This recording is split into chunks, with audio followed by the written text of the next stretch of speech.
Hello, everybody. Man, did I have a good sleep today? I feel like a normal person again. I'm like sleeping at nighttime and getting up in the morning. Got a ton of stuff done yesterday. Had some fun playing some Astroneer. That was a lot of fun, man. We did all sorts of fun stuff. As well, we played some 76, which mostly went off the rails. But we did have some fun talking and running around the wasteland and getting in all sorts of trouble. Man, I've been having to do some tough stuff lately, and now that I've gotten through that bit of tough stuff, feeling so much better. Feeling so much better that I don't have to keep on worrying about it all the time, and worrying about stuff is always the toughest part, by the way, everybody, is that uncertainty, is that always wondering if it's going to be taken care of or not. And now that I don't have to worry anymore, I feel much better. It's like a giant weight lifted off of me. I don't have to worry about it anymore. I can just move on. And have some fun. And that's the way life is, everybody. You're going to, all of a sudden, stuff's going to build up, and you're going to like, oh, God, I got to get this done, and I got to take care of this, and this is, just getting out of control, and I got to do this, that, and the other thing. And your life's going to go off the rails, much like my stream last night. But you know what you do is you just try to do your best, be true to yourself, right? To your own self, be true. That's always how I am. And just try to do right? And no, some people understand, some people won't. In real life, that's the way it goes. And some people won't even bother to listen to you at all. They've already made up their mind. They won't even bother to listen to you. And you know what? As the leader, you got to take the responsibility of everything, right? You got to put it right here most of the time. But now, boom! All right, I'm good. All right, we got it. We got it going on. So yeah, I got a lot of cool stuff coming up for the stream. I've been having lots of fun. Again, if you saw my cool new logo for my mods, which I really like, man, that turned out awesome. See, it's something like that. It seems very simple, but whenever you're designing something, you got to remember that it hasn't been designed before, and you're designing it. And so that was probably 400 iteration 400. Right, so I was like this and that, and I tried this and I put there, and I said, "Oh wait, I'll put the tycoon hat there. Oh, I love that." And then you're like, "What text am I going to use? Maybe this one, maybe that one. Yeah, I don't like that. No, that sucks." And you're like, "What if I put a little heart in the sword?" Because it's like my mods are defending the chat. They're like, "Don't come in here, trolls, and make it a terrible place in my chat," and so on. And what is that? Oh, look out for that one, RC Danda. I've been having lots of problem with that one lately. I try to tell peeps, and they weren't listening. They heard me, but they weren't listening, bro. It's rough. I have had the toughest time lately. I keep telling you, don't do that, and then they do it. Like, don't neglect your families, and, take care of yourself, and take care of your IRL, and they don't do it. I don't know. I don't know how much more to say than don't do that, right? Yeah, that's pretty tough. Pretty tough stuff. But when they're not listening, it's really difficult, right? When you have really bad communication, it's not getting in there, right? And I've had that place in the past, too. I've had employees that were like that, right? I hire people. They seem awesome. And it's like, okay, go to it. Right. Awesome. You need anything, come to me. Bam, whatever. We're doing the thing. And all of a sudden I'm like, whoa, what are you doing? It's like, oh, well, I started doing this guy's job. And I'm like, why are you doing that guy's job? You got a job. What about your job? He's like, well, I want to go help this guy. And I'm like, no, that guy can do his job. He's qualified. He's good. He's in fact, really excellent in his job. I need you to do your job. And it doesn't go in there, everybody. It doesn't go in there. And then you're like, oh God, I got to get rid of this guy. I got to hire somebody else. That sucks, bro. I hate getting rid of people. I really do. There's only 3 reasons I get rid of peeps. And that is if you're disrespectful to me, disrespectful to my mods, or disrespectful to my community. That's the only reason I've removed people. And I really hate doing it. It's never fun. If you like doing that, there's something wrong in your soul. I really despise it, but you got to do it, everybody. You got to get rid of those people, because what they do, especially if they're really negative, they're constantly negative all the time, and they're bringing the rest of the group down. It's like letting a lot of negative people be in my chat, and you know how that would start to affect you guys if just people are being negative all the time. Oh man, this and that, and oh, the sky's falling, and oh my God, it's the terrible, worstest thing. It just drags you down, man. It drags you down, drags everybody down. And everyone's like, oh God, it's that person. It's that negative person that you constantly have to deal with all the time, who's just constantly being negative and constantly can't see the next step, right? Can't see to that, okay, look, hey, we can solve this. It's just a problem. No big deal. It's a problem to be solved. Let's get it solved. Let's move on, right? That's me. I'm like, okay, what's the problem? What needs to be done? Let's get it solved. Let's move on, right? Now, I don't suggest that with your significant other, by the way. Works great if you're at work and you're working with people who have that expectation. But if it's like your significant other, sometimes they just want to tell you stuff and you don't need to solve the problem. So you got to know the difference between those two things, right? Right. Big tip there, guys. Big tip. If you're with a lady and she's telling you all of her problems, don't try to solve them unless she says, hey, man, or dude, or whatever she calls you. Hey, solve my problems. But if she doesn't say, hey, solve my problems, like my wife has two modes. She has the, I'm going to tell you a lot of things that's been bothering me today, and you sit there and shut up. That's called 27 years of being together. And I understand that now. I didn't understand that when I was young. I didn't understand it. I'm like, oh, I'll solve your problems. All the thing. But then you eventually learn that the person just feels better when they're able to tell what's going on with them, right? And guys too, by the way, ladies, guys that like that too, right? There's a great song that says, hey, I love to talk about you, but I want to talk about me, sometimes, right? Not all the time, but sometimes, right? Whose song is that, everybody? Tell me whose song that is in the chat. I remember that. It's like, I want to talk about you, talk about me, talk about your aunt and your sister and your brother and your thing and all of that. I remember that song, and I was like, that exactly sums it up. The guys want to talk occasionally too. Not that much though. Not every day. They're like, if something's weighing on them at work or something's weighing on them in their life, they want to come to you and say, hey, da-da-da-da. My wife knows that too. That's occasionally I just want to just say, look, I got all these things going on. They're really stressing me out. I just want to, I want to talk to somebody about it, and then good to go. Toby. Oh, okay. Toby who? What's his last name? I don't remember his last name. Toby Keith? Is that his name? I can't remember names. I'm the worst. But yeah, so make sure that you're listening on both ends. Yeah, there you go, Toby Keith. Okay, I was right on that one. That's amazing. That's amazing. I even guessed that correctly, right? That's how scary my memory is now. Even when I guess something like that is amazing. But yeah, we're going to get into it. Thanks for that cheer, by the way, anonymous cheerer. Thank you so much for that, Biddy. Appreciate that. But yeah, everybody, there's two modes. There's like problem-solving mode, and there's just listening mode. And if you can master both of those modes, you're good.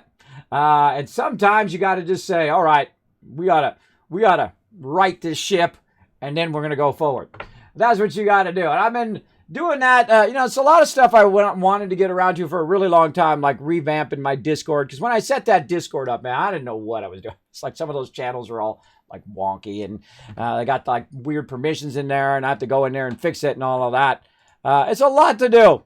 It's a lot to go in and fix, but I got it fixed, and now it's looking sexy. Sexy beast. Sexy beast. That's a lot of work, too. God, that was like a week's worth of work. A week's worth of work to finally get that uprighted and looking sexy. So, I likes it. I likes it a lot. I like it a lot. What am I doing over here? Speaking of doing things, let me get into both my chats. There we go. Now I got it set up where I can see both my mod chat and my lurker chat. Should you guys say, hey, Kismet, I want to join the Wasteland or the Teamwork Tycoons. I want to join the Teamwork Tycoons and whatnot. And then I can see you and I can click on your name and I can add you to the Teamwork Tycoons and whatnot. So we're going to play some Satisfactory today, everybody. Super excited about that. I've been kind of thinking about all the things I want to do in Satisfactory. And one of those things is looking for alternate recipes. So we're going on an adventure today, everybody. We're going to go on an adventure here in Satisfactory. We're going to run around and look for some alternate recipes. We're also going to work on our factory some more. The great thing I love about Satisfactory is there's no hurry. There's no rush. You're not trying to get to the end as quick as possible. You're just taking your time, building your factories, collecting stuff, getting those alternate recipes, thinking about different ways of making your base not only, or your factory, not only more functional, but more beautiful, right? More beautiful is an actual part of the game. And it's an unspoken part of the game, which is I really love. I love that kind of stuff where it says, wow, your base is awesome, but can you make it better? I'm thinking, ooh, I could do that. I could do that bass better. That's why you see me restart a lot, everybody. Is that like, man, I could do that better next time. I think I can. And I feel like that is like one of the driving forces of my life. I didn't think of that till yesterday. I was like, you know what? I'm always like that. I'm always like, man, I could do that better. Man, I could do the stream better. I could do that bass better. I could do a lot of things better. And that's what I try to do every day. I try to make everything a little better. And I feel like that's always should be a striving goal, is that you make everything a little bit better for you, your family, all the peeps around you, all of that stuff every single day. And that's been a driving force in me. Like, hey, man, maybe I want to be a little bit better graphic designer. Maybe I want to be a little bit better 3D animator. Maybe I want to know a little bit more about video editing and lighting and sound and music and all of those things. And I've done that for 40 years, for a very long time. And I think it served me well. I work for some of the top companies in the world, so I must have been doing something right along the way, or I just got really lucky, or both. Probably that last one, both. Both of those things. But now, you know what I do? I hang out and I talk to you guys about real life things from time to time. Give you a little inspiration in your day. Try to bring you a little bit of moment of joy. I hope I did. Got your day started off right. Now let's take a look at these retweets. Oh my gosh, we're at 4 retweets already. You guys are crushing it, man. You're crushing. You know what? I get one more retweet. I'm going to give 2,000 Kids Caps out right now because guess what? We're going to give away $25 Steam gift card tonight. That's right, to one of you. Hopefully, during 7 days, I think you get an INSPIR for that kind donation to give out that love to all my peeps. I love doing giveaways because I know that just on the other end, someone, because I want to give away from Swifty. I want to Razer Kakar's headphones. And I thought that was like the greatest thing. Now, at the time, by the way, everybody, I was making lots of money. so it wasn't like I had no money, but I still appreciate that stuff. Even at the time, which I think is kind of funny. That, even no matter how much money you have, it's just cool to win stuff. I mean, hey, everybody loves the free stuff. I know I love free stuff, for sure. Let's see, we got, let's say hello to everybody in the chat today. Who we got? We got Furwin coming in saying good morning. Good morning to you. Denty face. That is awesome. I love that global emote. Very nice. I don't know who that is, though. There are a lot of people here on Twitch that I don't know. It's like sometimes I'm at TwitchCon and they're like, wow, you don't know so-and-so. Like, guess what? I was there, I think it was last year or the year before. I actually was sitting and talking with a whole bunch of people at the airport. And they're like, oh, I'm the mod for a guy called Dr. Lupo. And I'm like, oh, cool. I love mods. I love all my mods. My mods are the greatest. And I'm talking to him. I have no clue who that is. I have no idea. No idea. Apparently, big streamer. I don't know. I don't watch him. I'm not that I have anything against them, but hey, I don't know. So I was talking to these guys, and man, these mods were the greatest. They were super cool, really cool to hang out with. We're just like chatting, and it's like, oh, you're part of stream too? I said, yeah, I'm a small streamer. I'm not anywhere into that stratosphere of all the amazing streamers that are way up there, and I don't aspire to be #1 streamer. I don't aspire to be #1 gamer. I aspire to get up every morning and not be dead. That's my basic. That's my basic starting line for every day, everybody. And it's really like refocuses your life and refocuses everything that you do. And all that extraneous stuff that you were worrying about, like money and getting fancy cars and all of that stuff goes bye-bye because, you're not worrying about, hey, am I going to get to work today? You're worried about, am I going to get up out of the bed today?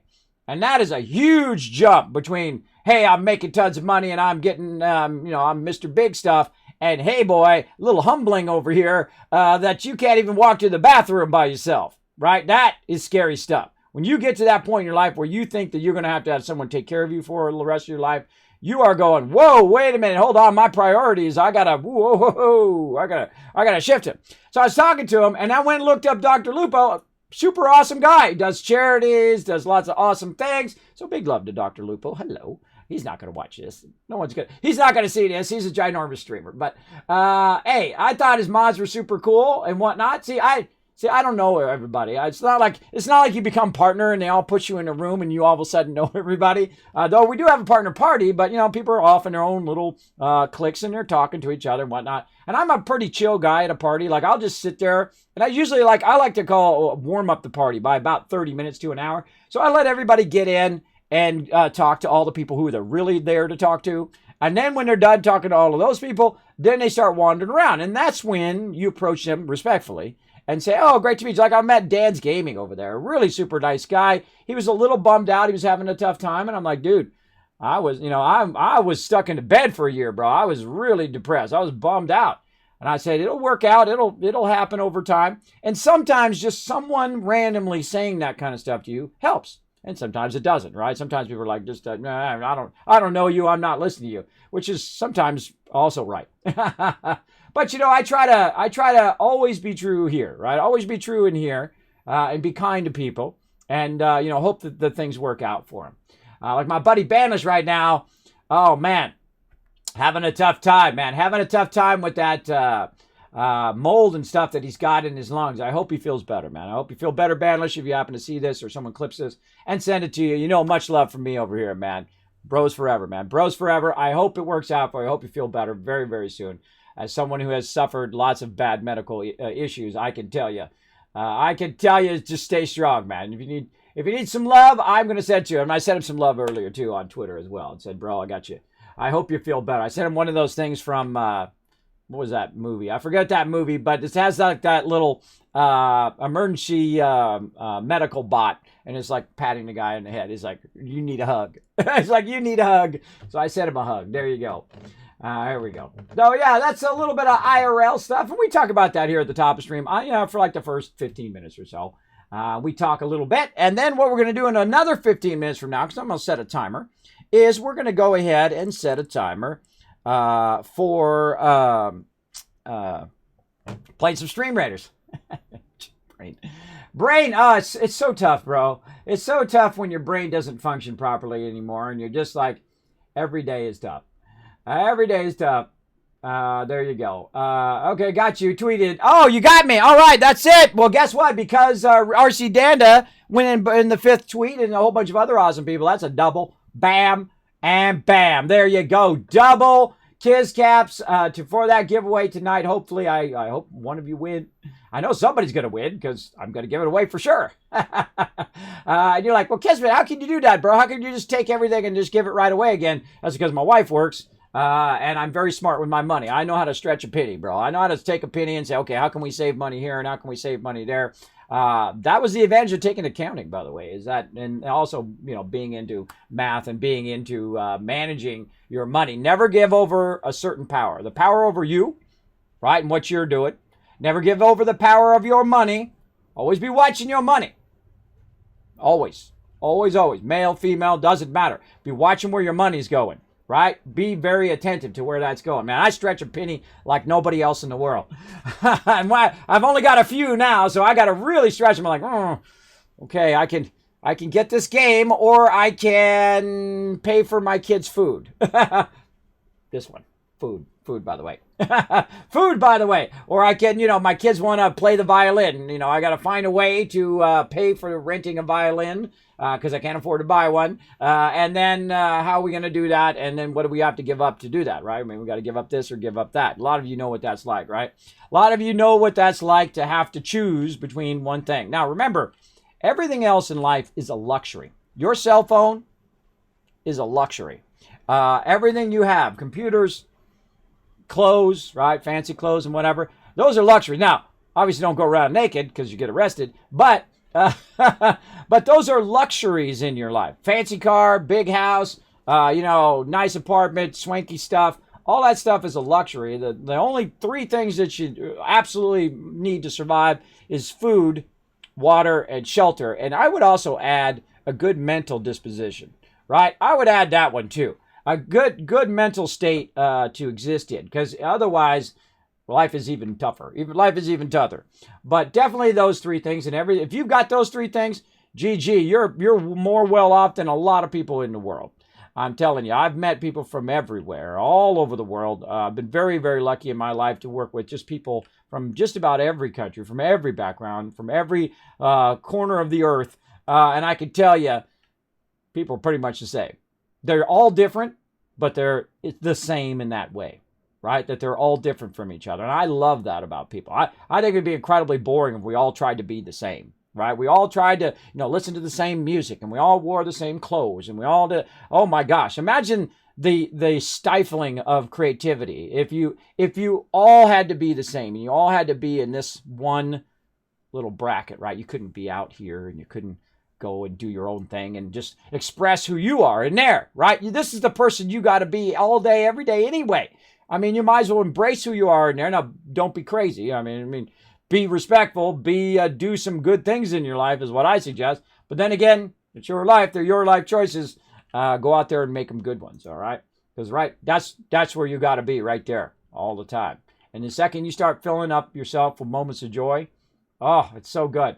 It's so awesome, everybody. It's so awesome. You try to bring other people down, it's nothing. It's nothing. You're putting nothing into nothing. That's why it's not filling you up inside. You could be a millionaire, and I've known lots of millionaires, and I can tell you they were on their fifth life. Like a cat. No, they were on their fifth wife. They were miserable. They were drinking all the time. You know why? Because they were always stressed about their working, because they were constantly working to make this money to support that lifestyle, and then they were miserable, even though they had more money than most people see in a lifetime, right? You'd think, you got the money, right? You got no worries now. That's not how life works. You still got to live your life, even if you have success. Important thing to learn. You still have to live, right? You still got your day to day. You're still going to have your same problems or some other problems. When you solve these problems, guess what? Other ones appear over here, for sure. And I know a lot of you already know this, but again, at the beginning of my stream, I like to inspire people and probably give them a little bit of wisdom after 50 years and 18,000 days of a lot of stuff I've been through. And again, I always preference it with it's your life and it's up to you to make great choices. I'm not here to tell you what to do, but I would be happy to inspire you a little bit today. Hopefully, we'll see. I'm happy when I get along the month and be able to see friends and family time to time. Yeah, there you go, Ferwin. That's, take solace in the small things. Like when my wife laughs and she snorts, when she laughs, it's the greatest thing. It's the greatest thing. It fills me up inside. It's a little moment of joy when she does that, right? And I have that power, by the way. I feel like that's one of the reasons she's married to me in the first place. Is that when she's feeling at her worst, when she's exhausted, she had a long day dealing with my children, which is always tough, even when they're being good. It's always tough because it's like, come on, we got to go here and we got to take you there and we got to do this and we got to do that. And it's always like, because they're young and they're still learning that, you got to be on time. And if you're early and you do the thing and all of that, it makes it easier not only on yourself, but on everybody else and so on. And my oldest daughter's the worst. I've tried to teach her. Say, look, got to be on time. You got to be on that stuff. Now, the funny irony is I can't do that anymore. I said, I can't do it, but I've done it for my entire life. It's not like I just suddenly started being, hey, sorry, I can't show up because I'm got to lay down, right? This is why I don't work for Apple. I can't work for Apple anymore. I can't say, hey, Apple, I'll be there when I feel like it. I'll be there when I'm not feeling dizzy. Yeah, they'd be like, no, we're good. Thanks, Kismet. Yeah, that's hard to have an employee where you don't know if they're reliable or not, right? And that's tough. But this is something I can do with my conditions. And like the other day, I was like, oh God, I'm getting dizzy, guys. I gotta go, bro. Under a lot of pressure, right? Under a lot of stress, and that stress then boosts my conditions and make it really difficult for me. So, and then this is something I can say, hey, everybody, I hope you understand. I got to go early, right? Now, today I'm feeling great. I got actual rest. I've been trying to stay in the same schedule, which really does help. But I still have sleep apnea. I still have a bit of insomnia. So sometimes, I'll go after the stream and then I'll go to sleep. And then I hate this. This is the worst. When you put your head down, you're so tired. Oh, I'm so exhausted. Wide awake. Right when you hit that pillow, you're all of a sudden wide awake. And then you start thinking about all the things you need to get done the next day. Right? That's the worst. That is the worst for sure. I really like that Calm app, by the way. I can't afford it right now, but I really like that Calm app. I'm trying to pay down the Twitch cost. Trying to pay that down. That's cost me a fortune. But I love that Calm app. If you're having trouble sleeping, I'd suggest look that up. It's like $80 a year, which isn't that bad. It's like, $6, $7 a month. But right now, try to focus on that TwitchCon, try to focus on the stream and whatnot. So I highly recommend take a look at it. For sure. Let's say, or pay them to not play the violin and learn proper instruments like drums or guitars and nice quiet practicing. And quiet when practicing. Here's the thing that I never do with my children is they say, hey, Daddy, I'm going to practice. I said, you go right ahead. I don't care if the TV's on. I don't care if people are talking on the phone. I don't care if anything. If they come and they say to my kids, hey, be quiet or don't practice or go practice in another room. No, my kids can practice. My kids can come in here and practice right over here while I'm streaming. Because when you crush someone's creativity like that, well, I don't want to hear you practice, right? I don't care if they're the worst player ever. In fact, my children are very, very good at what they do. They play the flute, they play the cello, they don't play all of them play the same, all of those. They play the violin, all of them play the piano. So when they want to practice, it should never be, I don't want to hear you, right? That's a previous generation thing, right? That's a my parents' generation where they're like, oh, well, if you're going to play the piano, play it when we're not around. Oh my gosh. How incredibly insensitive to your child, I think anyway, that you would make them go practice somewhere else, right? I tell them, hey, go practice wherever you want. You know, you want to practice in the backyard, you want to practice in the house, whatever you want to do. Definitely practice because you're going to get better and then you're going to feel better about yourself and you're going to expand yourself musically, right? When I was a kid, that wasn't the way it is, bro. Seen and not heard, right? That, I don't believe in that at all. I don't believe in that at all. I think it crushes a person's creativity, and I feel like that lingers through your whole entire life. Your parent didn't support you in what you love to do, right? And I feel, oh God, that's emotional, bro. Whew, a little hot flash there all of a sudden. That's emotional, bro. When your parents aren't saying, hey, you do what you want to do, right? You play that violin. Oh man, go do it. And you know what? It's going to be tough in the beginning. I like to be honest with my kids too. It's going to be tough in the beginning, and after a while, you're going to hit that moment. You're going to hit that moment where you go, oh, I can play this. I can play the violin. Whoa, I can play the piano. And I remember that moment. I remember that moment where I started learning chords and I started learning playing the piano. I can play the guitar too, by the way. Did you know that?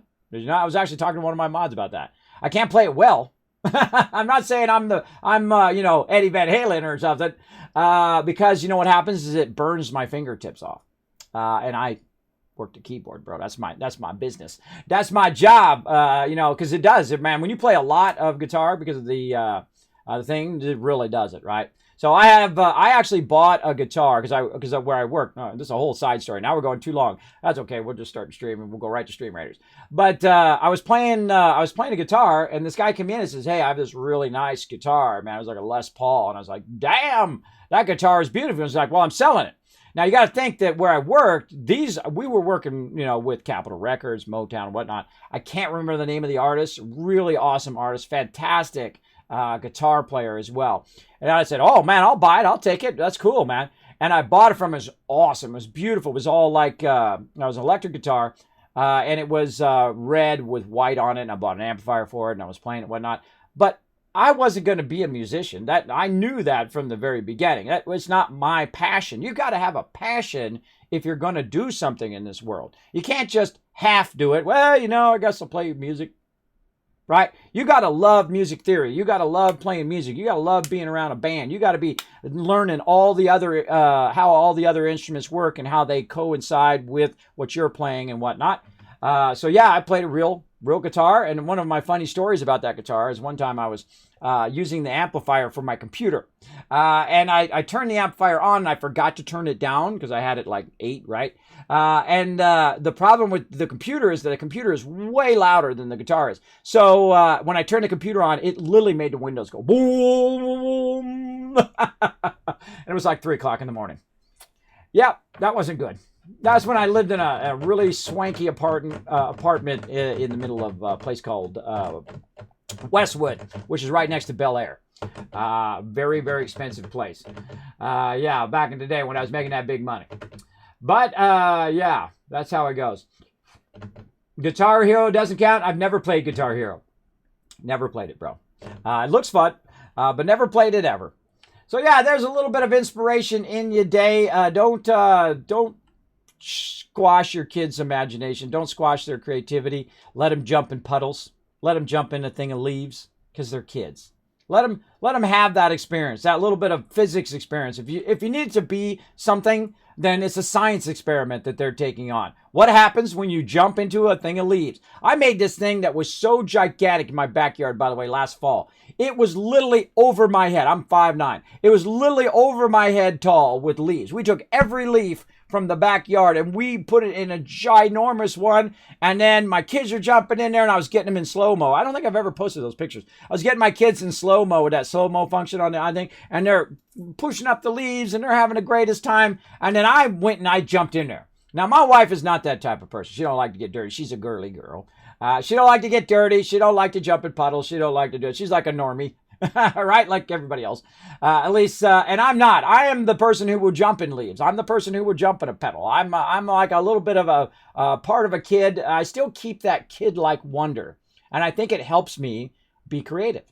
I feel like when you lose that kid-like wonder, that your creativity gets crushed. That you can't be as creative as you could be. Because you don't wonder if it will be better. You don't wonder what better thing you can do next time. And that wonder is the greatest thing. The greatest thing in life. Like today or yesterday, I was thinking, oh man, I could take that sword that they use as the mod thing, and I could make a cool little logo. Hold on. And then that's it. That's how it started. I was looking at the mod view, and I saw that little sword down there. And I'm like, man, I could make my own sword. I mean, that sword's not so good that they got, but I could make a really cool one that's kind of rounded in the front and then has a little heart on it and then it's shaped like a round. And then it's like they're defending the chat. No, trolls, my mods are defending the chat. And I had this whole scenario built up in my head. See that creativity, how it sparks like that? I call those moments of genius. Just that timing. Those moments of genius that happen. So don't do that to your kids. Let them practice, even if it hurts your ears. All right, let them practice. My kids are really good now. They are really exceptional, and I love to to feel good about me too. That I'm a decent parent. That I don't crush their creativity and crush what they love to do. And I don't want them to be what I am. They don't have to be a graphic designer. They don't have to be an animator. They don't have to do YouTube and do streaming and all of that stuff. I don't live vicariously through them. Your children will be who they are, no matter how much you push them to be a sports star or how much you push them to do this and that and the other thing and live. Some people do that. They live vicariously. They want to be a football star. They want to be a basketball star. And you know what they want to do? They want to be in drama class, or they want to play music, or they want to do something else that is their calling. That is something that in their soul, it says, hey, this is what you should do. And that's what I'm doing right now, everybody. I feel like this is what I should be doing in the moment, which is talking to you. Hopefully inspiring you just a little bit.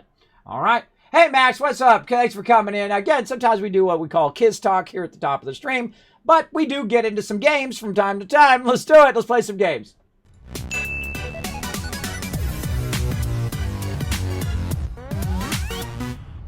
All right, here we go. Let's get into it, everybody. Let's have some fun playing some Satisfactory. Now, I love this game. This game is the jam, man. This is my jam. Oh, Riverdog. Hey, Riverdog, what's up? Bringing that hype into the chat. Appreciate you showing the love.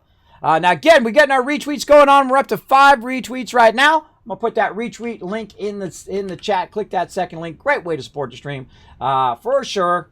Come in and hang out. Have a good time. My name is Kismet if you're new to my stream. As you saw, I do a little bit of what we call Kids Talk. I talk a little bit about real life, try to inspire you, because you know what? There's too many people in the world trying to drag you down. I'm not going to do that. I'm going to try to lift you up and say, hey, you can do this today. You can make it happen, right? Because I'm living proof. 45, I started being a streamer. I'm 50 now. It took me 5 years to get to the point in which I can, reliably sit upright. Still kind of iffy, and do what I'm doing right now, which is just showing the love, trying to bring little moments of joy.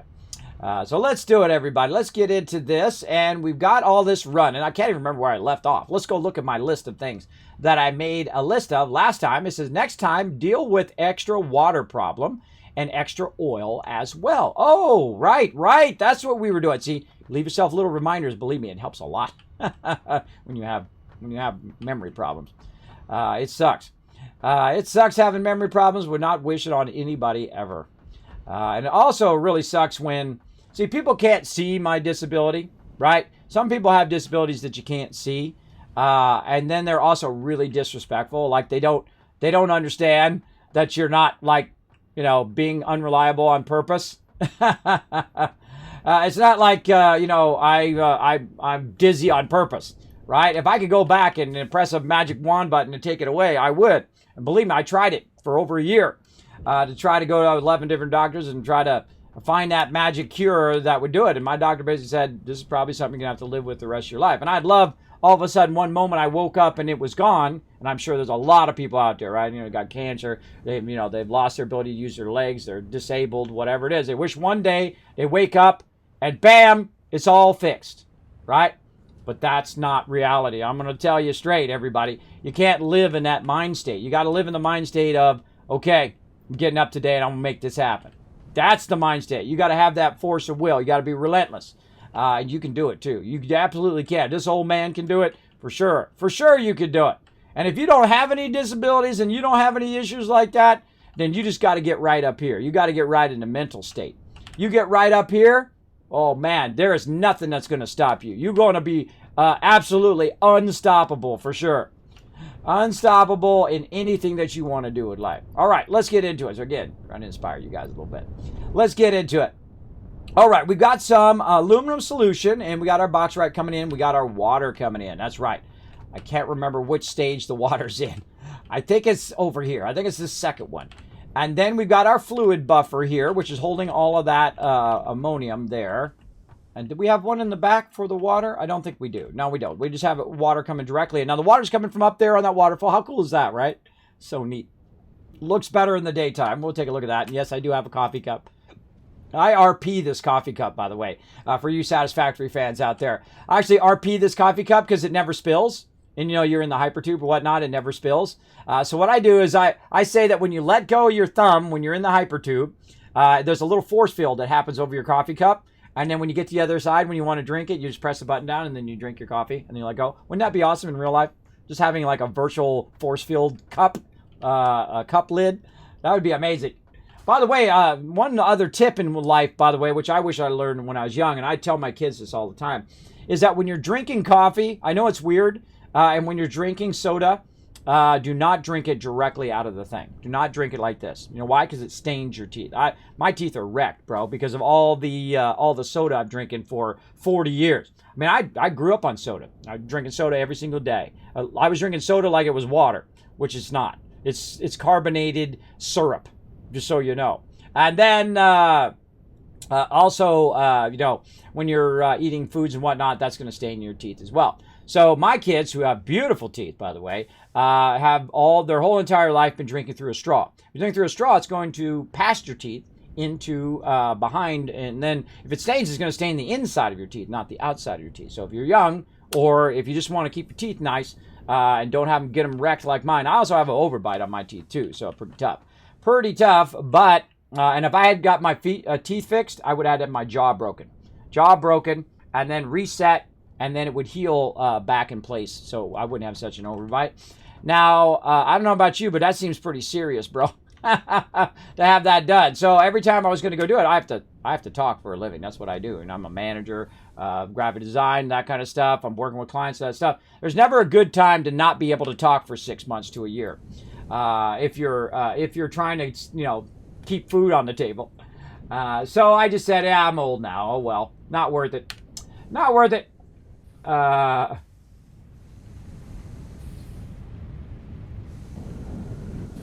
Okay, girl, are you joking or do I gotta ban you from my channel? Let me know.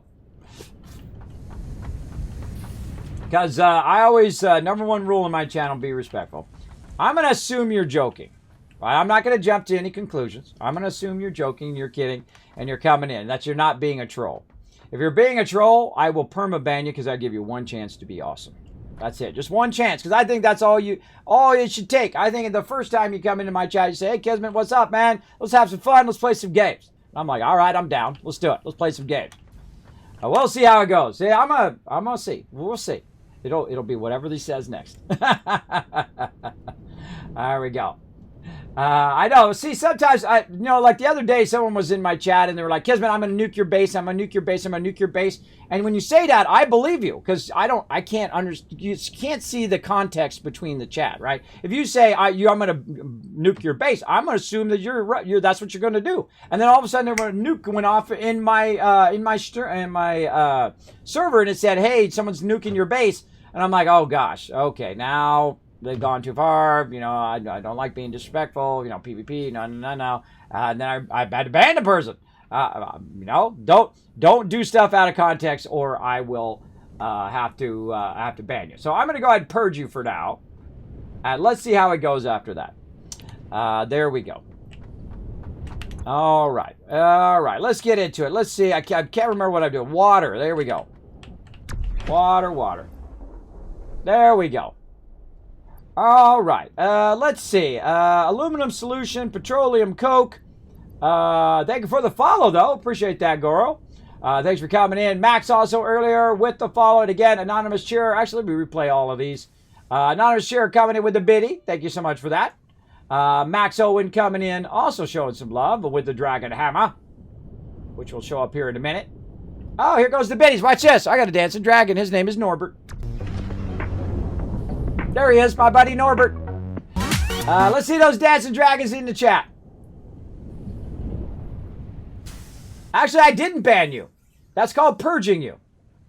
And I told you about it first. And I said, hey, I'm going to purge your thing. And it times you out for 1 second. You timed out for 1 second. Well, obviously, you can type in the chat so you're not banned. But the second you said that's a clear dictator move, that's the moment in which you became disrespectful to me, and now you're banned. There you go. Have a nice day, because I've given away $10,000 worth of free stuff last year. Now you don't get it to get any of that. But that's okay for everybody in the chat, because now they have a bigger chance of winning. Yay! All right, everybody in the chat. Sometimes I talk to trolls, everybody. Sometimes I talk to trolls. I try to help them. I try to say, look, coming in my channel and being disrespectful and being rude and thinking you're entitled to be rude and obnoxious to other people is not true. It's not true. You're not entitled to be rude to other people. If you want to be rude to other people, then guess what? There's always consequences on the other side. There you go. There you go. Normally I just ignore them and whatnot, but I don't know. I felt kind of nice today. I've been doing lots of fun stuff, been getting that stuff rocking and rolling. Got tons of giveaways lining up here in the stream for the whole rest of the year. Been doing a lot of stuff behind the scenes, working with my sponsors and other cool stuff. And I thought, today we'd be kind. We'd be a little kind, and then, you know what? As my dad used to say, no good deed goes unpunished, right? No good deed goes unpunished. You try to be nice to somebody, and then they're just rude back to you. That's just the way it goes sometimes. But that's okay, everybody. We'll move on and have some fun here. We'll have some fun. So we got aluminum scrap. Where is that excess water? I don't know where I said. Oh, right here. Here's that excess water. Right? We got aluminum solution, and we got petroleum coke coming in. And then, oh yeah, there it is. Yeah, the excess is actually putting water back out again. Now that's a problem because eventually that water should build up. Where's that water going? Oh, that water's going down to a container down there. But eventually that's going to fill up. That was a smart thing I did. Look at that. I ran that down below like this. And oh yeah, see that's gonna eventually fill up for sure. Now it'd be great if you could just take the water and run it out again. The only other way I can think of solving that is to put it back into the system, but eventually that's going to backlog too. The other thing to do is to convert it into containers and then run it into the Awesome Sink, which is probably what I'm going to do. But let's think about some other solutions. So, I could make another container and I could put it in the other container. Or I could take the container out, right? I could let it fill up, take the container out, put the container back down, which would be empty, and then you could run it again. But ultimately, this is going to fill up, I think. Yeah, see, look, it's getting full already. And then it's going to stop the rest of my production. The second this fills, and then it goes back, and it does that, it is going to do that. Let's see. I could flush this. Oh, now I know why they have a flush function. Oh, I just learned something. That's what you use the flush function for. When you have excess, you just pull the flush thing. I love this moment. This is my favorite part of playing games. Right here, this moment when I said, hey, let's use that flush thing. I've never used that. Boom! Look at that. Except for, we'll have to manually come over here and flush it every now and again. But for right now, while we're thinking about it and we were building stuff to solve this problem, that's cool, bro. Look at that. We learned some cool stuff. Bro, just ignore the trolls. Dude, I've been streaming for 5 years, bro. I've streamed for thousands of hours. And normally I just ignore them. And normally I'll just ban them or I'll purge them and then see if they say something and then completely ban them out eventually. We also log every single person who comes in and does that. For you streamers out there, here's a great little tip for you. Create a section in your Discord that allows you to record all this stuff. And then what you do is you take a screenshot, of whatever it is. And I'm going to do that right now. I'm going to put it over here. Over here. And then you just, you put it in there. You make a note of why you banned somebody. Because sometimes what happens is people come back to you and say, hey, I was banned for no reason. And da-da-da-da-da-da-da. I've gotten that one so many times. And I'm like, you know what? My mods don't ban people for no reason. They don't just suddenly get up in the morning and say, hey, I'm going to ban somebody for no reason. And I don't ban people for no reason either. If you're disrespectful, which is rule number 1, there was rules there when you pressed OK and you came in my chat. If you're disrespectful, you're gone. That's it. I'm not messing around. I'm 50 years old. I don't have time to play these kid games. You want to play kid games? There's plenty of other streams. Go enjoy. Who will put up with your trollingness? But I will not. And I don't do that because I like my people to feel comfortable when they're sitting in my chat. Absolutely. I like them to come in, relax. They already got tough things to worry about in life. They're trying to feed their kids and they're trying to, keep them clothed and trying to keep a roof over their house. And they come in my stream just to chill, just to relax. So make sure you take it and you put it in there because when they come back later and they say, hey, I got banned for no reason, you're like, hold on. Nope, you got banned for a good reason. Bye-bye. There you go. There you go. You're going to ask about the sports one, aren't you, Big Lebowski? I know, I can sense it. My name is Kismet for a reason. Go ahead and ask me. You go ahead and ask me, for sure. You can ask me about the rules. I don't mind, as long as it's not disrespectful. Go for it. Because I get the question about the sports one all the time. The rules, rules are not just, people don't just think up rules out of no. Is that what it is, Big Lebowski? Let me know in the chat, because that's why they call me Kismet, bro. I can sense it sometimes. Yep, I called it. Look at that, everybody. Come on, let's see some GGs in the chat. Now, here's the problem with talking about politics, religion, and sometimes sports. Now, I'm a big baseball fan. My team is the Angels, right? And you're like, well, Kismet, the Angels suck. Well, they only suck because I was in California. I think that's my theory. Because I've been to every single, not every single game, but every single game I've been to that the Angels has played, they have lost. I was physically there. I was born and raised in California. They were called the Anaheim Angels in that time because they were right by Disneyland. And I went to a ton of sports games, right? Tons of baseball. That's my thing. I like football from time to time, right? I like watching the Super Bowl and that kind of stuff and other sports as well. But I'm not like a sports encyclopedia. I don't talk to people and say, oh man, did you know so-and-so from 1967 was da-da-da-da-da? I'm not a sports encyclopedia. That's your thing? Hey, that's cool. I don't jump on people for loving what they love. You go love it, bro. You don't let nobody tell you what you can love, right? I don't let anybody tell me what I can love too. And it took me a long time to learn that. So the one thing about sports is sometimes people come in and they say, oh, I love so-and-so, right? I love this sports team. And then sometimes other people who are very disrespectful start going, well, that sports team sucks and you suck and everybody sucks and your whole town sucks and your whole city sucks and da-da-da-da-da-da-da. And then it descends into that. And that's what happened in my chat. It started descending into that and all the thing. And everybody was like, no, mine's best and yours best and you suck and blah, blah, blah, blah, blah. And I was like, oh, God. Now I got to put a rule that says don't talk about sports in the chat. And that's what we did. That's where that comes from. There you go. Now, if you're going to say, hey, Kismet, I watched a great game the other day, I might let it slide. But if it descends into that again, it's going to be purged first. And then if you continue to do it, then I'm going to ban you. Because I don't just insta-ban most people, right? I give them a shot, right? They come in, Maybe they didn't read the rules, which, I don't know, maybe that guy didn't read the rules, right? And he's like, well, I don't have to do your rules. I can do whatever I want. Well, nope. Bye. Bam. You're gone. That's called an insta-ban. Like someone's being homophobic. They're doing racial slurs. They're being disrespectful to everybody in the chat, right? There's 3 disrespectfuls you don't want to be. To me, to my chat, and to my mods. Those are insta-bans. Bye-bye. You're out. Because they're just going to continue to do it. You know, people don't instantly change in life. And sometimes they don't get it. They don't have context over here. They don't have context of all of that.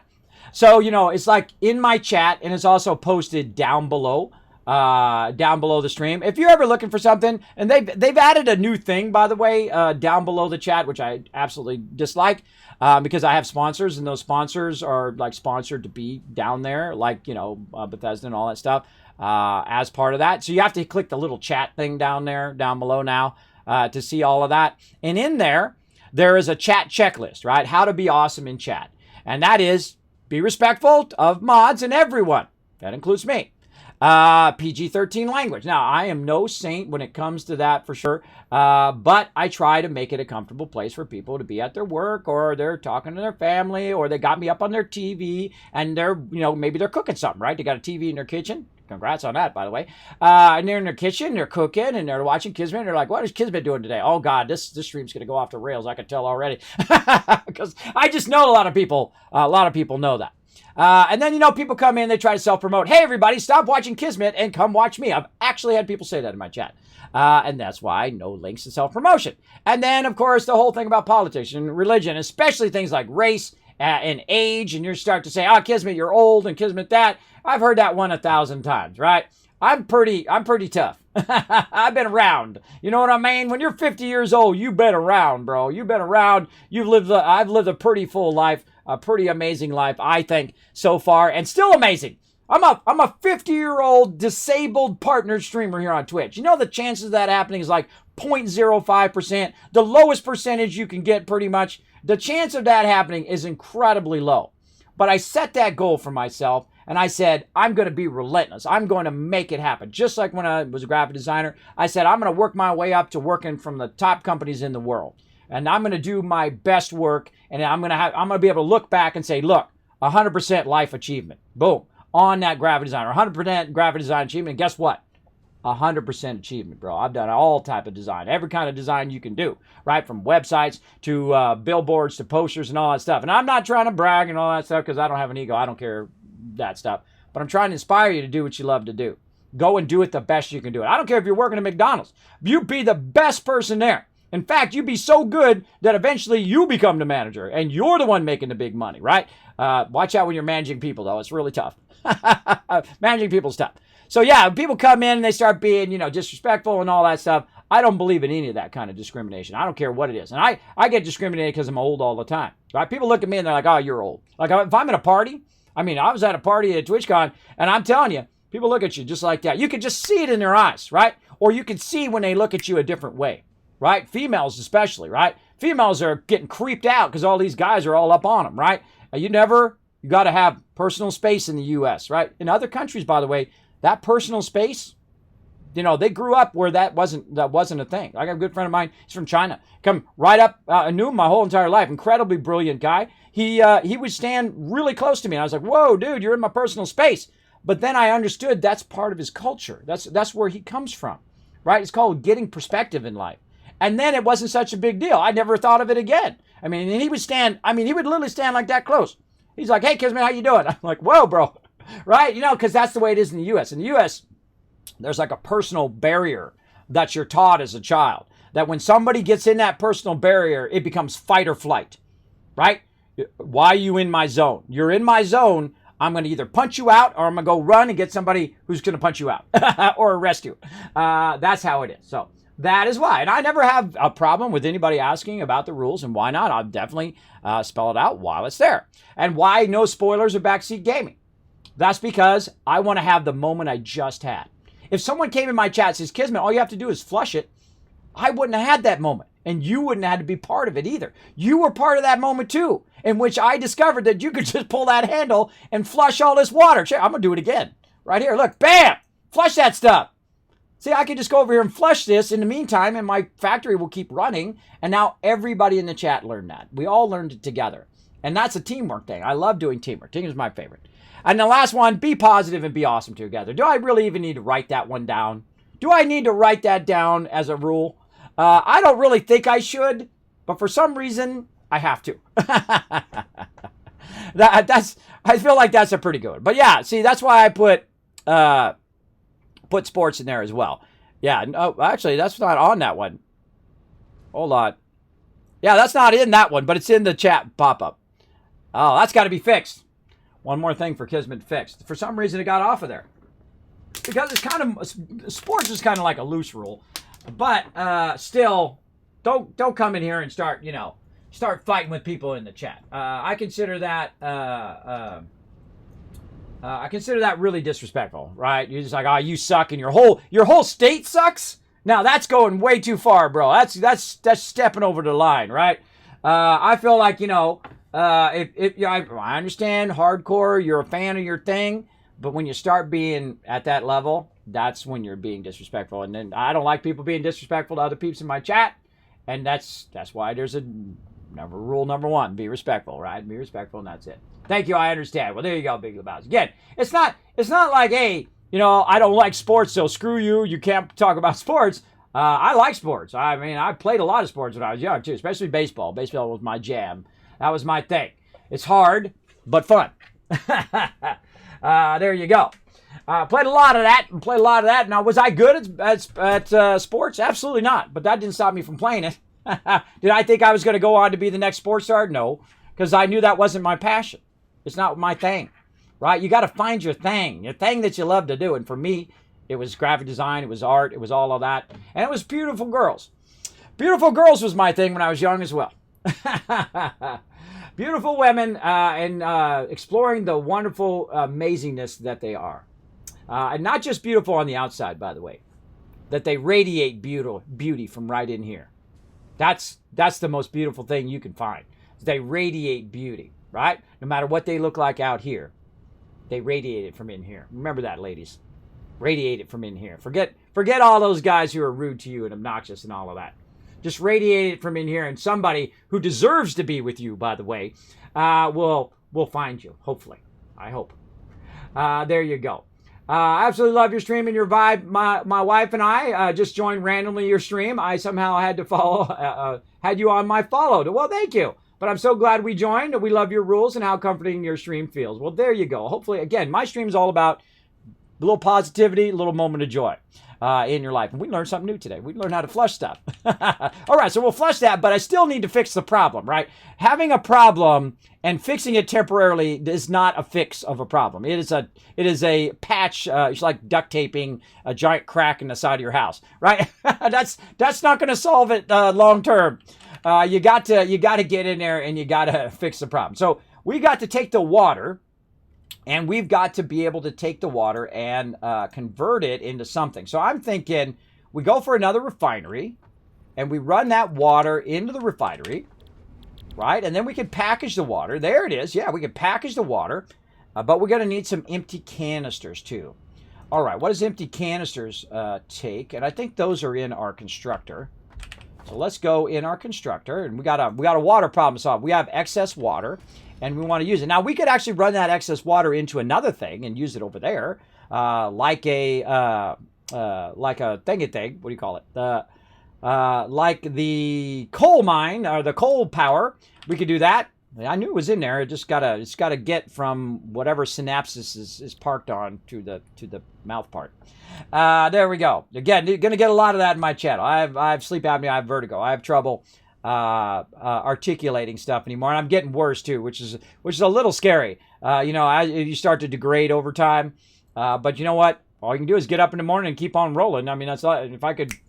And it was gone. Now, okay, that sounds good. All right, so we got to make some canisters. So we're going to need some plastic, which is cool because we just happen to be making some plastic.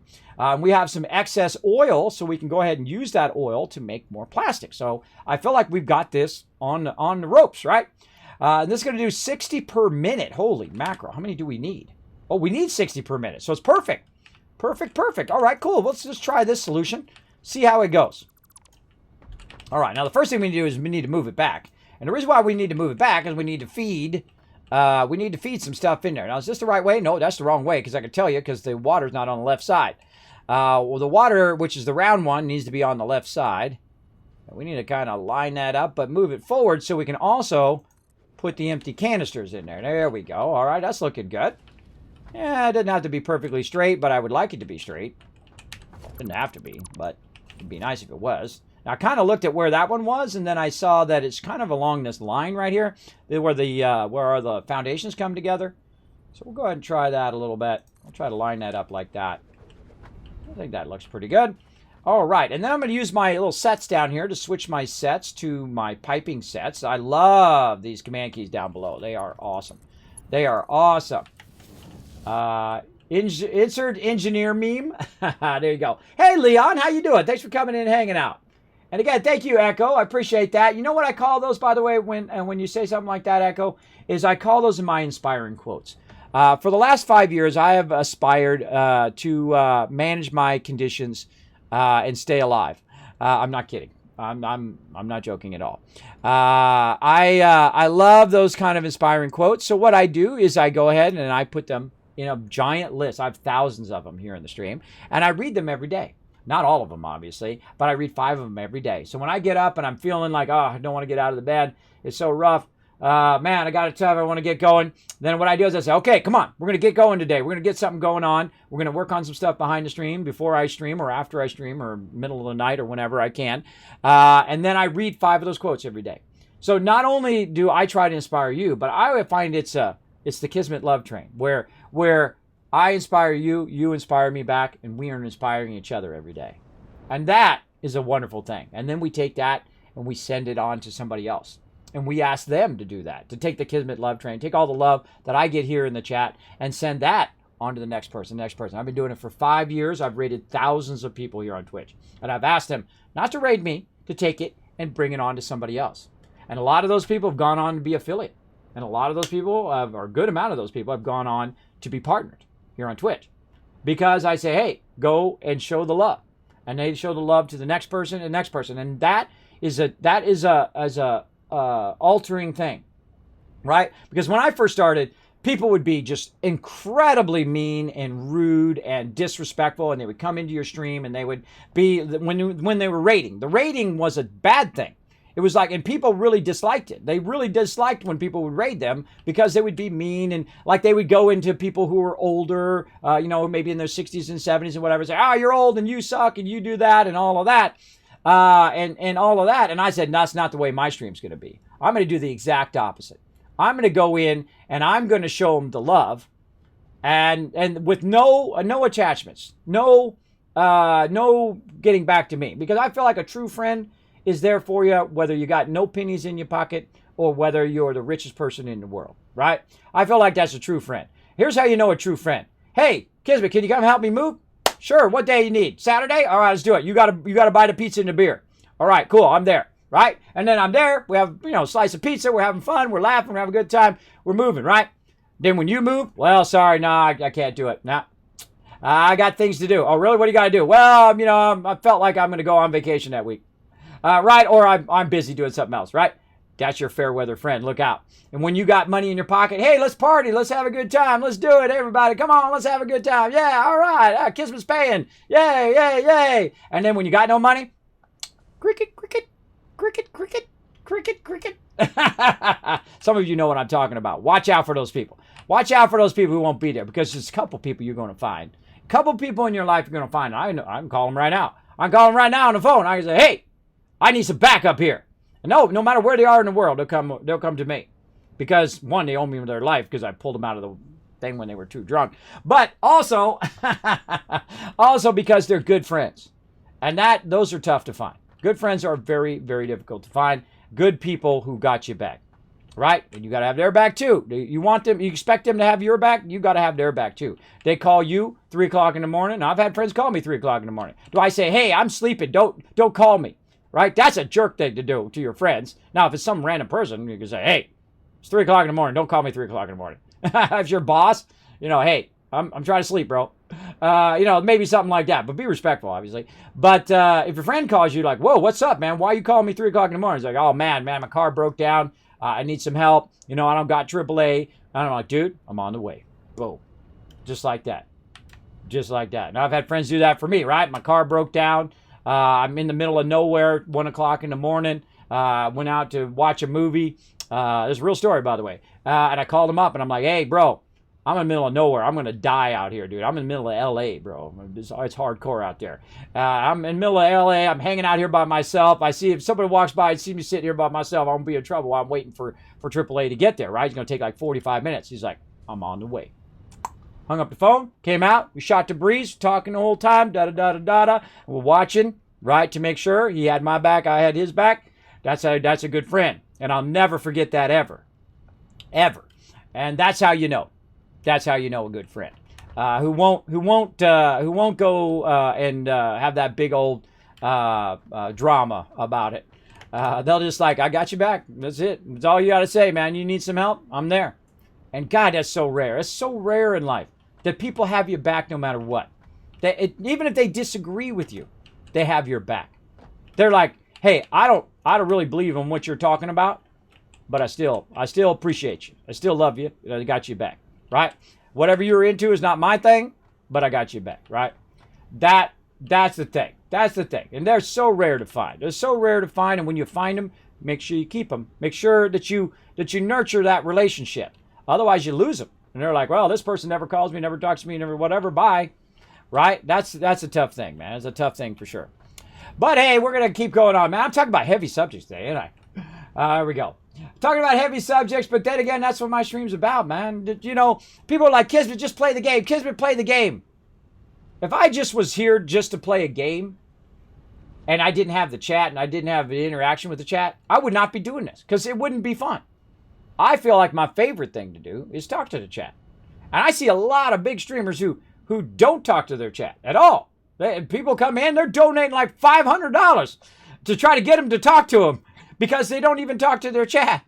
But hey, maybe that's like their scheme, right? Their scheme is don't talk to the chat, so they donate so they can. It feels not right to me. That feels pretty iffy. You know what I mean? That feels kind of on that kind of ethical line of you're ignoring them on purpose so they'll donate. I feel like that's crossed the line for me, bro. No. I talk to chat whether you're subscribed, whether you're just a lurker, whether you're coming in here for the first time. That's what I love to do, and I feel like that's the funnest part of being a streamer. So don't forget that, streamers. Don't forget that. These people right over here, these are your core peeps. These are the people who got your back. Say, Kismet, I got your back, bro. I'm hanging out in the stream, getting those kids caps, ready to win that epic loot. Yeah, let's do it. Let's do it. Friends help you move. Real friends help you move the body. That's true. That's true, Rajit. I had a good friend of mine. We used to work out all the time. Dude was huge, man. Massive. Used to be massively overweight. I saw that story many times. Used to be massively overweight, then got into the gym and became massively humongous. I mean, huge. Arnold Schwarzenegger, huge, man. He pulled the whole rack down. I've never in my entire life, even with both hands, and even then I couldn't pull the whole rack down. I'm not a big guy. I don't want to be big like that. I feel like walking around with that kind of ginormous muscles also has an effect on your health over a long period of time. But hey, the ladies like it, so go for it, guys. Go for it. I want to discourage you from being big and enjoying. If you like working out and that's your thing, more power to you. I like working out for like an hour, and I'm good. It's just like the snow. I like going in the snow the first time it snows, and then I'm good. That's it. I'm like, all right, GG. It snowed. We went and did the thing. We skied. We snowboarded, whatever it was. And then I'm good. That's it. I don't need any more for the entire winter. Next winter, we'll do it again. Because, again, not my passion. It's not my thing. If it's your passion, don't let anybody stop you. You go and you follow that passion every single time. Without fail. Without fail. If you found something that you love to do in your life that's a positive thing, make sure it's a positive thing. It does something good in the world, then pursue that passion. And you're going to have a lot of people tell you, you can't be done and all of that. Don't listen to those people. They don't know what they're talking about. They don't know what they're talking about. They're just saying that they can't do it. They're not saying that you can't do it. Keep that in mind. Context is very important. They're saying that you can't do it when they're really saying that they can't do it. Because you know why? Because they decided that it can't be done. And guess what? When you decide something can't be done, you're right every time. Because you've made it not possible in your mind up here, in this consciousness. Now, again, if I had listened to all the people that said, Kismet, you never be a partner streamer, they'd be right. If I never tried to be, if I never went in and worked on it every single day, 7 days a week, to a point in which, it becomes very difficult. But no, obviously not neglecting my family, though. That always comes first. Don't neglect your family and stuff like that for a thing as trivial as money. All right? Money is the most plentiful thing in the world. And you're like, well, Kismet, I don't got any money. Well, I don't have any money either. So I'm with you. But here's the thing. It's a very plentiful thing. And you can get that money if you want to. If you want to work at it hard enough, those 3 jobs and all of that. I know some of you have done that. I've done that as well when I was young. Just worked a lot. I've worked more in my 20s than 30 years worth of work. I mean, I worked all day, every day. But then I loved it. I loved doing it all day. I mean, I would do it even when I didn't get paid. But don't tell your boss that. Don't tell your boss that or they'll pay you less. Don't do it. Because they're looking at it like, how can they save money? You don't tell your boss that. But you want that to have inside, right? That you have that job that you really want to do, and you got to work toward it, right? Work toward it every day and all day. Sometimes bad things happen, like happened to me. All of a sudden, we wake up one day and you're like super dizzy, and you're like, man, why am I so dizzy, man? I was taking medicine for these sinus infections I kept getting, right? I kept getting sinus infections. Apparently, it was like allergies, and I had to get rid of my carpet and redo my carpet and put in allergy stuff. I never had allergies, really, when I lived in California. It's really when I moved here to Tennessee. It's like the allergy capital of the world, I guess. And so, sacrificing for my kids to have good education. And then I'm like, man, this is really weird. It must be this medicine that's causing this dizziness. So I went to the doctors, and I went to all these doctors, and eventually, no, that's it. That's it. You're stuck with this thing. You're going to be dizzy for the rest of your life. It's a middle channel ear imbalance, apparently, and it has this big long name, blah, blah, blah, blah, blah, blah, blah. I don't care. I don't care what the name is. I just want to solve the problem. That's the way I am. I somehow have to live with the rest of my life. And that's the hand that I've been dealt. And you got 2 choices. You can lay down and die, or you can get up and live. And I'm doing the second one. Find something else that you love to do in your life. When you fail at something else, try to do something else, or try to do better at whatever you did before, right? And I feel like when you fail at something, like when you're in a game, right? And you make something and it falls down, well then, hey, you're like, oops, okay, well that didn't work. I'm going to make it better the second time. So you improve upon it each time that you fail. And that's how humans are, right? They stand up as a baby, bam, right on their face they go. I know, I've watched my kids do it. Bam, right on their face they go, right? Of course, you put a pillow down so they fall on the pillow. And then you get them up and you say, okay, give it another go. And then they, it's just a magical thing when you watch your kids walk for the first time. Some of you who don't have children won't understand, but those of you who do, you're flashing back at that moment in your head right now. Put a 1 in the chat if you just flash back to the moment in which you watch your kids walk for the first time. I watched all 3 of mine walk for their very first time, in the moment, and it was amazing. Oh God, give me goosebumps. See, look, there they are. There they are, right there, goosebumps of that moment. Watch them ride their bike for the first time, right? And all of that stuff, and that's a world shared thing. Imagine all of the people in the world who have shared that moment and understand that moment, who have children, right? That's amazing. From all backgrounds, from everywhere in the world, everywhere, all the billions of people who have had that experience. And hopefully all of them appreciate that moment, because that's the moment in which you're passing it on to them, that they're becoming strong and responsible. There you go. Watch them eat the carpet for the first time, says Leon. Yeah, one of my daughters used to chew on the side of her crib, right, all the time, and it just has teeth marks. Or chewing on it. And because, you set her down to go to sleep, and then, you go in there and check on her and whatnot, and then she'd be in there gnawing on the side of it. I'm like, why is this child gnawing on the side of the thing? And she's one of those kids, like, she always had like a pencil in her mouth and whatnot, and she still does it to this day. She's still 12 years old. Still does it to this day. I'm like, don't put pencils in your mouth and chew on them. People are going to be who they are, everybody. No matter how much you try to tell them, don't do that, don't do this. They're going to be who they are. And you try your best. All right, there we go. So we got some oil filing through here. I think we're at 300, right? We're at 300 oil was what we made the note of.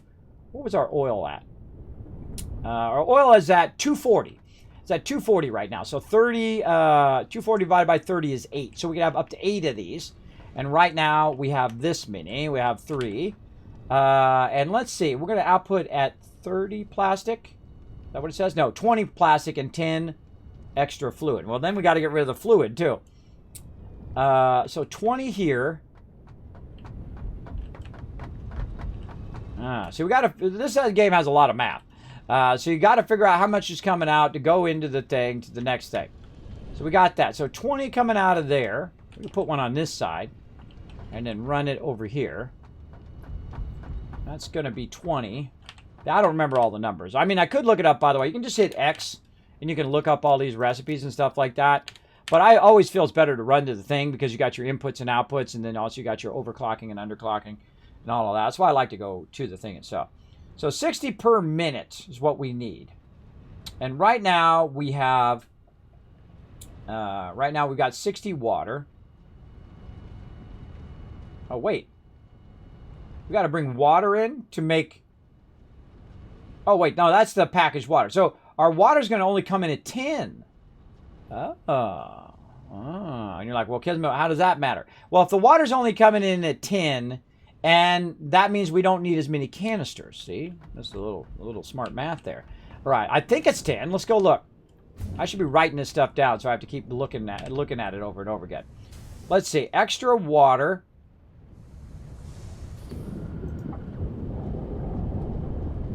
This is extra fluid. It's going out at 40 fluid per minute. Okay, so it's not 10, it's 40. Okay, so let's make a note that our water is 40.2 extra coming out of there. Okay? What we're trying to do is build aluminum here. That's what we're doing, by the way. We're running, making aluminum scrap. We're running along here. It's making aluminum bars. Those aluminum bars are mixing with copper, and that copper is then making aluminum sheets, which allows you to do the fastest layer level conveyors in the game. That's what this whole entire thing is here. I call it simple complexity. It's both simple and complex at the same time. All right, so we've got to take this water, and it's coming in at 40. And then so we've got to match a 40 output with a, over here, we got to match a 40 output of water with a 40 output of this. So if we see, I wish these numbers changed. There's a great change I like to see, is if I change this down, that this right here would change down too. Now, here's one of the smart things though. Because these numbers are the same, we can assume that we need to make the same amount of numbers of both of them, right? So if we know that our water input is at 40%, so target production rate over here, is 40. See, this is 60, 60, and 60. So all of those numbers are the same. So it's easy for us to kind of calculate, okay, if I underclock this to 40.2, which I just saw there we go, it's 67%. Then that means it's going to need 40.2 water, 40.2 canisters, and it's going to output 40.2 packaged water, which I can run in the awesome sink. And it will use less power. So that is what we're going to assume. And then we're going to go from there. So we need this to produce 40 canisters. So then again, same thing. We'll crank this down to 40.2. Right, or maybe a little bit more, just a little extra. A little extra something. Because if this backlog's no big deal, right? This is no biggie over here. All right. So 40 point, or actually, no, let's do it on the dot. See what happens first. 40.2. All right, there we go. So that means that we need, if we're going to bring this down by 20%, so maybe around 20 plastic, right? We'll call it 20 plastic and see how it goes. And plus, we have to start that up to really know. Once we start it up, then we'll know. All right, this one's making rubber, and this one is making plastic, and this one is also making plastic. All right, what are we doing with this plastic? I can't remember. We're taking this plastic and this rubber, and we're running it up this way. And we're running it down this conveyor belt. I think we're just sorting this, right? We're just sending that onto the sorter. So instead of sending it on the sorter, I'm sure I've got tons of plastic over there now. You're like, Kismet, sorter? What sorter? Ah, the Kismet Mega Sorter. That's what sorter, baby. Let's go check it out. Leon, thank you so much for the follow as well. Appreciate that. Let's go over here and I'll show you the mega sorter. Now, I have tried to bring all of the resources into the center. I did not like it. It's not my style of play. But if your style of play, GG. And you're like, well, wait a minute, Kismet. You got all these boxes full of resources. What do you mean you're not bringing it in the center? I like to make the steel at the node and then send the steel bars and the steel pipes down the rest of the line. This way it's less conveyor lines I have to send down the line. Though it is kind of nice to have all of them in the one place because then you control the output of the coal and all of that stuff. But that wasn't my thing. It didn't float my boat, especially early game. It's pretty tough to run multiple lines and then come back and upgrade them. And you have all this kind of maintenance work that burns the most valuable resource that you have in life, and that is your time. So I prefer to go out, build it at the node, and then send in the plates, send in the rods, send in the steel, send in whatever it is I'm making in most cases. Now, in some cases, it's not good to do that. In some cases, you want to bring it to the thing. In the case of aluminum, which is what we're doing over there, we actually want to bring it to a kind of a center point where I can bring the water, I can bring the oil, and I can bring all the copper and all that other stuff into a central spot, which is a better spot, kind of an in-between spot, instead of making the rubber and the plastic and all of that way over here and then running that in and then, running it all up into the top of the waterfall up there, which is where I have my power and so on. So it's much smarter to build it where I'm at. And that's something we've been talking about, understanding when it's better to build at the node and when it's better to build right by the central part of your base. So you can basically get that stuff. So one of the things that you do a lot in this game, and that is sort stuff, right? Like you get a bunch of resources on you like this, and then you're like, oh God, now I got to put all this stuff in the box, right? Because you start taking stuff down, and you're like, oh, I got all these extra resources. You can throw them in the awesome sink, or you can throw them in the thing. Like right now, I've got some extra stuff on me right now. I've got some copper ignits, I've got some bauxite, I've got some coal. I don't really need to hold on to that. I don't really need it. I can go get tons more. So I'm going to put it in this box. Now, when I put that in the box, it's going to do me a favor. And that's it's going to sort that stuff. It's going to run it down the line. Oh, there you can see it way there at the end. Right there, it's offloading that, running it over there into that box, into the awesome sink, and basically throwing it away in the trash. Oh, there we go. There goes some more over there. Box right on that side, coal on that side. So basically, it's just throwing it in the trash. It's grinding it up in the garbage disposal over there and turning it into tickets. So you can buy stuff in the awesome shop, by the way. And you can see that it just did that. Now, this is what I call the filter, right? This is going in, it's filtering out all the trash filter. So it's going to filter out all the trash that I don't want to deal with and sort and manually put into the awesome sink. I would rather just put it in there and have it sorted. Now, stuff I do want to keep, you can see it going along here. It's going along this top part here, and then it hits right here. Whoa. And these are smart splitters, by the way. And you can see that if it's not something that has been sorted yet, it goes down and it goes off to the left, which is going right here, right? Because this is actually turned sideways. And then the center would be copper sheet, and then right would be a screw. So if it was screw, it would go right and then go up into those boxes, up into the top, and then sort its way down. So when I need it, I would grab it from the bottom, right? So I don't have to go up to the top to grab it every time. Same thing here. Boom. That would go up, go into its box. So if I go around to this side, which I've got a little bit. Here's a great way to organize your stuff, by the way, is to go in and make a little thing outside your box like this, and it shows you what it is, right? This is pipes, and that's beams. This is copper sheets, screws, and so on. So it tells you what is in each and every box, and I feed it from up above. And then I feed it down into the bottom two. The bottom two are kind of my backlog of resources that I can use to go and make stuff. Right, because that's ultimately what you're doing a lot of times. You're making factories, and you're making things, and you're making roads, and you're making foundations, and you're making bridges and transport systems and all of that. Because you need resources to do that. That's one of the premises of the game.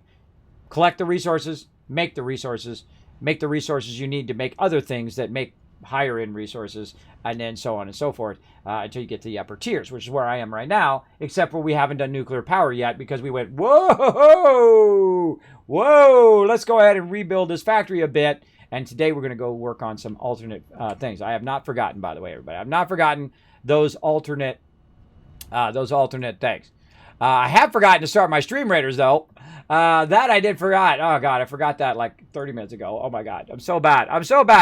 See, you guys get me started in the chat. I am very easily distracted. Know that about my stream. I do have sleep apnea and vertigo. I am easily distracted. I easily go off the rails. So just accept that, everybody. Just accept that. See, this is why I don't shout it out until I actually start a game. And then once I start a Stream Raiders game, then I will go and I will shout it out. And let's go shout it out to all my Stream Raider peeps that we've actually started up. Because I know that about myself. And it's good to know that about yourself, everybody. And if people can't accept you for your disabilities and your conditions, and I've had that problem lately where people are like, well, Kismet, you don't show up and blah, blah, blah. They're like, I told you. I got these conditions, and that's one of the things. That's one of the things, when you have these type of conditions, it's not like I'm doing it on purpose. And that's the toughest thing. When people, you talk to people and they're not listening. They're not listening to you. You say, look, no, it should be like this. And they're like, why are you doing that? And I'm like, what do you mean, why am I doing it? I just told you why I'm doing that. I just told you. I just told you the reason. Do I got to tell you again? It's very frustrating. And you try to tell people straight. I'm a straight shooter. But sometimes they don't listen, and then it makes it tougher. When people don't listen to you, right, when you're telling it, it's really tough. All I can do is say, look, I told you multiple times. I tried to explain it to you. If you don't understand, there's nothing more I can do.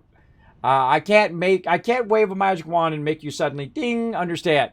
There's nothing else I can do other than, take action and do what I need to do. Right? That's how we do up in here. That's all you can do in life, everybody. All you can do is do your best. Do what's right in here. Right? And then you're good. You're good to go. All right. So speaking of, let's get over here. Let's take a look.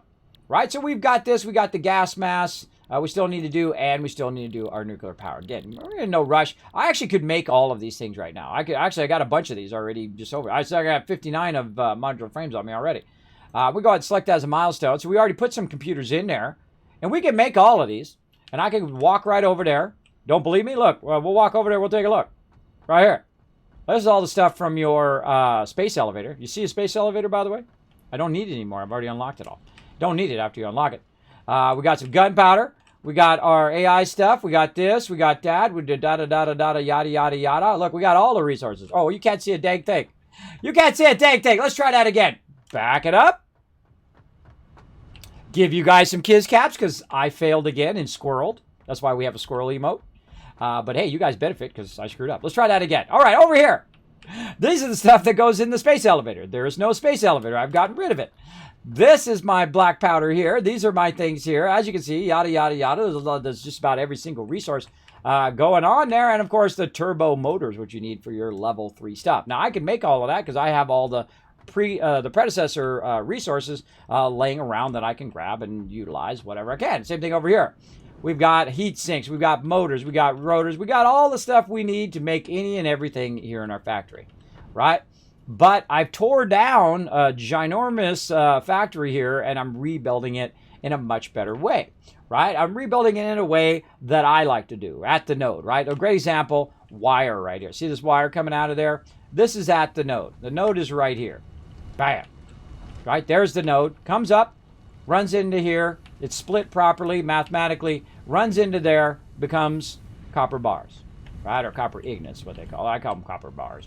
And then they run up to there, up to the next part of the factory, by the way, which is really cool that you could put a hole in the wall and then use it as a hypertube, like that. It's really neat. Really, really cool. This game is awesome, by the way. If you have not discovered the wonderful Satisfactory, you can buy it on Steam or on the Epic Game Store. Snatch it up, bro. Snatch it up. You don't have to use an affiliate link or anything like that. You just go and enjoy. It's fine. I'm good. Then over here, see, it's making wire over there. And then also it goes on right here to make cable. So we're doing cable and wire, right? So this floor is cable. The floor below is wire. And up above, actually, is the awesome sink. And you're like, why do you have an awesome sink up on the top, Kismet? Because all the excess that I'm producing gets run right into there. So all the quick wire, all the cable, and any excess wire down here will come back up, but there's no excess right now. Look at that. Look how many plates it's making. Holy moly. Making crazy tons of plates over there. And then over here, I have some other production. YOLO! Woohoo! That's why I love the skates, by the way, because you can jump big distances like that. You can jump higher, and you can go faster when you're running. Bringing in some rods, and those rods are feeding in here. These rods are creating heavy, or not heavy modular frames, but modular frames. Up there, you see them going out right there. Wow! There we go. You're like, Kismet, why is your health so low? Because I don't care. Because I don't care if it's low. Because I'm usually at the base. The same thing in 7 Days to Die. You're like, Kismet, why are you not eating food and water? Because I don't care if I die. It's not an ego thing. It's like, hey, everybody, I've never died in the thing. I'm playing permadeath or whatever. I don't play permadeath. It's not my thing. If it's your thing, more power to you. But it doesn't float my boat, as they say. It's not my thing. I think it's, especially when it's your companions who die. That's heartbreaking. It's like when I was playing, and I still play to this day, Fallout Shelter. So they added a survival mode. I'm like, oh, cool. I love survival modes. I love it when it's harder. But they have permadeath for your people in there. And it's not an option you can turn off. So I tried it multiple times to see if I could play, because I really like survival modes. I like the tougher modes. And I was trying to play it. I just could not bring myself to play it. I was honest. I was like, I can't bring myself to play it. It's so heartbreaking when somebody I've worked with, right, and I built them up, and I got them in power armor, and they're there, and then for some reason a death claw comes in, and I don't click it fast enough, and they die, and then now that person is gone. And I've literally put 10, 100, 1,000 hours into building that particular person up. It's too heartbreaking for me. So I don't do those kind of modes. Now, I don't care if I die. If I die in a permadeath run, oh well. But also, I feel like it's very repetitive when you do permadeath runs, because you run, you die, you run, you die, you run, you die. So if I want that, I could play Quake, which I really like. I love Quake, but that's the kind of game that is, right? You go in, you pick up the things, you run, you shoot, bam, you're dead. Run, pick up the power-ups, shoot, bam, you're dead. At least that's how it is when I'm playing. Some people are like, boom, you're dead, boom, you're dead, boom, you're dead. So, hey, there you go. There you go. But that's the way that type of game is. I prefer the type of game where you get hit. Oh, my God, I'm getting hit. A quick bandage up. Feeling good. There's a big battle going on. I'm taking this guy on. Okay, I took that guy out. Or this guy got taken out by that guy. And this is going on this way. And, oh, someone got me. All right, GG. Right? That's okay. I like that. I don't like insta-kill games. I kind of burn out on them. I got Quake and all of those ones as well. I like it to be more of a battle where you can come back and have a chance of coming back. I like that mechanic versus then you're insta-dead and you just have to do the same repetitive cycle every time, right? You grab the stuff, get the power-ups, fire, bam, they're dead or you're dead, one or the other. They're going to go pick up some more loot and start over, or you're going to pick up the loot and start over. But Quake is still a great game. Much love to Quake out there. All the peeps. I love the Unreal Engine. That's really nice. Very, very beautiful. I love the new Doom as well, man. That thing looks awesome. That's on my list. On my list to get around to, everybody. That looks amazing. No patience is rough. Yeah. Well, I think it's less than no patience. It's the fact that they're not, when you're talking, they're not hearing you. They hear you, but they're not listening, which has been sadly a bit of a theme lately. I try to tell people, but they don't listen. I don't know what else I can say. I mean, I try to tell them, take care of that IRL, take care of your life, take care of your stuff. I mean, I've said it for 5 years here in the stream. I've just like nonstop saying it to the point at which people in my stream who have been in here for a long time go get a sandwich whenever I start talking about it. They're like, oh, Kismet's talking about that again. Hold on, I'm going to go get a sandwich. And you're like, sometimes Kismet, why do you talk about the same thing all the time? Well, because I have new people coming in the stream all the time. Like right now, I got a ton of people in here, and some of them might be coming in from the homepage. Some of them might be coming in from the recommended tab. Thank you very much to Twitch for all that love. Love you, big time. And so on. Or someone might have rated my channel, and people are new to my channel, stuff like that. So I do sometimes talk about the same stuff. And a lot of people are in my stream, and who are my core peeps are here no matter what game I play. Those people understand. They know. But for these new peeps or people who've been here for just a short amount of time, that's why. That's why I'll repeat it, is because there's new peeps. Speaking of awesome peeps, yeah, squirrel, right, Furwin? Yeah, well, hey, you guys earned 1,000 kiss caps, so there you go. See, whenever I screw up, you guys benefit. So that's, you want me to screw up at this point. Because then I'm going to give away that $25 gift card tonight, Steam gift card, so you get yourself an awesome game. Maybe you can get Satisfactory. Actually, the last gift card I gave out, the guy said, you know what I'm going to do with the gift card? I'm going to go buy Satisfactory. And I said, hey, thumbs up, bro, go grab it.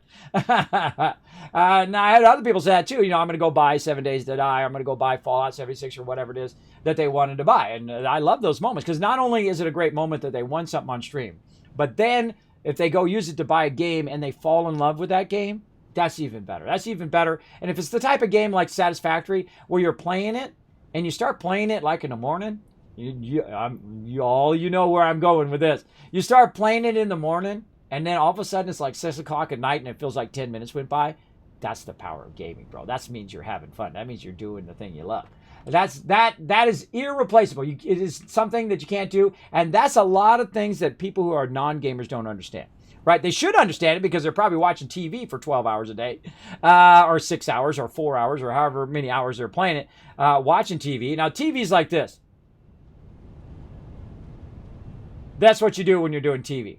But when you're doing games, you're doing, what if I did this? And what if I did that? And hey, you want to help? Let's help out. Let's build some teamwork, right? So you're building teamwork with other people. You're communicating with other people. You're building stuff. Your creativity's firing all the time. It's like you're a child again. You get to play.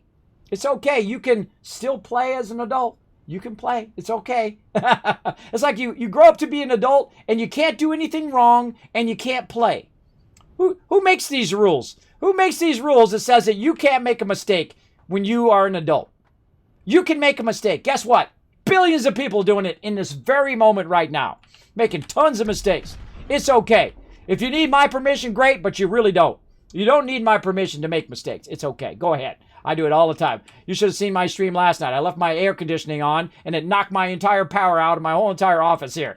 Because I made a mistake of forgetting to turn it off. I got a new air conditioning unit, and it keeps knocking my power out. It's okay. And it took me a long time to give myself a permission to make mistakes, right? Because you're at work, and everybody's like, well, hey, yeah, I can't believe you made that mistake. Meanwhile, they made about 50 mistakes last week, right? You know those people. You know what I'm talking about. So, yeah, give yourself the freedom to play. Have a fun time. Play your favorite type of game. If you like Battle Royale, GG, bro. Play that Battle Royale. Go have some fun. You like to build like me? You're a builder. I'm a builder for sure. You like to build stuff up, make awesome things, and then take it down and make it better, and then take it down and make it better again. That's pretty much this playthrough right here. Then go for it.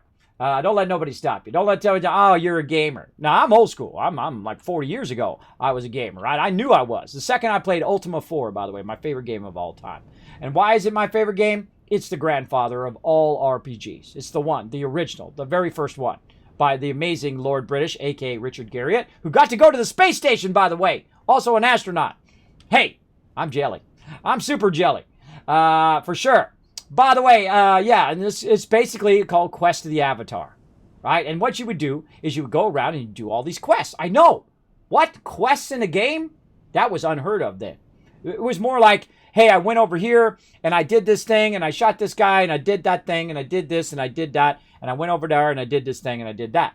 But there was no purpose to it. There was no purpose to what you were doing. You're doing space aliens, right? You're playing Space Invaders, right? You're killing all the aliens. They're coming down. They're trying to get to your tank. Oh, God, space aliens. Get them. Right? Which is fun. I played a lot of that game. Very, very fun. There used to be an arcade, by the way, when I was a kid, that had Space Invaders, the stand-up one, and then it had comic books. So as like a 10-year-old kid, Space Invaders and comic books, I'm down, bro. I go in there, I get the latest comic book, Thor or, Captain America or whatever. I have tons of, I have literally thousands of comics that I have saved somewhere in my garage, which I haven't seen in, 10 years, whatnot. I got like the beginnings of stuff too, because I used to do comic books as a graphic designer as well. I used to do a lot of comic books come in, like The Simpsons and Star Wars and all of those ones. I have the entire Star Wars series, by the way, from 1 to 127, all of them. Yeah, the last one was the number 127 of the original series. So there you go. Now, do I collect comics as an adult? I don't. I haven't collected comics since I was. I wouldn't consider myself a collector of comics. Even then, when I was working in my 20s, I would get comics because the free swag we got at work, right? So they would when we help them print their comic, right? Because I was in pre-press and printing, they would come in and they would give comics to all the peeps. So you get like Simpsons #1, bro. I have a calendar of the Simpsons, right? That's like the first calendar they ever put out. Right? So if I was a big collector, I'd be, hey, look at this, and I got it all pressed and boarded and all that stuff, which I do with all my comics. But I'm not a collector. I don't collect stuff, right? I have little things from time to time, right? I got my bobblehead. Vault Boy, do your thing, bro. And I have things that, along the way that I have collected from achievements that I've done in life, like the Guild Summit coin. Only one of 100 in the world. That was given out at the Guild Summit. There it is. Star Wars: The Old Republic, baby. That's right. That's what happens when you put 300 members together and play some serious games. All subscribed, by the way, at the time. Yeah. So yeah, hardcore. Those are little mementos that I keep. But I don't collect stuff. And you know why? Because I don't got the room and I don't want to manage it. I got enough stuff in my life to manage stuff. I had the original 1977 Dungeons and Dragons original set. Right? But I don't play Dungeons and Dragons anymore. I've played it since I was like 15, 16 years old.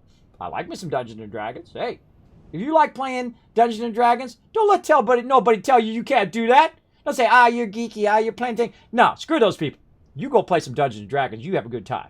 That's what it's all about. Create moments of joy for yourself. Don't let people tell you who you are. You can't go through life having people tell you wear these socks and listen to this music and be this person and do that thing, right? At some point, you got to be your own person. You got to say, no, I like playing Dungeons and Dragons. I like going to Renaissance Fair. I like Star Wars. I like Star Trek. I like Lord of the Rings. I like whatever you like, right? I like, knitting. I like sewing. I like whatever, right? Whether you're male, female, doesn't matter. Doesn't matter where you come from in life. You got to find those things to make you feel good in here and then keep this going too, right? You got to find those things. Find those things. I'm doing it right now. Believe me, every day is a struggle. It never stops being a struggle for me. Every day is I'm getting out of the bed today. And I'm going to, despite being dizzy, despite my inability to sleep well, I'm going to get up and I'm going to do something. And talk to you guys a lot today, apparently. I'm on a roll today. I loved Ultima. I said, RC Dan, to me too. I played the entire Ultima series. I did not play Ultima Online, by the way, when it came out. I don't know why. I think I was busy working. Because, sometimes, darn real life gets in your way when you're trying to play games, right? But then again, I was making lots of money. So, partying, going to the river, sea doing, and, having a good time.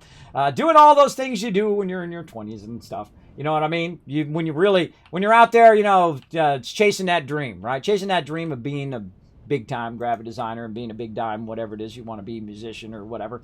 That's the chasing those dreams, and really you're trying to prove it in here. You're trying to prove it to yourself that you can do it.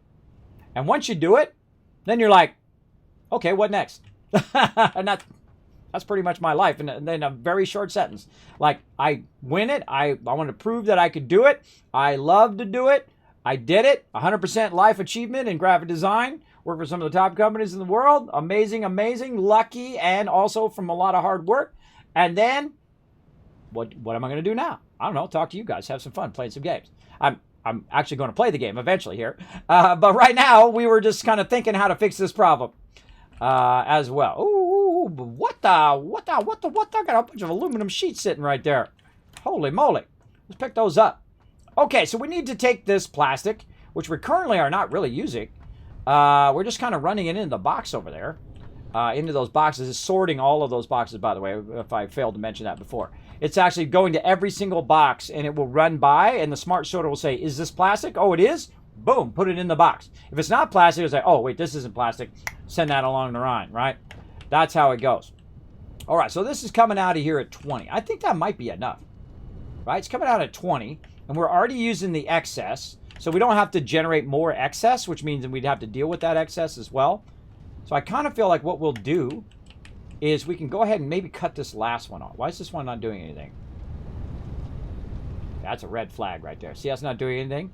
Nothing's coming out of there. What's the deal? No power. I did not power that up, everybody. All right, let's see some squirrels in the chat, everybody. That one is not powered. And I should have noticed it by the smoke. But that one, I forgot to power last time. That was my bad. See? That's called squirreling right there. I must have been doing something else, and I got off on the other thing. That was not even doing anything. All right, everybody. Because I need this stuff here to help with that. So let's take this out. We're not going to merge that in there anymore. Now what we're going to do is we're going to take this out, and we're going to try to lift this way up above here using our conveyors. And again, it's coming out at 20, right? Let's just double check our numbers. Coming out at 20. All right, good. So we'll use our lowest level conveyor. We'll bring it up. We'll aim it over that way, and we'll hope we can get it over to the other side. All right, we've already got a lifter there. Oh, I forgot about the lifter. All right, cool. Or the stacker. Awesome. Let's try that.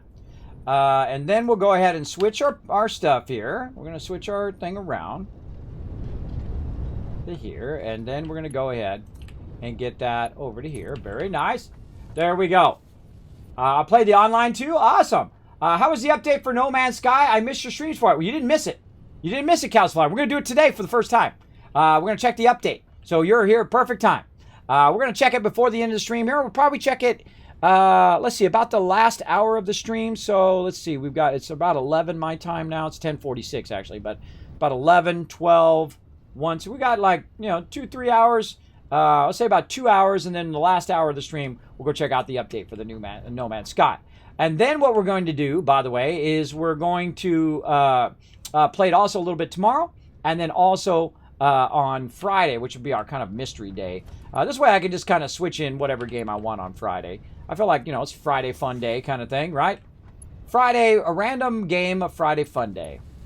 All right, where am I sending this to? Apparently to the wrong side, because my where's my thing? It's right there. Okay, we see where it's at. Okay, so that's there, and I want to put this down here. Oh, here's a great idea. Let's take this. We'll just put it along here, and we'll feed it from over here. Let's take this constructor. Let's say, I think we could make it reach to there.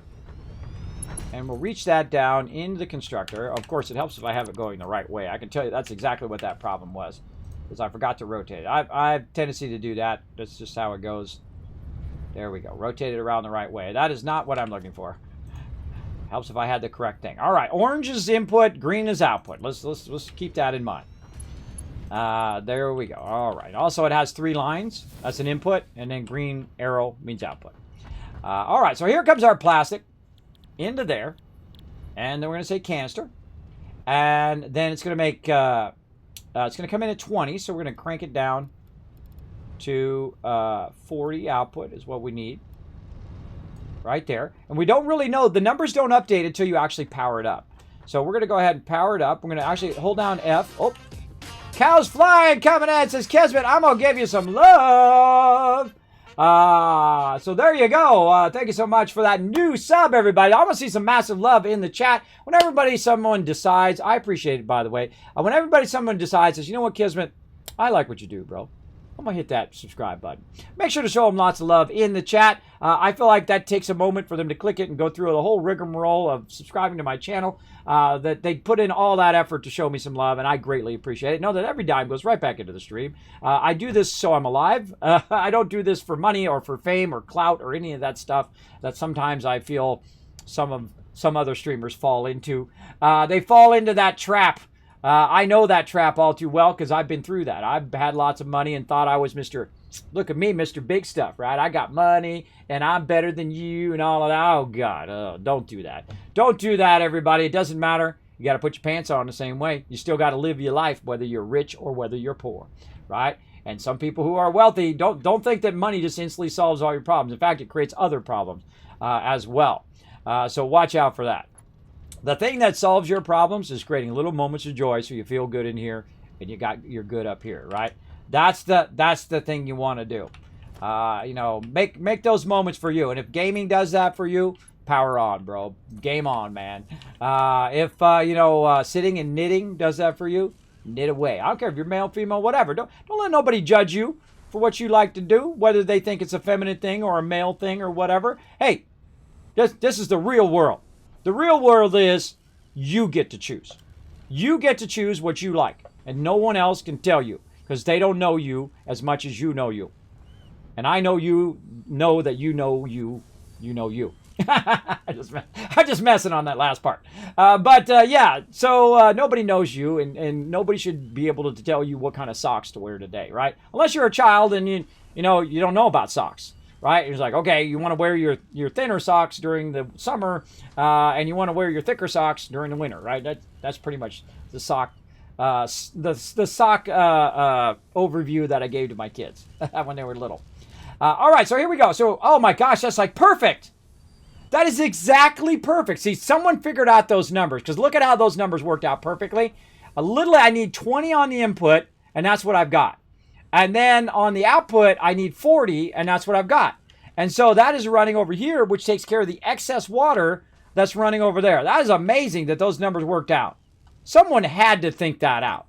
Someone had to, there's no way that just happened accidentally, right? I mean, maybe it did. Maybe it did. Sometimes things do happen accidentally, by the way. So yeah, that's pretty amazing. That math just worked out. Right? Now, see, sometimes I like to let it be a mystery if the math is going to work out or not. That was it right there. It's just you try stuff and see if it works out. That's also fun, instead of doing all the numbers ahead of time. Some people are ahead of a time person. Some people are, like to know all the numbers, and they want it to be look beautiful as well as be functional. And more power to you, however you want to play. There's no wrong way to play games, by the way. Some people are always so uptight about, hey, you got to do it like this and you got to do it like that. No, people don't have to do it anyway. It's their game. They can play it however they want. They want to play in permadeath mode? Permadeath on, bro. You want to play in easy mode? I would suggest, maybe at the beginning, try something a little harder later to challenge yourself. But hey, it's your game. You played in easy mode. Go ahead. I'm just saying up in here. All right, so we got this powered up, I think. I guess we missed the wire? Where'd the wire? The wire didn't go. All right, so I knew there was something going on because I could see it's not powering up. All right, let's do it. Right here, bro. Come on. There we go. All right, now it's going because I can see that there's no smoke coming from the top. And it's also not feeding in. Okay, so you're like, Kismet, why are you making packaged water and when are you going to run around and get these alternate recipes? Right after this. Because we got to fix this problem first. This is extra packaged water. Or excess water that we're doing. So we brought the water down and we learned about flushing, by the way. You go in here and you can flush all of this excess water if you want so it doesn't backlog your thing. But I would rather it take care of it automatically because this is Satisfactory. It's a factory, right? I wanted to take care of it before it fills up and then stops the rest of my aluminum supply and whatnot. So I want to go ahead and take it, run the water out. Then I'm using the plastic to make some containers, and those containers are then going to go into packaged water. Now, the thing about packaged water, in theory, I haven't tried it yet. We're going to find out here in a second. In theory, I should be able to take this and run this into the Awesome Sink. Now, I don't have anything set up on my sorter. Otherwise, I would run it back into my sorter right there, which would be perfect. I could just merge it right there, and then would run off and then go and be sorted and whatnot, and then probably just throw it away because I put it in my thing. But to do that, we need to go over here and do it. Now, I could also put another Awesome Sink over there, but that costs me more power. And if I'm using more power, that means I need more power. I got to do all that. It'd be smarter if I just made it where it took care of it, right? So I'm going to run all the way to the end here, like this. And that's going to run all the way through there. Now, if it's something that this is center output right there, which is iron ingot right there. So we need to find a way of finding out and how to get rid of that water in something that we've already set up, right? Now, to the right here is anything that's undefined. This is going up and going back. So if we wanted to, we'd have to add another leg of the journey here, or another leg of the journey out there. And I kind of feel like right here is a great place to kind of change this sorter. So we can take this out. We could add it to the end. We could say, okay, the center line of this one, right? The center line of, I'm trying to, that's just a merger. That's not even a smart merger. That's just a merger. All right, we need a smart merger there. And we need to take that out and get some smart merger action going on. So we're going to need some AI limiters and stuff. Let's go ahead and put that on our list, right? We need to go in. We need to go in and say we want to make a smart splitter, right? And let's say I'm going to need a AI limiter to make that happen. Now, I just happen to have a gigantic stack of a whole bunch of resources all over the place here in my central part of the base. Notice the purple? Purple means that's my production. The green means there's going to be a train there. Yellow means road. And this right over here means I'm going to grab a bunch of resources in here. Now, notice it's not completely full because I don't have a production for that yet. Some of these other ones, they're full top to bottom and running into the Awesome Sink. We'll get back to those later on. Right now, we just need another smart splitter so we can add another section that will get rid of packaged water. And that's what this does right here. This is kind of like my trash dump. It clears out all the trash and runs it out of there. So let's go ahead and take this out temporarily. We'll take this out temporarily. We'll take this one out, which is not even a smart splitter. Right there. And like this. There we go. And then we're going to need, let's see, this one's going iron forward and then right undefined. So we're going to say right is now going to be packaged water. packaged water. There we go. And center is actually going to be anything left over. Right here. Any undefined. So now it's going to go forward. So you can see the quick wire. And the quick wire is going to build up behind us. And then we need to make another merger over here. And we most likely need to take out a bit of this. So we've got to rework a bunch of this. But we need another merger over here. So we're going to go ahead and say merger. Merger. We'll do that battle here in just a second. We're going to go ahead and put that merger right over there. Make sure that we're actually on the thing. Right? Make sure we're on there and that it's oriented correctly. I had that problem last time. By the way, if you hit the middle mouse button, bam, it just picked that up. Isn't that cool? If you use the middle mouse button, bam, now I did merger. Now I did smart merger. It actually picks it up if you hit the middle mouse button. It's really, really handy. I've been trying to get in the habit of doing it. Wait a minute. Nope, that's not on there. See, it's not going in the right direction. Yeah, see? I thought I caught it, but I must have clicked it and wasn't watching. See, don't pay attention to this green line. Pay attention to the green arrow. That's the most important thing. There we go. All right, now we got it right. And then middle mouse button. And then it'll run in there and then run off to the side if it's that particular thing, right? So it's going to the right is going to be packaged water. Left is going to be steel ignits. And then straight is going to be anything that's undefined. And I feel like the only other thing that I need is that iron, right? Is that iron ignit. So I'm going to need one more smart splitter. Let's grab this. Actually, let's take this out. And let's go ahead and grab this. And we'll go ahead and run that smart splitter this way. So we got the orange is the input. So we'll put that like that. There we go. And then we'll go ahead and put this back in. And we're using our Mark 5s, which are 780 belts. Man, they boom. They zoom. They zoom. Okay. And then on the left, no, the right side, we will say the one last thing we needed, which was our iron ignits right here. Iron ignits. There we go. And then center is going to be our any undefined. And then left is actually going to be none. There we go. So because we don't need to sort anything over there, but if we find something else we want to sort, we could add it right there, and it'd be part of our process. Easy. Now I feel like this is going to be in the way. I feel like we need to take this out now and kind of push this forward a bit. There we go, and take this out and redo all of this and run this forward into there. Okay, and then we're going to work on the rest of that here in just a second. First, we're going to do a battle, and we'll come back to it. Let's go. Battle time to battle, everybody. Let's go. Gatekeeping games and fandoms is not cool. Exactly. People try to bring you down for what you love. Forget about them. They don't care about you anyway. They don't care about you. Why you care about what somebody says about you who doesn't care about you? I don't. I don't anymore. I used to. Long time ago. But not anymore.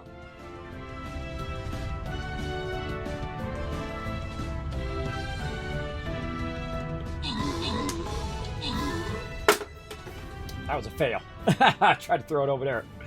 Fail.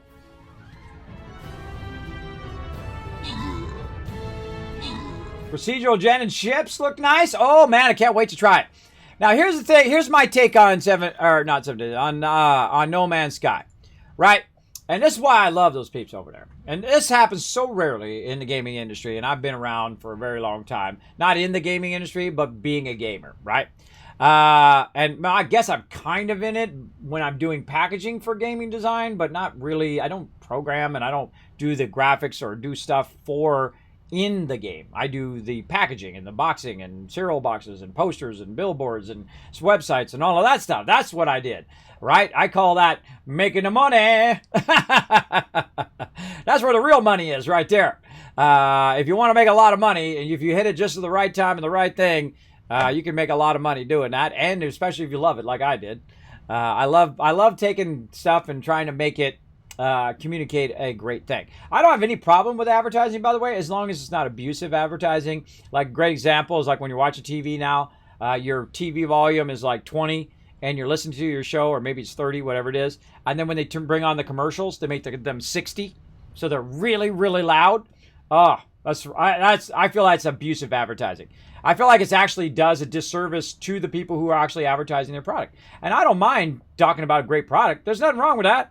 And I don't mind hooking you guys up with great products. I don't mind telling you, hey, instead of spending 3 hours looking on Amazon at all the reviews, because that's me. I'm that guy. I will go in there, and if I'm looking for this tiniest thing, like I bought a little vacuum, by the way. I bought a little tiny vacuum for my keyboard because it gets dusty because I'm doing a lot of streaming. And so I bought this little vacuum. And I read all the reviews, and I read everything. Even if it says it's like Amazon Choice or whatever, I'll still look at all the reviews, and I spend about an hour trying to find a $20 vacuum. That's me, right? An hour or two trying to find it. I did that yesterday, or I think it was day before yesterday. And so I spent like an hour reading all the reviews, and then I said, okay, I'll try this one, right? So to save people that, I go, hey, I got it. Works great.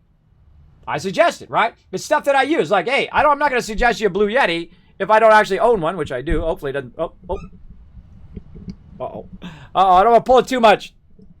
If I pull it too much, it's going to come unplugged, and then I won't be able to speak to you.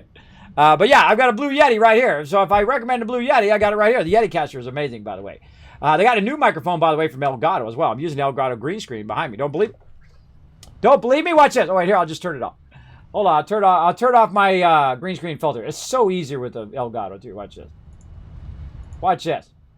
Let's see. Where is it? Right here, my chroma. Bam! There it is. Green screen. There it is. It goes up and down, too. It's really cool. Right? Watch this. It's super awesome. Here's what... See, I used to have a green screen, and it was one of those ones you fold down, and I can tell you, it has a metal bar around the outside. I've hit myself in the face 50,000 times. Easy. Easy. Well, at least it feels like that. Watch this. Let me back up a little bit. A little behind the scenes here, everybody. Down it goes. Up it goes. Easy, right? And it has like a cool little spring behind it that holds it up. Now, I've been doing green screening since before some of you were born, 20, 30 years ago. And I can tell you, that is the easiest green screen I've ever had. Because here's what it does. It doesn't take up my entire office up here. I can literally just roll it down to the end, cover it up so it doesn't get all dusty and dirty, right? Because I got a dog, runs around, Sparkle Dog. And then when I want to make it so you don't see a background, and I just want to be in the game, boop, there we go. Just like that. Just chrome it out. Easy. And that is what I like. And I like easy stuff where I just set it and forget it, man. I talk about that all the time in the stream, right?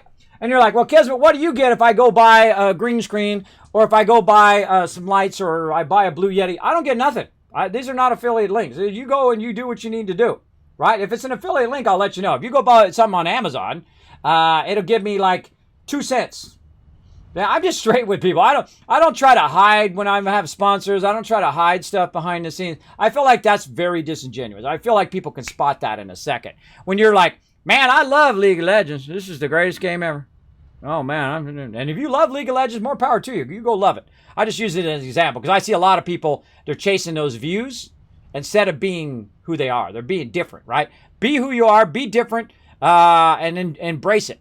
There we go. So good luck. Congrats to Rotisserie, got 25 gold, and Dvorak over there, who also got some love.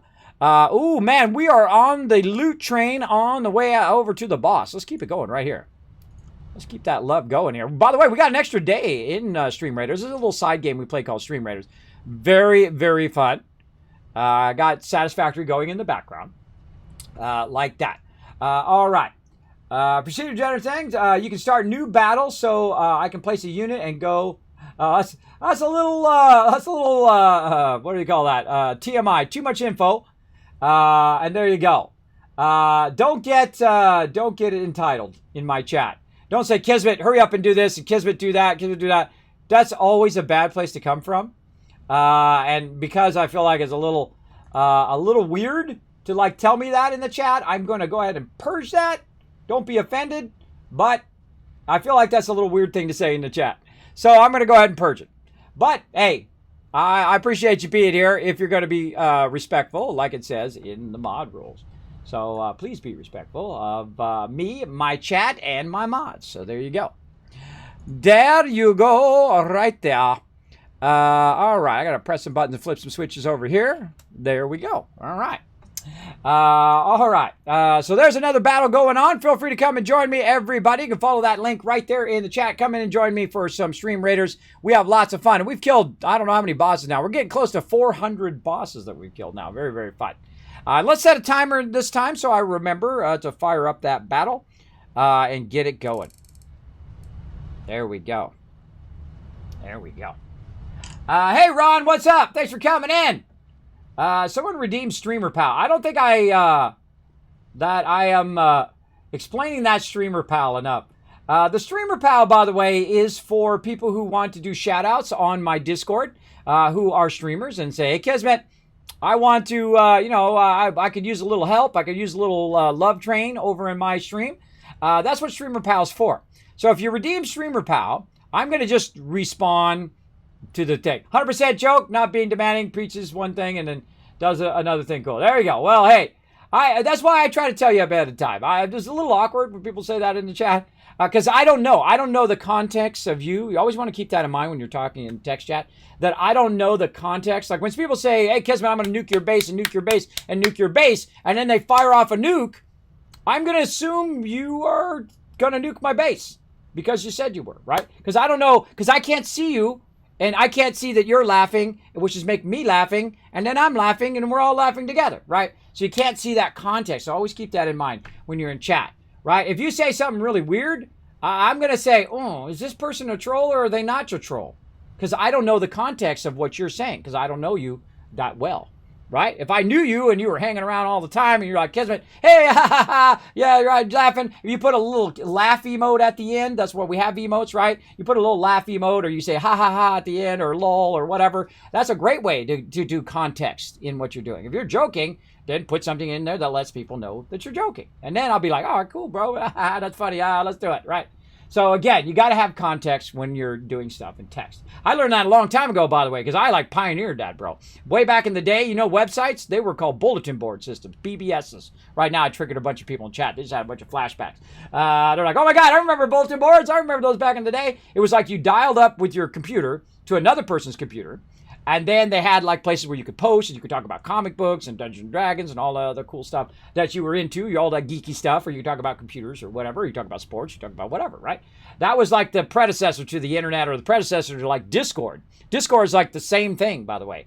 It's like the old school bulletin board system, right? Right? Some of you know what a bulletin board system is. You're like thinking, oh yeah, wow, that is kind of like the old bulletin board system where you have like a whole community of people who go. It's like the Steam friends, right? You have a whole community of people that are all together. That was like in the 70s, right? This is the late 70s, early 80s, bro. That was a long time ago that started. It's like, you know, people are like, oh, that's a new thing. No, it's been around for a long time, bro. So again, when you're typing in text, make sure you use some context because I don't want to purge you for no reason, right? I just purged you there. I could have banned you, but I didn't. It only purges you for 1 second. It only does it for 1 second. It's not like I'm saying, oh well, I want to be really mean to you. In fact, I'd like you just to hang out and chill out, right? Chill out and relax, bro. Chakra for you there, little hang loose from all the peeps from my Hawaiian buddies.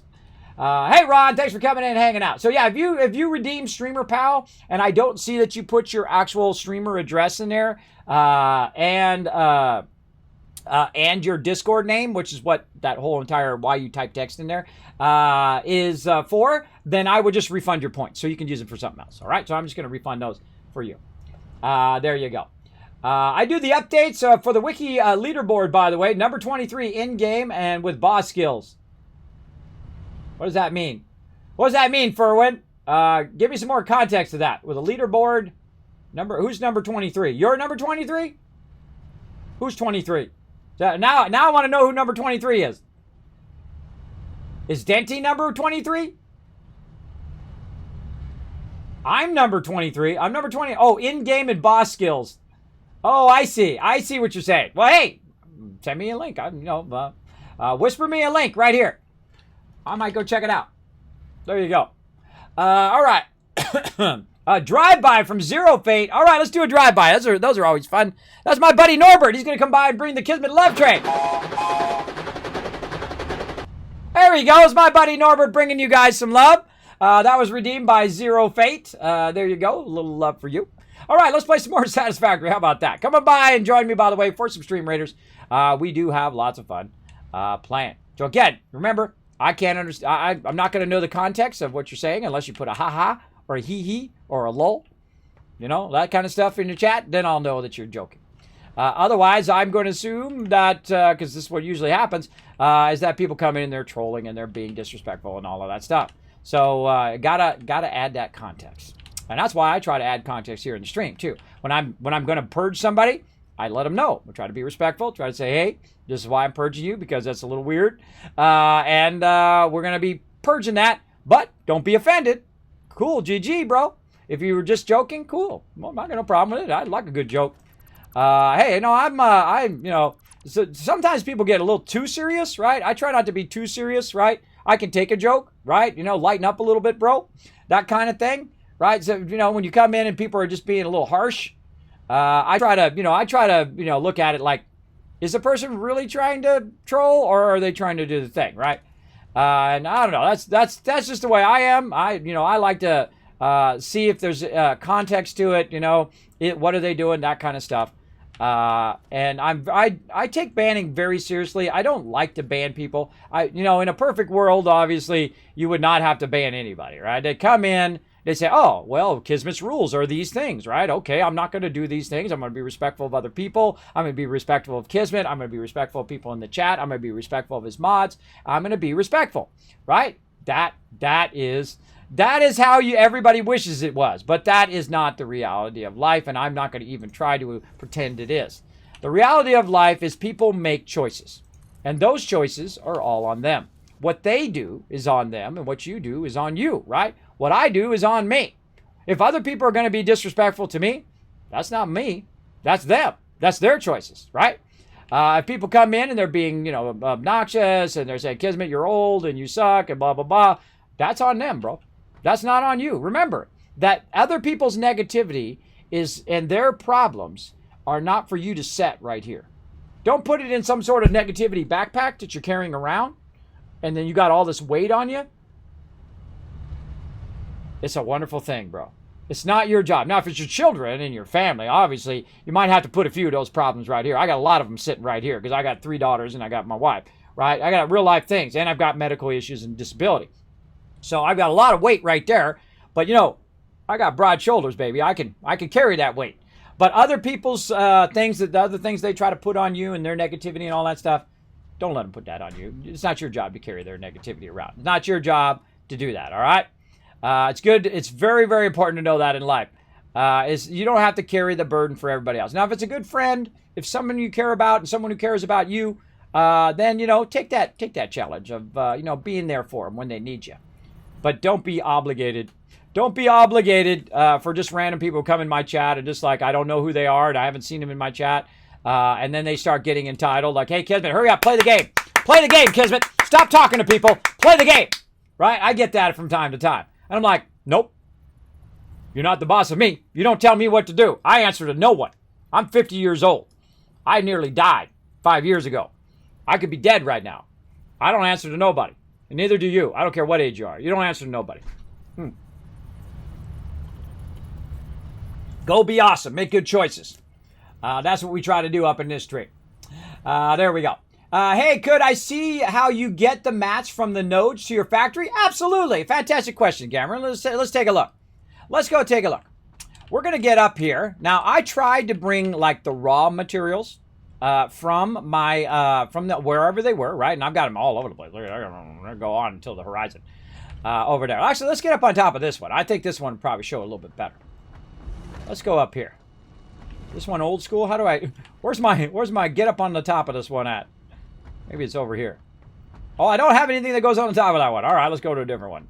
Let's go to a different one.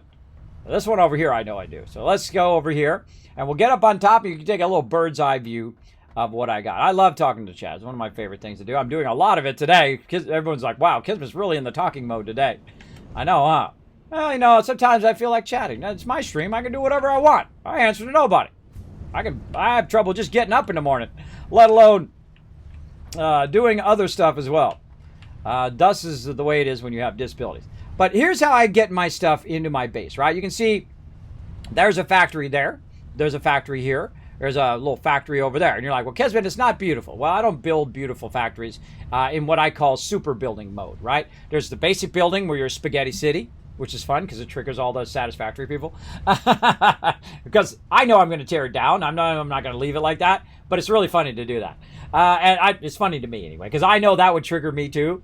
And that's like kind of like a thing on myself, which I know that about myself, that would trigger me. And that's why I do it, to alleviate that triggeredness. And then over there, I've got a bunch of resources coming in, running in. Now, first what I did was I got the coal, and I got the raw ore, and I got all that, and I ran it into a central thing. Well, actually, first I did a spaghetti, where I made some basic resources. Then I tore all that down. Then I ran all the resources into a central area. And then I was running it out to its various factories. And I had a massive factory, a huge factory here. Whoa, hey, God, that made me jump. That made me jump. I went too close to my thing.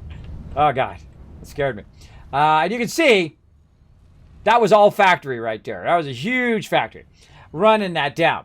And I made this big factory, and I ran all the raw resources. And one thing that I found that I don't like doing that. I don't like running it from its original resource. I don't like running it from its original coal and from its original ore resources. The thing I like to do most is to build it at the node if it's appropriate. Like, great job right here. This, or a great example right here, this is building out the node. See this wire coming in here? That wire coming in there is being built in this factory right here.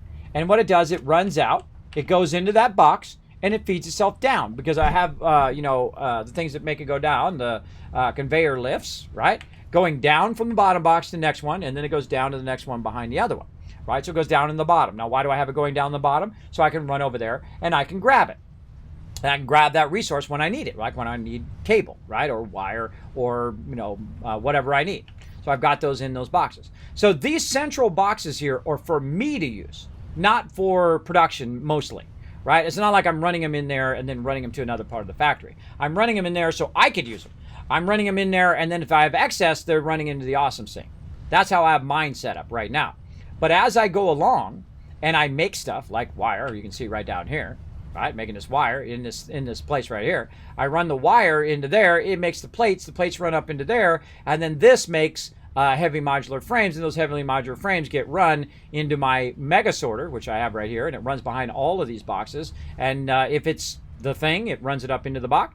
If it's not the thing, it keeps it going down the line until it comes all the way around and ends up in these three boxes over here. But if you have it doing right, if you're doing it right, then nothing ends up in these boxes at the end.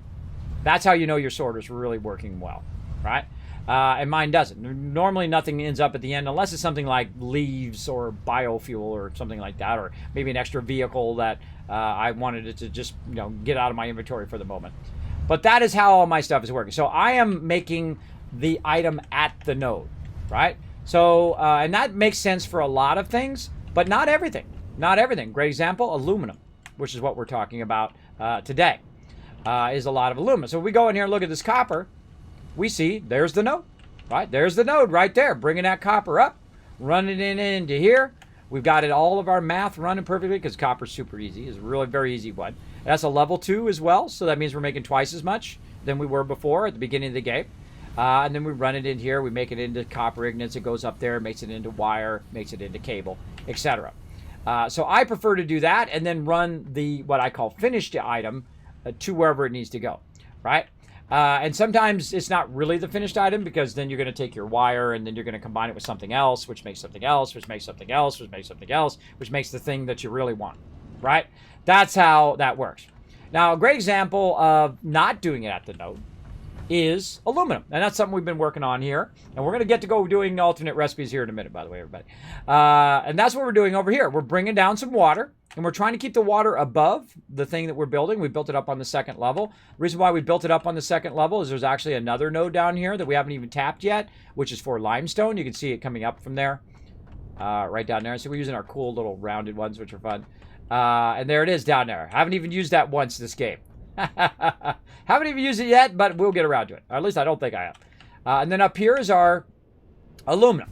Now, aluminum has what I call simple complexity, where you need certain resources coming in, right? We need water and we need bauxite, which is coming in, right? Which we got coming from way, way, way over there. It's conveyor belting all the way from over there, down this line, and through here, up there, around there, right into there, along with that water. right? And we got 2 of them running. So those 2 then run into this thing, which is making an aluminum solution right here. Over here on this side thing, this is kind of like an offshoot of the side here, because it does have some silica, which is a byproduct, which actually is used in the next part of the production, by the way. But we go ahead and we're just running that out, and that's going down the sorter, and that'll end up actually in my boxes over there, or it'll end up in the awesome sink. Oh, you can see some going right there. So a couple little white stacks of silica. There it goes. And then over here, we're running this from our big container here, which holds a huge amount of ammonia solution into here, and then that's converting it into aluminum scrap. Has some excess water, which we had to deal with today. And then over here, we're running the actual silica back into this unit where we can use it. And then we're using our aluminum scrap to making aluminum ingots. Now, why would you make aluminum ingots? See, look, they're cranking out right over here. Why would you make aluminum ingots? Well, aluminum ingots are the thing that make the fastest level belt in the game, right? 780 it goes at, right? So that's why we're doing that. Oh, I don't think I added a thing to that. So that's why we're doing all of that. So that's how my factory works. Now, I am the type of person that builds a giant factory and then tears it down. And then said, I could do that better, and then does it better. And then I build a giant factory like I did, and then tore it down again. And I do that at certain tiers in the game, right? One of those tiers is tier 4, and it's usually based on how fast my extractors are, because that's the beginning of your whole entire chain of your base, right? Is those factory levels. And I'm going to go ahead and show you the milestone levels. You have certain milestones in this game, right? You have milestone 0, 1, 2, 3, 4, etc. along the way. When I hit tier number 4, and I'm doing advanced steel, and I'm getting my miner Mark II, that tells me, hey, I need to re-up my production. Now I can take it to a whole nother level, right? Because now I'm getting twice as much ore. I can make twice as much whatever I'm doing. And boom, take the base down, rebuild it, right? And then I'm like, okay, I got tier 4 unlocked. I got tier 5 unlocked. Sometimes I do the gas mask. Sometimes I do not. In this case, not. Then we're doing tier 6. All right, we're up tier 7 now. Oh, man, we're kicking butt. Let's do it. We got our aluminum production going. We got our Mark III miners. Okay, time to make a new base. And then I slow down. Whoa. I slow down, and then I make a new base. And that's what I'm still doing at this very moment. And I'm redoing kind of like the second round of rebuilding my base, right? Or really kind of the third round, you think about it, because I built the first base, and I tore that down. And then I built a second base, and I tore that down. And then now I'm on the third version of my factory. And I don't know. Maybe one day I'll tear all that down too. I don't know. We'll see. We'll see. I don't mind starting over. Some people are very anti-start over, right? They feel like they lose something. I feel like you gain something. I feel like it's going to be twice as good the next time. That's how I look at it. And it serves me well. All right, over here we got purified packaged water that's building up, and it's now stopped. We've got 100 of it in there. And so what we're doing is we're working on adding a part of our sorter, which will, actually I probably should have added like 3 or 4 to it at the end, now that I think about it. I could have added 3 or 4 to the end so I could just turn those on when I need them. That would have been a good idea, but I didn't, so such is the way it goes. All right, any undefined center, and then right output's going to go that way. And then this one over here needs to go around and end up in here. So let's go ahead and hit F, which allows you to take stuff out. Then I hit middle mouse button, which will pick up this conveyor. Then we go ahead and run it like this, and then we're going to run it right there. Hopefully that answers your question, everybody. Hopefully that answers your question. I love it when people ask questions. I don't mind explaining it. And if I don't know, I will say, I don't know. Right? I know. Wow, that's amazing. Huh? Somebody who actually doesn't act like they know everything. If I don't know, I will just tell you I don't know. But in that case, that's how I organize my base. And there's no really wrong way to do it. Some people will try to tell you you're wrong. They'll say, no, that's not how you do it. You got to do it this way, and that's the only way to do it. Nope. You can do it however you want. It's your base. Let's see. So that should be... maybe I'll just take that whole thing out. Maybe it's not going to reach. Yeah, see, I got an in-between spot there. Let's get this. Oh, this should be going in. Yes, that should be going this way into there. Encroaching another's clearance. Yeah, this conveyor here is acting as an output and not an input. So There's something funky going on there. Let's take this part out. And this should be going out, right? This is any undefined out. And that should go... Oh, wait, no, that's going to the wrong... It is going the wrong way. That is not where I'm going. That is completely correct. The game is correct because, my bad, it's actually not going that way. It's going up here. And then it is actually going back this way. Over here. That's where we want it to go. This way. And we're going to go ahead and tell it to go, let's say this way. There we go. And then we're going to tell it to go into the rest of the system right there. All right, there we go. Now we got it going the right way. And that's going to go, and all that quick wire is going to go and be sorted into its appropriate box. Nice. I'm waiting to get the smart splitters before I rebuild mine. I just got the oil. Oh, the oil is a really, really fun time in the game. Also, when you get coal is a really fun time because you're not doing all that biofuel stuff. I feel like that's like your jam, man. When you're getting in your groove now. You get your oil, you're starting to do your oil, you're trying to use it a little bit as power, a little bit as making rubber and plastic, which is what we're doing over there. You're trying to decide whether you should build it at the node or whether you should run it to wherever you have your base. In this case, I've run it where my base is. I've actually built originally I took the water and I ran it way back to where the oil was. I brought it down and I built it all the way back there in the back of my base. And I felt like that was okay, but in the long run, it's not. In the long run, it's better to bring it over here where I have the water, and I can run the water gravity fed, by the way. I need one pump. One pump brings it all the way down that thing, all the way into there, and all the way into there. That's it. One pump, less power, super efficient. I most likely don't even need that one pump. But because I have it coming out and going up just a little bit before it comes down, I need that little bit of pump to get it up that little bit, right? It doesn't have a really big head lift on there. Head lift is an important thing to know about. All right, let's go ahead and do this again now that we have that going. And we're going to go around. Doesn't really matter here. We're just going to run that into there. A little bypass. So if any of the junk or anything like that I don't really want, I want it to run in the awesome sink, we'll go that way. Any of this stuff will go that way. And we've also got iron here. And now when we turn our water on, the packaged water should end up right here, running there, across here, into the awesome sink. So let's see if it works. And if it does work, then we're going to go look for some patterns. Because we got our problem solved that we need to solve today. Now, there's about 50 other problems we need to solve. We need to put some more of our production back up and running. But for right now, this is good. So let's go ahead and take it. We're going to run it back into that thing over there. So we're going to go ahead and bring this up a little bit, get a little lift going. Of course, I'm out of plates. You're always out of something in this game, everybody. No matter how much inventory space you have, no matter how much you kind of pre-think it out, at some point, you're going to run out of something. And that's why I have all of these boxes over here. So I can run over here, grab a bunch of plates, like so, sort them together, and see how many plates I have right here. Oh, I got 100 there. All right, that looks good.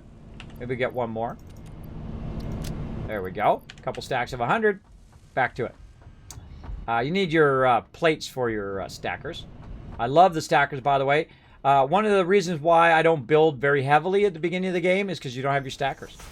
You don't have your stackers, and when you have your stackers, then it's on, bro. You're jamming. All right, what do we got? What's the output? 40. All right, so we can just use our slowest. Whoop, no, it's not our slowest.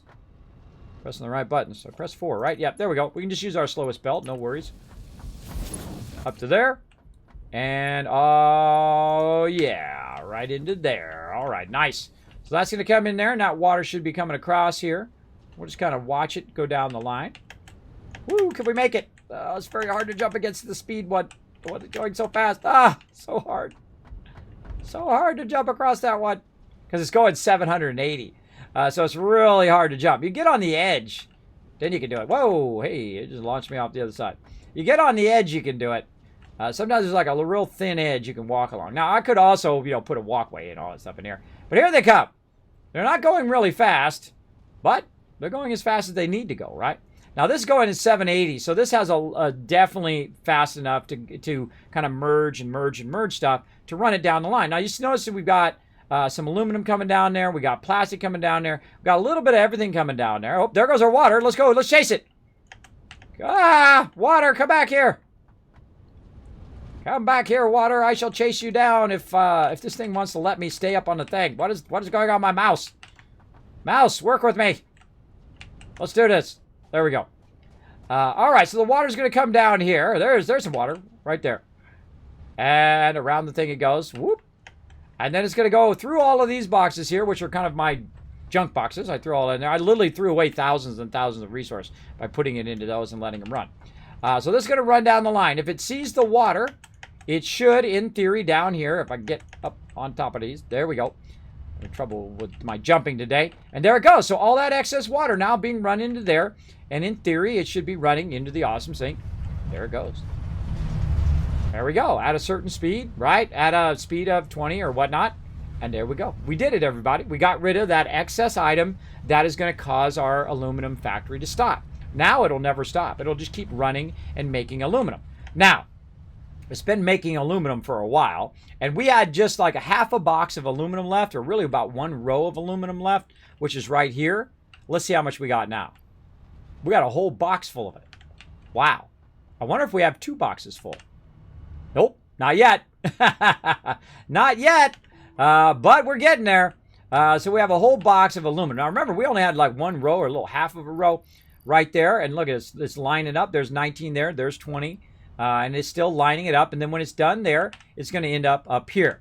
Now, I have it up here at the top of the boxes, offloading excess resources. You can see it's coming out here. If I want to make it go even faster, I can take that out so it stops running out the excess resources. And then it just fills up the boxes first. And then it will stop my production, by the way. If all these boxes fill, boom, it's going to backlog across the belt. And I'll see it, though. I'll see it on the belts over there that the belts have stopped. When the belts have stopped, that means you've backlogged or something's wrong with your factory. That's a dead giveaway. But right here, we'll go ahead and sort. Oh, there went one. We'll sort it out. We'll fill up all 3 of these boxes. Then we'll reattach this to the awesome sink for all the excess. And then we'll have 3 boxes full of aluminum sheets. Now, aluminum sheets are the jam, man. Those are the things that make it go this fast. Look how fast that's going. That's jamming, bro. That's jamming. Then down here, you can see them. These ones right here, those are level 5s.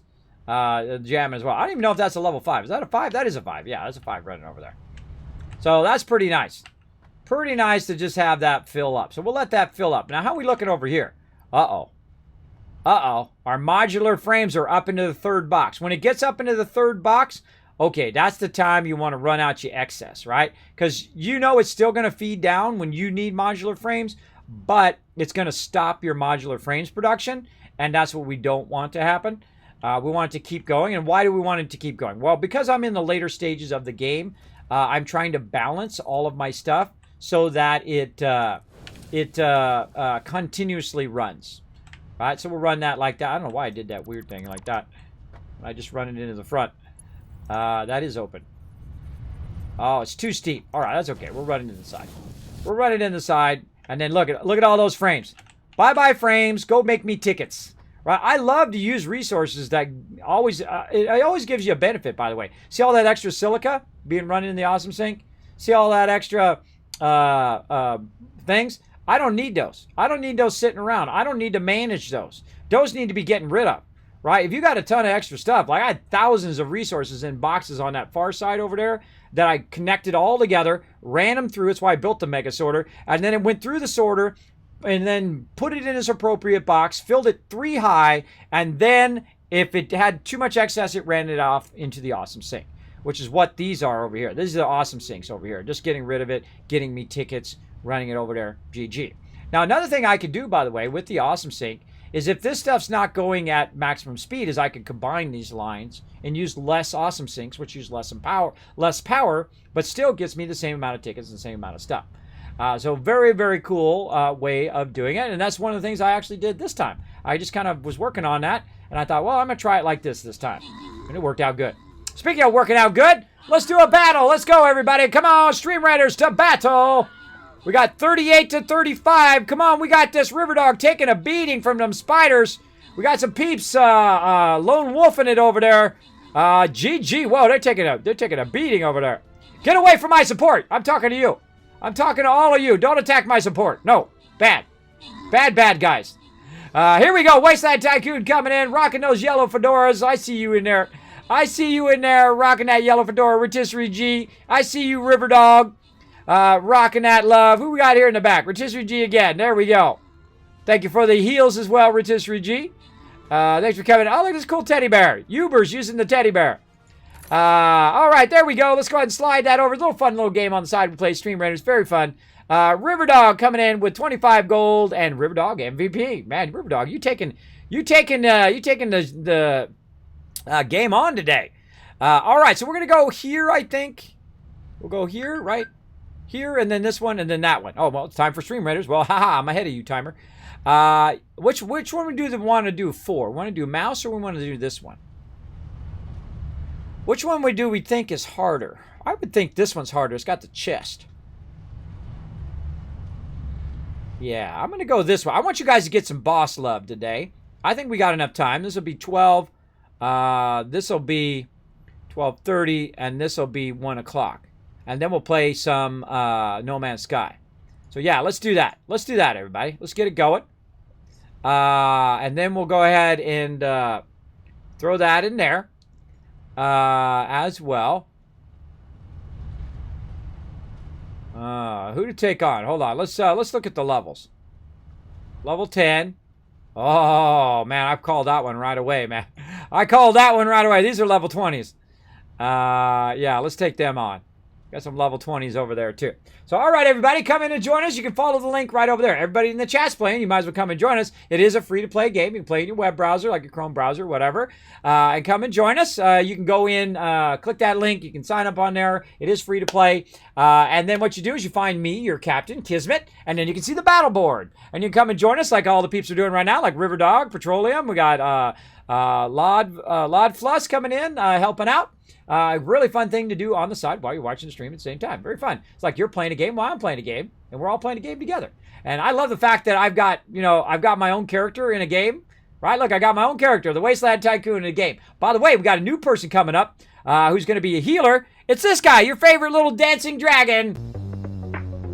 That guy. They're working on him right now, and I've seen some of the prototypes, and it looks, oh, it's so cute. You won't be able to resist. You won't be able to resist getting the Norbert healer, I'm sure. I know I got to have it. I got to have it for sure. It's too cute.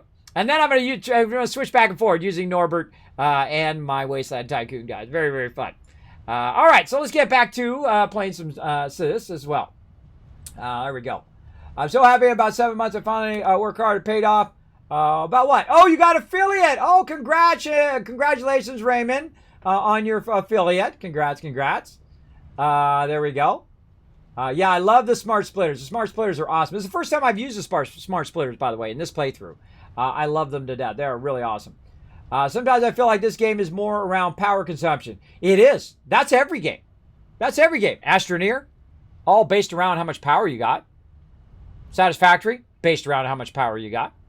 No Man's Sky, you got a base, you're going to need some power. You got some mining, going to need some power, right? Most building games are. They're that way. Fallout 4, got to need some power, right? To power your stuff. You don't have enough power, you can't do your stuff. Fallout 76, trying to do some water purifiers like this guy, trying to be a rich Wasteland Tycoon, got to have that power, right? I feel like once you master how to do power, you've mastered just about every building game, right? Once you understand how this power works, you understand how power works in another game, in another game, in another game. You understand the mechanics of building and efficiency of how to make it work here. You play another game, boom. Like you play Factorio, right? That leads you to Satisfactory, right? That's because those are very similar games. I've watched people play a bunch of Factorio. They are really good at it. I have not played it yet because I haven't had time, but I do have it on my list. I will get around to it. Maybe we'll do that on a Friday. Our mystery game on Friday might be Factorio. I have a giant list of mystery games that I'm going to try to get to, right? I told you I'm going to try to get to them. I will try to get to them. We'll have fun. We'll have like a little Friday mystery game. It'll be fun. But the rest of the time, you know exactly what I'm streaming. You can go ahead and check it out in my schedule down below. It's on my offline message. It's on my Twitter. It's on my homepage, kismet.gg. I can put all of that stuff in the chat right there in case you want to look at any of those, as well as it's on my Discord. You'll always know what I'm playing at what times and what days and whatnot. Now, obviously, I do have disabilities, and there are times in which I get so dizzy or I get real-life things that get in the way that sometimes I do have to cancel streams, but I'm trying not to do that at all. I'm trying to be here on time, and go out at time so I can be here for the next stream and be on time and be out on time. And that is the toughest thing I have to do in life right now. That is my toughest thing. It's the hardest thing for me to do, to be on time and be in that consistent schedule, right? And you're like, well, Kismet, that's easy. I do it every day. Well, congrats. I used to do it every day before I got ill. But when you have conditions that make it difficult to do that, then just doing that once in a week is like an achievement. And I've been doing it all week long, and I did it all last week. So I'm feeling pretty good about myself. Pretty good about myself that I'm making smart choices and I'm going to sleep and I'm trying to sleep. Even if I don't sleep, I get like 2 or 3 hours. I still try to get up and try to, okay, come on, I'm going to try to get into a consistent schedule here so that I can continuously do what I love to do, which is talk to you guys and play games. All right, so you guys get the gist of that. For those who are new, you get the gist of why I'm doing that. This definitely needs to come out of here into here, though, because this one is eventually going to need to feed out as well. Do I actually have, this one is for, that's for those three. This one should go here, that one should go here, and that one should go there, which leaves this extra one. Right, but that extra one goes there. So yeah, something funky with this one, but that's a fix it later kind of thing, right? I can sit here and fix it now, but I don't really need to fix it until this gets backlogged with too many industrial beams, which is on the 3rd box now, which is pretty awesome. And this one gets backlogged with aluminum, and we're good. All right, so I feel like we solved the problem. We got our awesome sink set up. We got all of our resources running. We're going to set it and forget it, everybody. We're going to let it run. And it's taking care of that water. That water's being sorted into the awesome sink. Oop, I saw one go by. Vroom. Vroom. Vroom. Oh, God, that's bad for my vertigo. Don't do that. You see me blinking a lot? That's me. I was suddenly getting dizzy. There we go. Johnny Tortilla coming in and says, Kevin, let me show you a little bitty love. Making my dragon dance. Thank you so much. Appreciate those biddies. Every little bitty does go right back into the stream. I do appreciate it. There are a few times wish I could reload a previous save game in real life. Right, Rotisserie G? Oh, man. You know the save game I would reload? I would reload myself at age like 24, 25. And then I would take all the money that I used to party, though I don't really regret partying, at the river and all of that money, and I buy a ton of Amazon stock. Because I would be a very, very rich man had I invested at the very beginning of Google or the very beginning of Amazon. But it's easy in hindsight, isn't it? But in the moment, you're thinking, I don't know. What's this Amazon thing? I never heard of that before, right?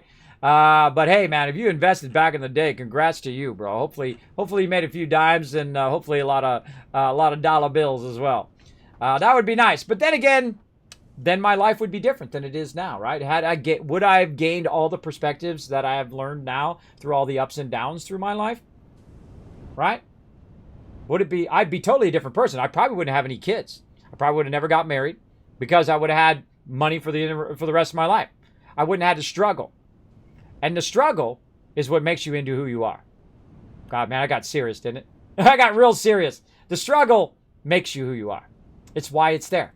It's there to test you, to see, hey, Kismet, I think you should be doing this. Fate's going to give you a little push. I think you should be bringing moments of joy to people every day because there aren't enough people in the world doing that. So there we go. Maybe that's the reason. Maybe that's the reason I got sleep apnea and vertigo, is because I'm supposed to be here talking to you and making your day a little bit better. And hopefully I am. And if I'm not, hey, I don't know. I try. I try my best. Hopefully I am. Now I need a Tesla. Oh, God, I'd love to have a Tesla. Just so you know, by the way, you know the EV1? I was one of the very first people they sent that to. They sent it to me because I was a successful dude at the time. And I could have bought one. I could have bought one with cash back in the day. I know, but they didn't let you buy it. They let you only rent it back in the day. Now, here's the problem. 2 months earlier, I had already bought a brand new car. And I actually bought a car from the factory with my name on it. Not bragging, just saying. I had the money at the time, right? And I still have the car, by the way, 25 years later. Still sitting in my driveway. And I don't drive it really all that much. It just sits there. I actually drive the family car now, my wife's car. But I had it done, and after a while, by the way, a car is just a car. You get older, and it's not tied to your ego anymore. It's not tied to getting girls and all of that stuff when you're young, right? Or getting guys for you ladies or whatever. It's not tied to that. It's not tied to your ego. It's not tied to your personal, physical, and mental success any longer. The stuff is not tied to that. And you have to kind of grow out of that. And some people never do. Some people still in their 80s and 90s think that's what it's all about. That's what it's all about. Impressing your neighbor with your fancy car or your fancy thing or whatever. I feel like that's a real shallow life to live. You don't get much out of it. It's like riding a train, right? Your train's fun. Fun to go around a train, right? It's kind of mellow, right? You're at Disneyland. You're going around a train. Pretty mellow, right? But man, those roller coasters, woohoo! Yeah, man, this is the life right here. That's my life. My life is this, roller coaster, up and down, up and down. Some of you got the same. Some of you got the same, right? You get more out of that roller coaster, I think. It's tough though. It's tough times, scary times. Especially when the bottom drops out, right, of your life, just like it does when you're in a roller coaster. That feeling in your stomach where you're worried and scared and all of that. Oh yeah, that's life, man. We talking a hardcore life stuff today. We're getting into it. I could just take this stream and just clip it and then use that as the clips, and then I can just replay those clips every time now when I want to talk about that. There you go. I feel like you get more out of it, everybody. So if you're having an up and down life, you're getting that perspective. You're getting that thing. See, again, if I had continued to have my success I had when I was young, I think that I probably would have been a completely different person than I am now. I wouldn't have gained that perspective. I wouldn't have gained the thing. I especially wouldn't have known. I especially would have been the guy that was in the plane and going, "Hey, man, make that kid shut up." Right? Why is that kid crying? God, that kid's annoying me. Right? It was all about me. Not about the poor parents who are not trying to make the kid cry on purpose. They're not trying to make that kid cry on purpose. The child's not purposely doing something to you. Right? Guess what? Life is not all about you. I know, it's amazing. It's an amazing thing to discover. There are billions of other people on this planet. I know, right? Wow, how did that happen? Right? I feel empathetic to parents now because I've had children and I've had to go on a plane with children. Right? It's very tough. You got to think that they're having ear pressure on little children. Little children can't chew gum. Right? Little babies cannot chew gum. Well, don't take your kids on the plane then. Well, hey, I can understand it in the movies. Don't take really young children to the movies because they can't sit for a very long time, right? Unless it's like a kid time. That's when you want to take your kids. When it's like early matinee show and it's like a kid version of the show. Some theaters have that going into it, that this is for children and that the children are going to be loud and they're going to be, restless and all of that stuff. That's a good place to bring your kids. But don't bring, a 2-year-old to, a scary movie, right? That they shouldn't be in the first place. Those kids are going to have nightmares. That's not a good idea. Even at 2 years old, they're going to have nightmares. So be, appropriate with it. But again, that's the person I probably still would have been. Only caring about myself, only just wanting money and doing graphic design. And then when I had tough times, like right now, there'd be nobody there for me. There'd be nobody here for me right now if I was so selfish and I did that for my entire life. I'd have nobody. My wife wouldn't have said, okay, you know what? You want to go do this crazy streaming thing? I got your back. Now that is somebody who's got your back right there. Because I don't make any money doing this. And my wife has known me since I did make a lot of money. She knew me when I had to top down in my convertible and we were going on trips and we were doing all of these things and we were having a wonderful time spending my money. And she had her own money too. Not like she was wealthy, but she had a job and she would work and all that stuff. And she had her own money. She had her money. I had my money. I had a lot of money. And she had some money, right? And that's how it was. And we had a great time, and we partied, and we went to 5-star hotels, and we did all of that stuff when you're young, and fancy clothes, and, $1,000 suits, a whole closet full of that, and all of that. And that's the person I would still be today, had I not had some ups and downs in life, right?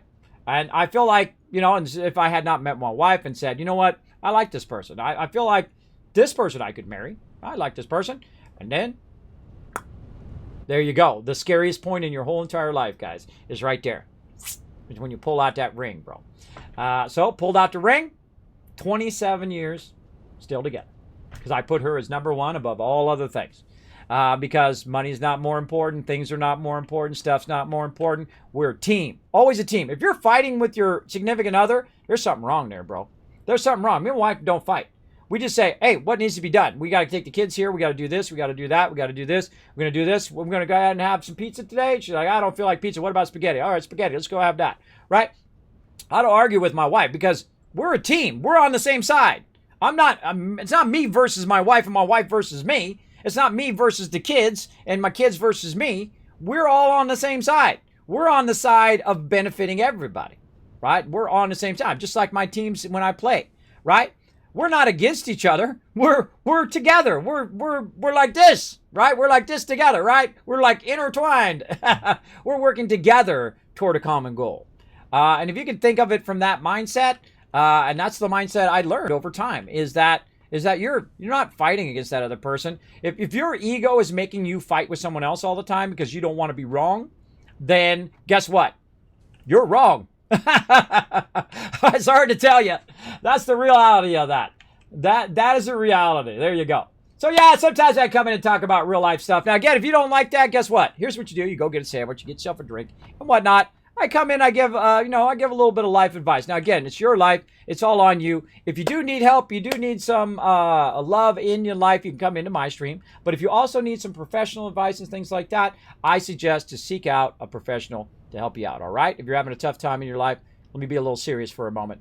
Please take the moment. There are billions of people on this planet, and a lot of them are having the same issues as you, and they can relate to you, and they can talk to you about it, and you can have somebody to lean on in the tough times. I lean on my chat sometimes. I lean on my wife and my family in my tough times, right? And if you got nobody, please take a moment. Take a moment to reach out to somebody who's probably had the same problems as you and understands a little bit of what you're going through. You can never truly understand what someone's going through. Like when someone says to me, Kismet, I have a disability, and I completely understand what you're going through. I don't think that's true. And and the vice versa. I wouldn't completely understand what they've gone through because I'm not them. I haven't had their expenses and all that stuff. But I can understand it a little bit. I can understand it partially, right? And I feel like that's always a good place to come from, is that you understand it a little bit, but you absolutely don't understand, because people are very complex, right? To try to break people down into just the most simplest thing. Oh, well, Kismet, you're old. Kismet, you're a gamer. Kismet, you're this. No, I'm a whole lot of things. I'm a father. I'm a husband. I'm a gamer, a graphic designer, an artist, a 3D animator. I've done a lot of things in my life. And I continue to do more new stuff, too. I'm also a builder as well. I did study architecture as well, by the way, along the way. At first, that's what I wanted to do until I discovered, because I would, in the paper, they have all the floor plans of houses and stuff. I loved looking at those. That was like my thing as a kid. I loved doing it. It's like, it sparked my imagination. It fired it up. Ooh, what if we did this and we did that with the house and all of that? I loved doing that. But I found something I loved even more, and that was graphic design. I really love doing that. That's really, really fun. Now, if you say, Kismet, can you do some graphic design for me? No, I'm good. I'm 100% life achievement, everybody. I did all the type of design I can do. And plus, I'm just not reliable enough to do graphic design anymore. If I can't do it at this level, at the Apple level, where I worked for Apple for many years, if I can't do it at that level, I would rather do something else, right? And I have nothing left to prove. I was only proving it to me anyway. I have nothing left to prove. So there we go. Most people would do different in hindsight, but you need to do the stuff first to get the insight. That is so true, Z Pistachio. That is so true. You get insight by your life choices, right? Whether they're good or whether they're bad, right? And I feel bad for people who make bad choices, right? There's a lot of peeps around here on Twitch and in other places making some bad choices. And that's because of their experiences, and they're going to learn. There's two ways to learn, everybody. You can look at that person and say, whoa, I'm not going to do that. I'm not going to say, well, you people are leeching off my channel, and I can't believe you're doing that. Whoa. Learn that lesson from them, because that obviously had a bad, no. I don't know who that person's parents are, but you should never do that to people. That is like completely disrespectful to other people who are coming in, showing you the love every single day. I strongly disagree with that. But maybe that person never learned that. And now they did. They learned it the hard way, because that's the second way to learn, right? The first way is you learn it from other people's mistakes. The second way is through pain and suffering. And I've learned a lot of them that way as well. A lot of pain and suffering, a lot of past girlfriends who, oh my God, what is wrong with this person? She is crazy. Might have been me. I don't know. It could have been both of us. It could have been just me. It could have been just her. It could have been both of us. I would say probably a little bit of both, right? A little bit of crazy, a little bit of flighty. I'm the flighty one. And then a little bit of both. There we go. Dang, is this a counseling session? Not really. I just talk about real life stuff from time to time while I'm doing stuff, while I'm trying to remember what the heck I'm doing. I'm traveling to the other side. That's what I'm doing. Because I have sleep apnea, I have vertigo, I have a tendency to lose track of what I'm doing. So then I just kind of, real talk with peeps in the chat. That's what I do. I'm trying to go to the other side so I can get to my vehicle so we can go look for some recipes. That's what I'm trying to do. But I got to go back this way so I can get in my tube so it'll take me over there. That's what I was doing. I got totally squirreled off onto the side. And if you watch my stream, that's pretty much my stream, everybody. Is me doing something, me forgetting what I'm doing, things going off the rails, a completely train wreck, and then I'll remember, or somebody remind me in the chat, and then we get back on track. That's pretty much it. There we go. There we go. Yeah, I forgot to do my kids talk. Thanks for reminding me there, River Dog. There we go. Bam! There we go. So that explains it in the chat too, but I just explained it to you anyway. So there we go. All right, here we go. We're coming over here. We're going over there. Let me take this other one here. We're going over there to get our little smaller vehicle. And we're going to go for a little drive around, and we're going to finally get to getting our patterns. Now, I remember seeing one up that way. So maybe we could just, maybe we drive over that way and see what we got. All right, let's see how much fuel this thing's got, because I haven't been there. Oh, it's got 65. Okay. We might make it. Let's go. Now, I might have noticed this ramp is very shallow. Why is this ramp really, really shallow like this and not like really steep? No, I didn't just go straight and then boom at the end. Well, that's because I'm using my vehicle on it. When you use a train or use a vehicle like this one or the larger truck, you definitely want it to be a lower grade. If you have it as a higher grade, your vehicle can't get up it. Especially your train. It's going to slow your train down too. This is a nice even grade all the way up. It's the minimum grade that you can do, but of course it's got to be longer, right? So it's got to be longer over time, so more resources, but I feel like it's worth it for sure. And see, when you're on this grade, notice it's going 33 miles an hour versus 53. Here's a fun little tidbit, by the way. If you use your smaller vehicle, your little awesome, I love that little vehicle. It's the greatest. The little electric vehicle that you get in the Awesome Shop, that thing goes full speed up this. It does. It just cranks. Cranks up there. But I need my big vehicle because the drawback of the small vehicle is you can't drive it out where it has sand and dirt and all of that because you're just sliding all over the place. It works great in your factory, but not so great out of your factory. There we go. Turn that down just a little bit. All right, there we go. Now we're going to pick up a little bit of speed here. We can look off to the side here. I thought there was one right over here. Yeah, there it is. Okay. And here's what I like to do. YOLO! Whoop, whoop! Ghost ride this baby. All right, took a little damage, almost died, but fun. All right, we got some resources. Now, first thing you need to look around for is where's the baddie at? There's usually a bad guy hiding around here somewhere who wants to kill you. So I'm gonna knock down these plants, see if there are anyone around. I don't see anybody right now, but that doesn't mean someone's not gonna pop up here in a second. You're like, Kismet, why do you keep your health so low? Because I don't care if I die. See, that's how I am. You start with nothing, and so on. So all right, there's some screws, which of course now has probably filled my inventory. Let's go ahead and offload some of this stuff into here, because I do die. I'll have all my best stuff in there. Or at least some of my good stuff in there. There we go. All right, we'll offload some of that. I like my inventory to be sorted. Grab some of them screws, which I'll probably end up putting in the Awesome Sink. Modular frames also will end up in the Awesome Sink, I'm sure. So here's the little things you go around. Pick these up instead of making them. And those help you make the items that go on to make the items, if you know what I mean. These will allow you to make the factory that makes you those particular things. So sometimes I just YOLO off the top to see if I die. By the way, you heal up. By the way, when you're out of combat, notice I heal back up to 3. You always heal back up to 3. That's why you'll see me mostly at 3 a lot of the times. Because I don't bother to heal myself all the way up to maximum. Because you know I'm going to die at some point. Because I'm crazy. I just jump off. All right, open a drop pod. Repairs are needed. I need 2 crystal oscillators to get this going. All right, so I didn't bring any crystal oscillators because I didn't know. So we need 2 crystal oscillators. So we got to go for a little drive and go back. And you're like, well, Kismet, how you going to get back up, bro? I'm a builder, bro. I'm a builder. And builders build. That's what we do. Now, here's the cool thing. I don't necessarily have to bring my vehicle back up there again, but it's probably a good idea that I do because I'll probably want to go down the line because this goes on for a really long ways and go that way. Now, is it best to put it here? Probably not. What about down here when it's a little bit lower? Maybe. But I actually see a hill that way. And by the way, mobs do not attack you when you're on your vehicle. So that helps you a lot. I don't know if that's going to stay in the game forever, but it is in the game right now. And look, there's some crystal over here. And there's that baddie. See, look, there he is. Hanging out over there. He wants to party at the disco. And so I see a little bit of a hill over here. So this looks pretty good. All right, good way to make myself a nice little ramp. Going up there. Now I got to watch out for that dude showing up behind me, right? Watch out for him. Oh, there's another one over there. Watch out for that guy. Now I can go over there and wipe him out. There's 2 more guys over there.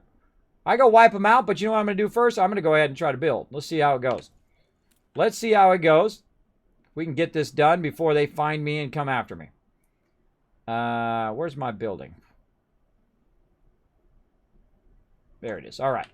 All right, so we're going to go ahead and start by just building some of these. We're going to build some foundations. I like using these foundations on the way down. That's just me. It's much easier to build it from down below, by the way. Because you can just... Oh, there he is. Come here, you. Oh, see, you took on the Kismet, and that's how you get it. That's how you get it. See, they always sneak up behind me. I'm like working, and all of a sudden, bam! Out of nowhere. All right, back to work. They're sneaky. They're sneaky, sneaky. Now, if I die, no big deal. I'll just take the hyper tube back and come down here and grab my stuff. Don't be so hard on yourself if you die. See, I'm not afraid of death. That's what makes me powerful. Is the fact that I don't worry if I die. And once you get past that in the game, then I feel like you're a lot more relaxed when you're playing it. You're not worried every single second. Look at this guy shooting stuff at me. I'm out of here, bro. Here's another great trick, too. Watch this. You go ahead and do this.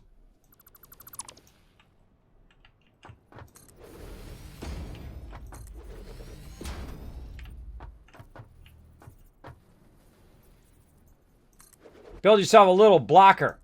Right? So he's not shooting you in the back while you're building. There you go. Now, he's going to try to move around and try to get to me, though. Because they are a little smarter. But I'm just going to stand here. And build the rest. Oh, I didn't want to do that. I tried. I don't know why these ramps are the wrong ways, but whatever. I'm good. All right, there we go. So we built ourselves a ramp. We also blocked it so the mob cannot run up here. And then we hold down control and we can take multiple out, up to 50 items at once. And then we're going to go ahead and try to put in our last thing here. Oh, he's still trying to shoot at me. And you're like, Kismet, go kill him. I could, but he's just going to respawn, so kind of a waste of my time. So I'm not going to do it. I'm going to run over here. I'm going to get in my vehicle. I'm going to start to drive, and watch this. He won't even bother me now. Won't even bother me. Doesn't even shoot at me when you're in your vehicle. So you're good.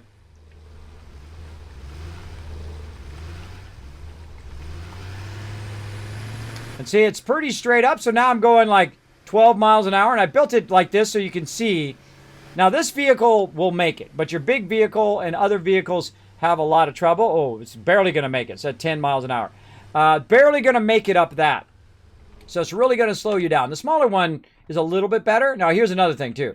Don't leave it where that mob comes running up here. You want to make sure that you take a little bit of this out. Like I would take the bridge out here, and it's going to make it tough for your mob to get up here. Maybe even take that one out, like that. And then the mob would drop, or if they made it to here, they'd have trouble getting up here, or you take this one out, be really sure, and then they're going to fall, right? So this way, I don't like to leave anything that allows mobs to get up into my base for any reason. That's why I like to have my base up high, like that. Looks good. All right, so we're going to just leave that there for now, and we're going to ride that back down. We'll fill that back in on the way down, because we just use our hyper tubes. We need some crystal oscillators. I don't think we're making any crystal oscillators over here that I think of. I think we're just making crystal, the actual crystal stuff. The, what do they call it? Quartz crystal. Quartz crystal. So I guess I could make a crystal oscillator over here. Let's look and see.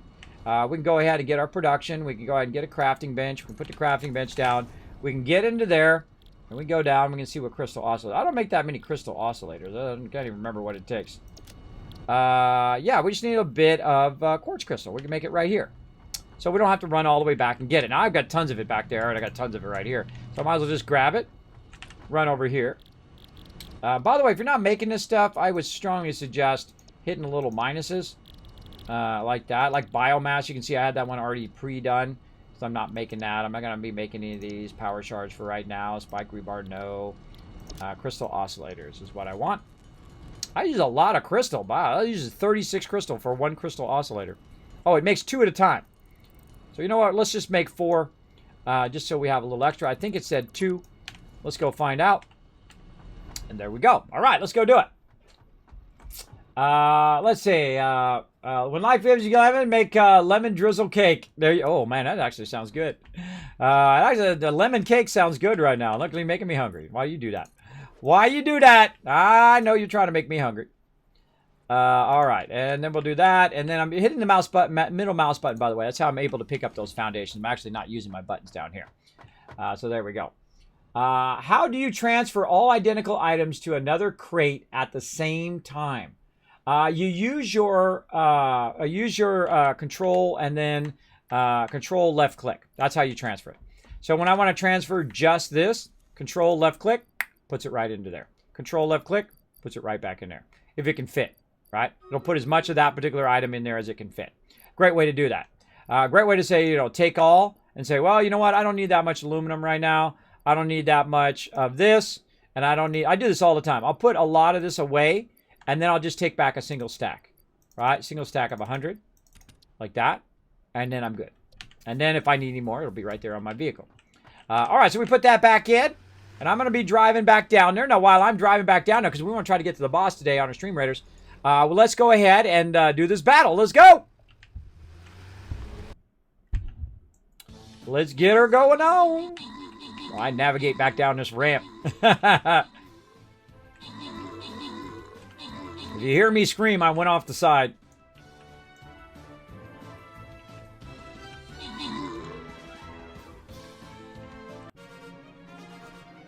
All right. Open captain's chest. Slide that over there.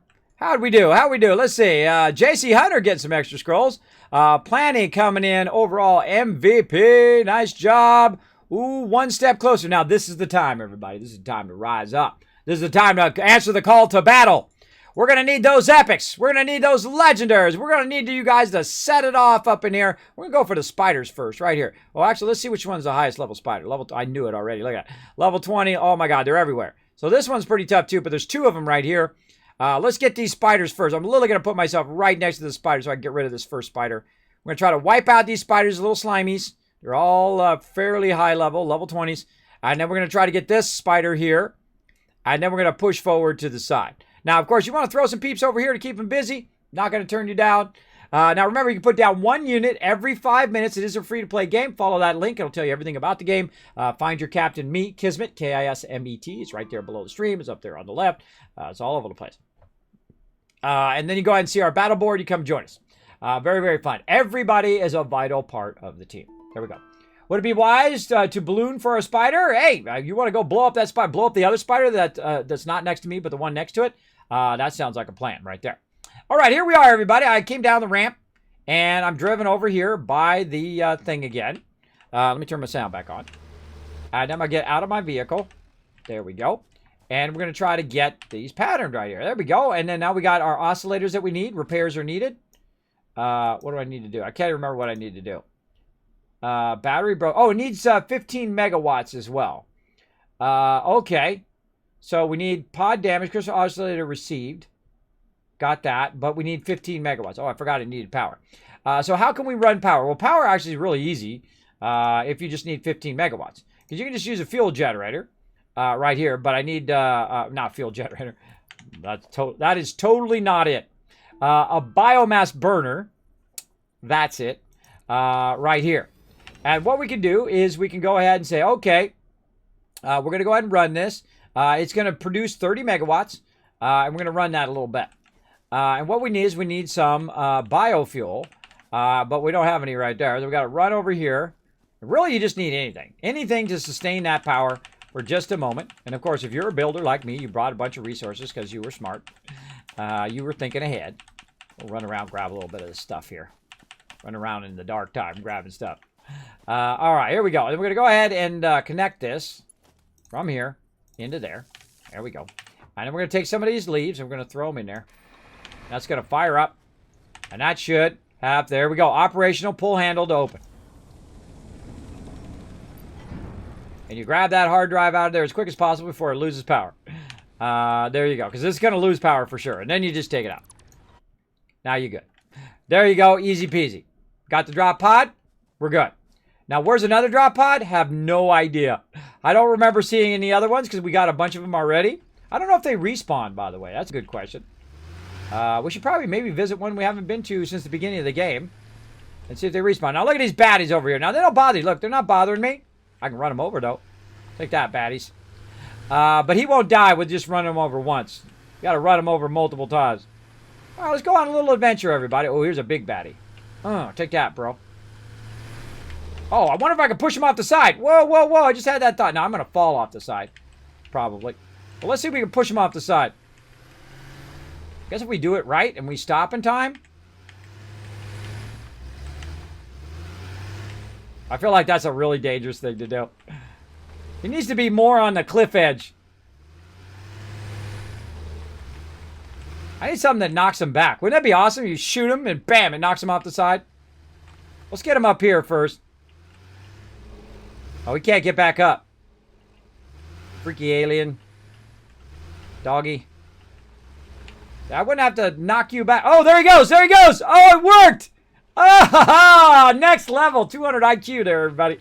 All right, next level. I never tried that before. Awesome. Bye-bye. Now, yeah, he's down there now. He's out of my hair. See, I didn't have to kill him. See, that was a non-lethal way of getting rid of that dude. I didn't really need to get rid of the dude. I just wanted to see if I could knock him off the side. So the answer is yes. You can knock animals off the side. Now, I could have just went down this way because he's down here now. Let's go for a little drive. Let's go ahead and see where we can see if we see anything. He's down here hanging out. What do we got here? Oh, we gotta watch out. Go down fast. Got some stuff on the side there. We got some stuff that way. Got a big guy walking around. I don't know. I've never been down here. Never been down. Oh, look out for that toxic. Try to avoid the toxic area. Go a little left. Through these bushes. Not seeing anything so far. We're on a quest now to look for. Oh, look out for that thing. That thing's going to try to get you. We're on a quest to look for more patterns out here. Now, if you didn't know, the desert map has a forest. There it is. That's right. We're on the desert map. I've only really played. Oh, speaking of food, hold on now. Let's take a risk. Go grab some of these. There we go. We got some over here too. Oh yeah. Now, if I wanted to, everybody, I could just go ahead and grab these. Now, I haven't made any food yet. Oh, wait, I can just click on it. I forgot. Let's see. What number we got open? 8. Or actually, we'll just put it in here. Here we go.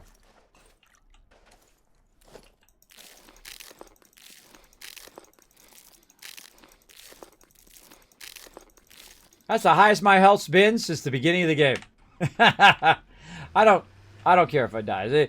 It's only if you care if you die and if you think it's necessary to keep your health at full health. Hey, more power to you, man. You play your game however you want. Me, I'm good.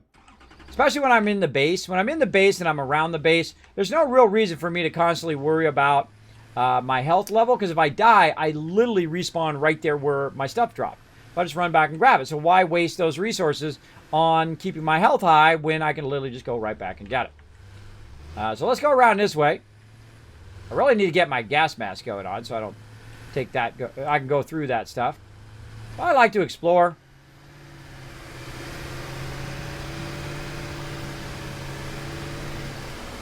Oh, perfect. I didn't know that was there. I just happened upon it. Whoa! Now we're catching some air. Got some water in here. By the way, you can go through shallow water now. Your vehicle doesn't get stuck. Deep water, it still gets stuck. Look at this place. That's cool. That's cool stuff, bro. Oh no. Oh, no. Taking damage. Driving through that toxic stuff. I didn't know you took damage in that stuff. Green stuff, I knew it, but that was kind of like a lighter blue stuff. Maybe it's green stuff. I just can't see it because it's so purple right now. I don't know. What are these things? I don't know. I don't know what all these things are, but it's fun to go look. Oh, lots of like bee. They look like beehives to me. There's actually bees in this game, by the way. Can I knock these out? No, I can't. I can't knock those down. Unusual looking trees. Of course, make sure you know your way back, by the way. But of course, you got a whole bunch of stuff that'll lead you back, right? Like I got, you know, tractors and stuff up there in the radar, which will help me find my way back. I can always build my way back too. I can always build my way back up. I feel like we'll go on an adventure today because it's been a little while since we... Oh, there we go. Since we've tried to find some of these. All right. Now, again, remember, always look for... Whoa, whoa, whoa. Uh-oh. There it is. Now I'm in trouble. Got to back up. The water was too deep. It knocked me out of my vehicle. Watch out for that right when you're next to a baddie. That's not good.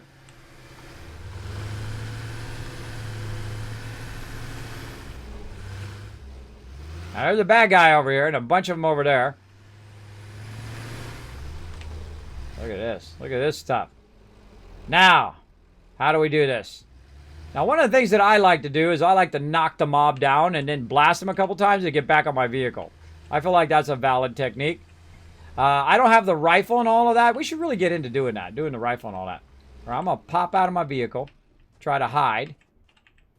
He's going to try to shoot at me. He's going to rush at me. I'm going to get back on my vehicle. Oh, he's a big boy, too. He's a big boy. We can knock him down. Park our vehicle on his head. All right, just keep knocking him down. And we can just keep running over him a whole bunch of times until we are able to eventually kill him, but it takes a really long time to do that. So I don't like doing it. So I like to get out, figure out what weapons I've got. I don't think I brought my nail thing. See, the only thing I've got is my little zapper. I got this. Right? And you can make a rifle and you can do all sorts of stuff and zap those guys from far away. I don't know why I didn't have my my thing. I probably sorted it or something. Maybe we can make one. Let's make one. Let's see. It's really fun when you have... How many rods do I have? I have a bunch of rods. Really fun when you have a bunch of rods. Uh-oh. Let's try to hide. Let's make another rebar gun. See if we can make it before he makes his way over here and finds us. Now, rifle. What do I need? Oh, I need some circuit boards. You know, we might go back and get some rifle. Maybe we'll do that. I don't have my jetpack either. And I need some circuit boards for that, too. My jetpack's back over there. There's a hazmat suit, too. I could be making that, too. What do I need for that? Fabric. I don't think I've figured out how to do the fabric yet. All right, so... Yeah, let's have some fun with the rebar gun first. Hold on. Let's have fun with that. See what we can do with that. If we die, no big deal. We'll run back. But let's go and get our rebar gun going. Now, the rebar gun does one shot. You got to reload it. Why is it not reloading? Oh, I don't have my ammo. Oh, I didn't bring my ammo with me. That's why. I don't have my rebar gun. I don't have the ammo for it. All right. I got high health. Let's do this. Let's really do this, right? We're going to bring our health way up. This is the only time you need to have high health, when you're taking on the mobs. I say, YOLO. Let's go. Come on, bro. All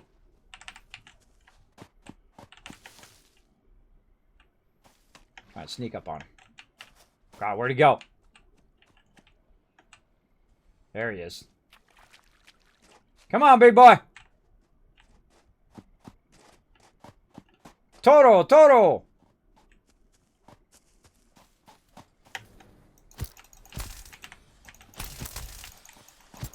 Where you going? Stop swimming! No, don't fight him when you're swimming. Bad idea.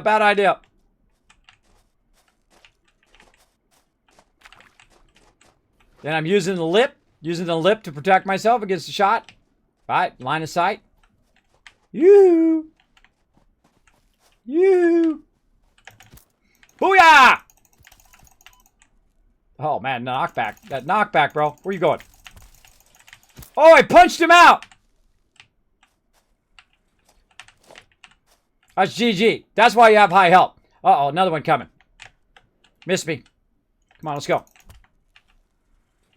Normally it plays some music right here, by the way, which is really good. So turn your music on when you're not streaming. Sadly, I have to turn all music off. Oh, my God.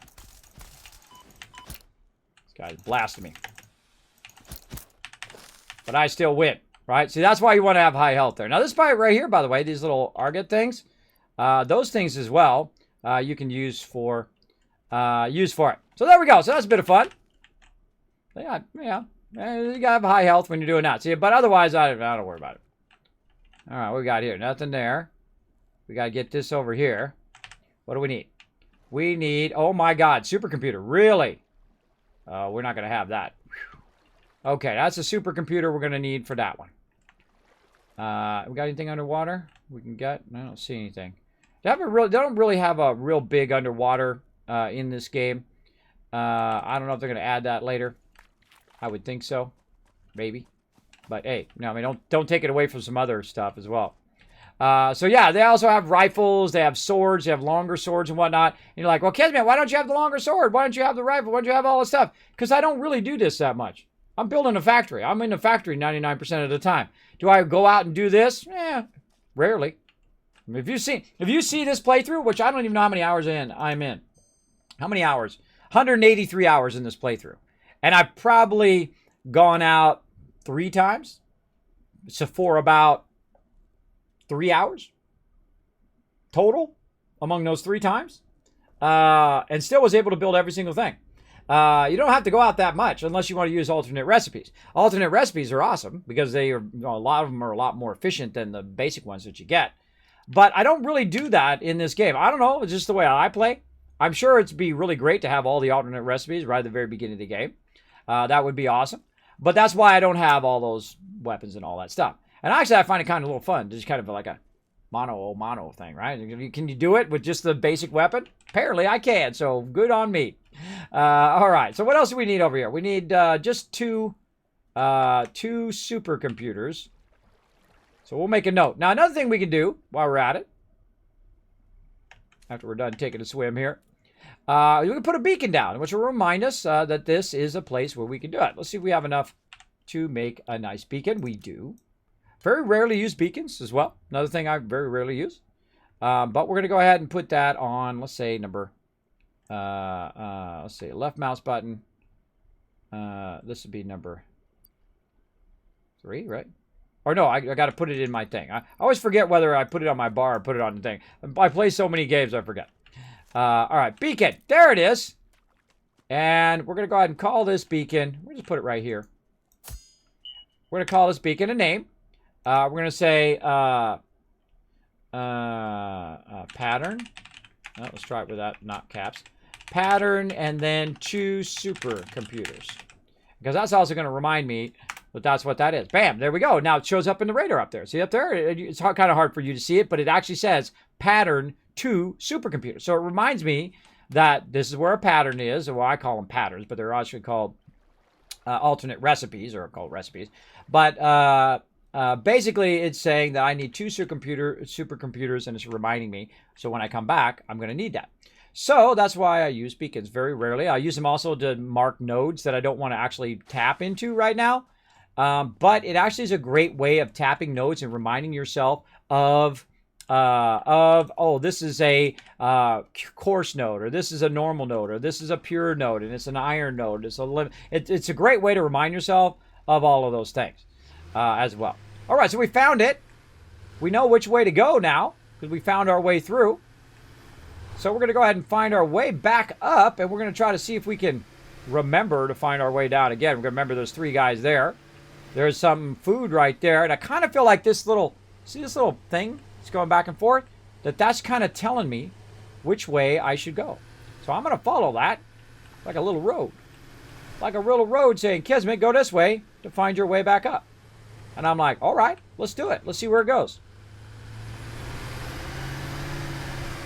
Whoa, whoa, whoa, whoa, don't hit the good stuff. There we go. Almost ran into that stuff. All right, let's pop out. Get ourselves some more dish. Automatically go back in my thing. It did not. Just for fun today, we'll keep our health up. How about that? All you peeps in the chat are always triggered by my low health. I'll do you a solid today. But only today. Don't expect it every day. Just today. All right. Would it be wise to balloon for spider? Oh, I think I answered that question. Morning, Kismet chat. Good morning, Crafty Place. How you doing today? Where do you get the factory cart after you purchase it from the Awesome Store? Oh, never mind. I found it. There you go. You found it. You found it. But I will answer the question anyway in case someone else is wondering the same thing. And usually that's the way it is.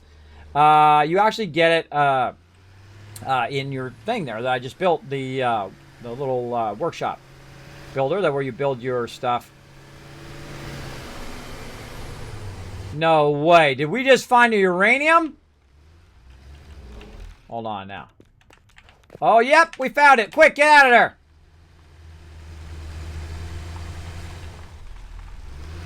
See, now here's the thing about life, everybody. And about games. Now, I wasn't looking for that radiation, but I need that. I need that later on. Now, guess what I'm going to do? I'm going to do the same thing, right? When you're out and about and you're like, hey, Kismet, how do I remember stuff that I find along the way? Beacons is your jam, bro. Beacons is your jam. Go ahead and pop that. You can pop these down anywhere. You can just build it if you got the resources. I always keep the resources to make one of those in my other workshop as well. Then we can go ahead and get our beacon. Put that down. And then we can go ahead and say, now I'm just going to call it Yuri. Yeah, Yuri. Like that for uranium. Short for uranium. And then that tells me, boom, uranium. Next time I need it, it'll be right there. Now, also, I can just go like this, by the way. And I can use my thing to search for stuff. But do you see any uranium on my thing? Nope, because I haven't got to that tier yet. But I could search for, say, limestone. And it would go look for limestone or oil or whatever I'm looking for. And I think that is a phenomenal mechanic. I love it. Oh, there we go. Tons of it all over the place. I don't need limestone. And I can't go through there because I don't have my radiation suit. But I'm going to go this way. Oh, look, more stuff. Look, oh my gosh, I might hit full health today. All right, all you people, I hope you're sitting down in the chat because, I mean, this is a day of days right here. This is a day of days. Kids, we go be full health and satisfactory. Look at that. Right, other way, this way. Look at that, everybody. It's a miracle. Kismet actually full health and satisfactory. I know. It stuns everybody in the chat. Everyone's like, chat's like, oh, I was here when Kismet got full health. I've never seen him at full health before. It's amazing. It made my whole entire day. Kismet he finally went full health. And it may last for at least 30 seconds or so. Someone clip that. I know, huh? It's a miracle. It's a miracle that happened up here in the stream.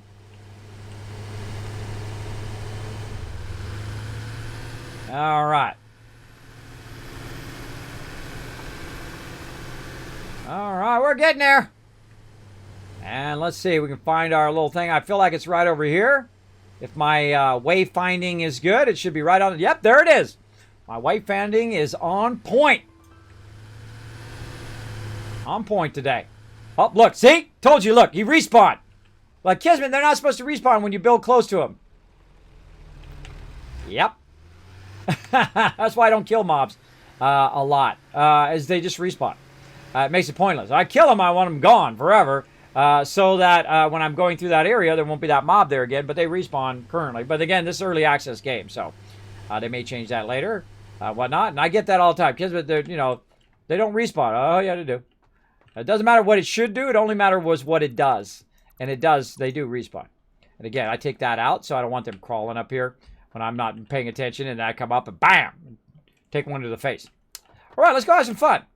Let's go ahead and make some supercomputers. Oh, what am I doing? I don't do that. I don't get in here. Let's drive all the way over here because, it's just too far to walk. One of the things about this vehicle, by the way, is very easy to ghost ride the vehicle. Like you get off it and then it just goes off the side. I've done that a few times. All right, let's use our hyper tubes because that's faster. let's go make some fun stuff for exploring. We didn't make any fun stuff today. We should make some exploring stuff so we can try to find some alternate recipes. We're going to need a couple supercomputers. We're going to see if we can make some of those, which probably going to be pretty tough because I don't probably have that much resources for that. Oh, there's something right down there. What's in there? Bet you from when I was taking stuff out on this side. That's what that is right there. Tempting me to go look at it. All right, so we did that. What else? Let's go all the way back. Let's take this one.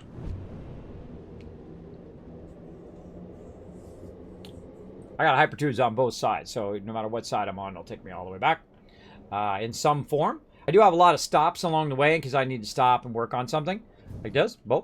And if I need to work on this or run this is my copper coming through there. We got tons of iron and other stuff we can use back there. We'll get to that. We'll get to it. Occasionally you'll see mine lag, by the way, a little bit of lag. That's actually the game saving itself because it has an autosave. And that little bit of lag every now and again, sometimes it'll throw you off. It'll follow you down in the thing. I feel like they'll optimize that at some point where it doesn't cause that big thing. Or you can just manually save. That saves it as well. It fixes it as well. All right, here we are back in my central base. Now, we need something like AI limiters for something. I can't remember what it was, but let's go over here. I think I've got here in my little area. We've got all of our benches we need. Okay, so let's make some fun stuff. Let's see. We've got our Xeno Basher, which is the long version of that short one that I have, which is really fun. I feel like I don't really need it because I'm going to be going up to the rifle and whatnot. But the rebar gun is really fun, and that's the one I usually use to shoot them from up above, to wipe them out, so I can go ahead and put down. What's the battle link? Oh, it's really easy. It's !battle. I know, why? Crazy. Next level. Next level, bro. That's how we are up in the stream. We're next level. I would not put a beacon down there. That is just a single node. Also, those rocks can be blown up. A single node of what? What did I put the beacon down on? Put the beacon down on where to get the recipe. Where else I put the beacon down? Put the beacon down on 2 places. What was the other place? See, I've already forgotten. That's sleep apnea sucks, bro. That sucks. Oh, on the ore. So I go and collect it. Oh, I see what you're saying now. It's a single node, not a final node. But I still go collect it. If you want to get stuff started, if you haven't found the other nodes yet, you can go there and just collect it like that. And I've done that many times, like limestone and things like that, where you haven't found a node that you like yet. Sometimes some people are very purist, meaning they just use pure nodes. They don't use any other nodes. And I don't like to know ahead of time. I don't like to look at, because there's maps online. You can go look of where all the nodes are and just go and tap the nodes. I feel like that takes away a lot of the adventure of going and doing what I'm doing right there. And then when I find something like that, I'll mark it. I don't mind marking a single node. And then I'll come back and I'll find like the extractor node where you can extract it out of there too. But here's the thing. At some point, I'm going to go, man, I sure wish I had a little bit of that. And then I'll have it marked. See? And if I don't like it, I can always go over there and I take the marker out. No big deal, right? Or just ignore the marker either way, which works pretty great. So one of the things that I really like is in Satisfactory. In Satisfactory, they have a bunch of beacons as well, but not Satisfactory, sorry. Subnautica, they have beacons as well, except for you have a screen where you can take care of all of your beacons, right? You can turn some off. You can change the names. You can do all of that stuff. You can change the colors of them. I love that in Subnautica. Incredibly great. Also, in Subnautica Below Zero, which is a whole new version that they're making of Subnautica right now. And it's really, really fun. It's still in early access. We went and played it for a little while. Then we thought, okay, well, they're still working on it. We'll come back and we'll check on it again. That's what I do with Satisfactory, too. I'll play it through. All the way through to the end, which I've done multiple times. And then when they add something new, I'll come in and we'll see what's new, right? Like they did update 3, which I got all the fluids, which is amazing, and all the stuff they've added. Like before they added trains, that was really cool. And we went and tried all the trains, did all the trains. That's why I don't have that many trains right now, because we already did trains before. But eventually I'll put a train in, maybe, unless they come out with a new update, then I'll start over again. Because every time they come out with a new update, a big update, I just start over. Because I like to play from the beginning to feel how different it is from the previous time I've played. And then also it forces me to learn new stuff as I go along. Like in this playthrough, I delete all previous playthroughs, started again. And then, of course, I built my base, and then I raced that base, and then started over again from scratch. But, of course, I've already got the resources at that point, right? I rebuilt the base. And then I tore that one down, rebuilt the base again. And then we're still working on it. It's like the third round of building the base. So, yeah, very, very fun. So it's not my first time playing. Just sometimes people come in and they hear me talking about some of the basics. And then they're like, hey, Kismet, this is how you make iron plates. I understand where you're coming from. Hey, you're trying to, you got my back. I appreciate it. I appreciate the tips and all of that. But no, that is not. It's not my first time. All right. So there you go. All right. Let's do it. Now, do I know everything? Absolutely not. And I wouldn't want to know everything, because the second you know everything in a game, you really feel like you don't want to play that game anymore. I love learning. That's why I don't like people, backseat gaming. They say, Kismet, go do this, and Kismet, go do that. There you go. So what's the battle link? You're welcome. There you go. Come on. We've been winning like crazy. We're going to need your help for sure. We're going to put some epics, put some legendaries in there. We're going to need as many peeps as we get. Put down as many units as you can, everyone. We're going to need them on this one. We're going to try to get that boss. If we get this one, I think we're sure in for that boss. And we're going to go about another 30 minutes here on Satisfactory, and we're going to go check out what's new on No Man's Sky. We're going to play a little bit for about an hour today. We'll play about an hour tomorrow. And then a good portion of Friday, do that, right? We might play a little Astroneer on Friday, and then probably like half Astroneer, No Man's Sky, or vice versa, or more No Man's Sky, more Astroneer. We'll find out. It's a random day. It's whatever I feel like, so we'll find out. There you go. So let's see. What do we got? We're trying to make the rifle. So what we need are circuit boards. Well, we certainly got a few of those laying around. In fact, I got just about every single resource laying around right here. You don't believe me? What just... Here we go, baby. Here we go. Bada bing, bada boom, bada bing, bada boom, bada bing, bada bing, bada bing, bada bing, bada bing, bada boom, bada bing, bada boom. In fact, just about every resource you're going to need to make something. Well, right down the line there, other than uranium, because we haven't unlocked that yet. And you're like, well, Kismet, why don't you just go and unlock it as quick as possible? And, you can like flex here in the stream that how fast and incredibly good you are at the game. Yeah, I'm good. Games are not, my ego's not tied to how fast or how amazing I am at games or really anything. I don't care. I don't care if people think I'm the greatest thing ever or they dislike me a whole lot. See, the difference is that I care about people's opinion who care about me. They care about me and they come to me. And someone told me this when I was young, by the way. When I was young and I only thought about myself. And this is a true friend. Friend I've known for years. Business friend of mine. Person I've known. Millionaire, by the way. Also, who came to me and said, Kismet, you'd be a great guy if you weren't such an a-hole. And he meant it. And I went, whoa, this is a close friend of mine telling me this. Because all I ever thought of was myself. Now, see, he's much older than me, right? I think he was 40 at the time. I'm 20 at the time. And he'd already gone through all this stuff that I've gone through now. That's the thing about older peeps. They've already gone through all that BS that you guys have not even gone through yet. And see, I didn't know either when I was young. I didn't see it from that perspective that they've already done a lot of things because I didn't know, right? When you're young, you don't know. You don't know all these things you're about to see. Like when you see young kids, right? Like my kids are 12 years old. They haven't gone through high school yet. They haven't gone through college. They don't know about having a job. They don't know about basically putting like 3 nickels and a dime and a quarter that you found in your couch together so you can get gas money to go to work, right? So you can get some money to get some gas money to go to work. You know what I mean? And feed yourself, right? They don't know that yet because all they've had is, their family providing that for them.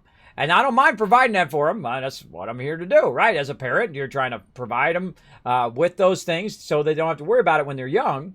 And then as they get older, they need to learn more and more of those responsibilities and learn more and more how to take care of themselves so they're strong, independent women. They don't have to rely on nobody, but they should know also to ask for help when they need it, right?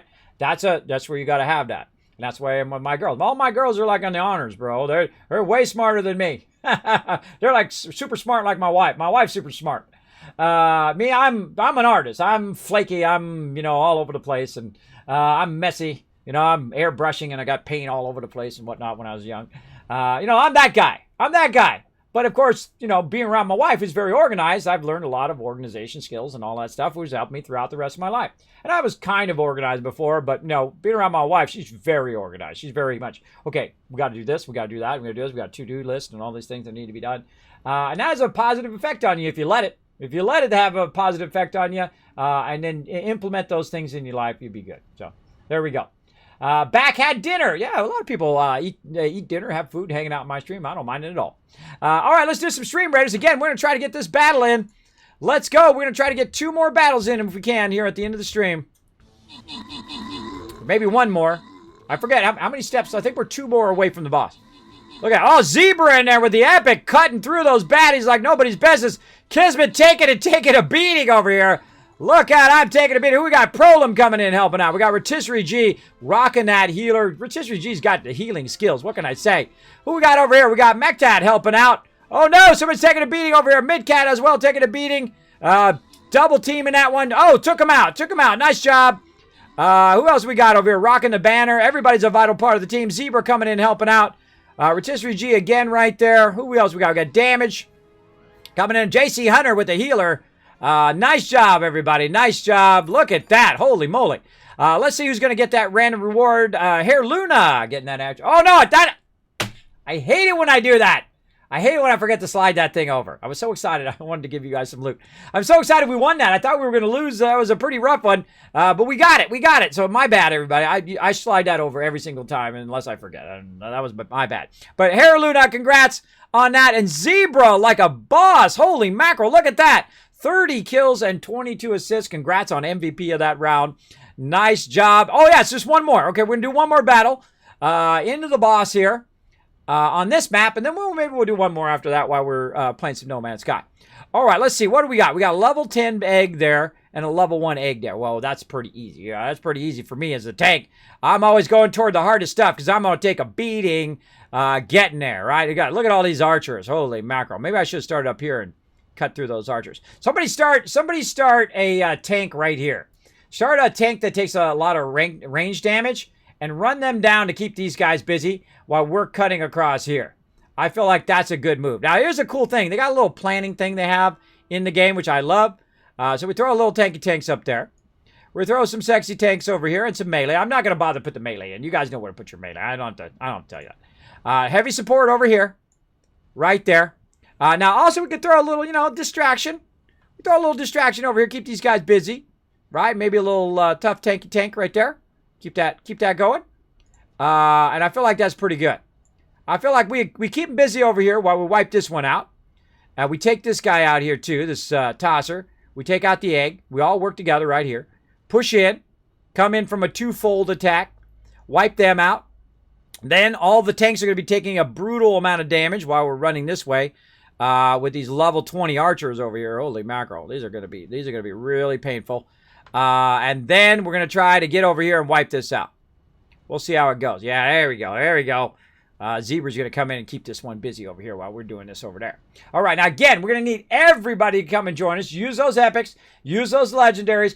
Put down 1 unit every 5 minutes. You can have up to 6 units. And if everybody has 6 units, I think we're going to get the win, right? So make sure to do it once every 5 minutes. And here's a great thing to do is to start with your ranged first. Put your ranged down because they take 10 minutes to cool down. And then you put your melee down. They take 5 minutes to cool down. And by the time you get your archer back up again, you've done that. And then, of course, you've got your melee back up again. And there you go. Bounce back for it. Now, depending on the epicness and the legendary and if you've used it before or recently and whatnot, those have longer cooldowns. But in basics, that's basically how it works. All right. So come and join us, everybody. Again, it is free to play. Feel free to click that link. Zebra's as big as the boss. I know, huh? Right? Totally. Okay, so we're over here, and we were doing something with something, and I've already forgotten. I think we were getting AI stuff right over here. So we got a little bit of that, a little AI limiter. We need some circuit boards, I think, as well. We'll grab some of those. And this is why I have all of these right here, by the way, so I can craft stuff. I like to bring all the crafting into a central area and then do the actual factory separate. I do like lots of stuff. All right, what else do we need here? We need circuit board. I thought I grabbed circuit board. Did I not grab circuit board? I grabbed 2 things of AI limiters. Oh, I might have put those in the wrong box. Did I sort those into the wrong box? I don't think so. Maybe I just clicked this one twice. I don't know. I don't know, something like that. Okay, try it again. Okay, can we do it now? All right, I've never done the rifle before. I'm going to try it out.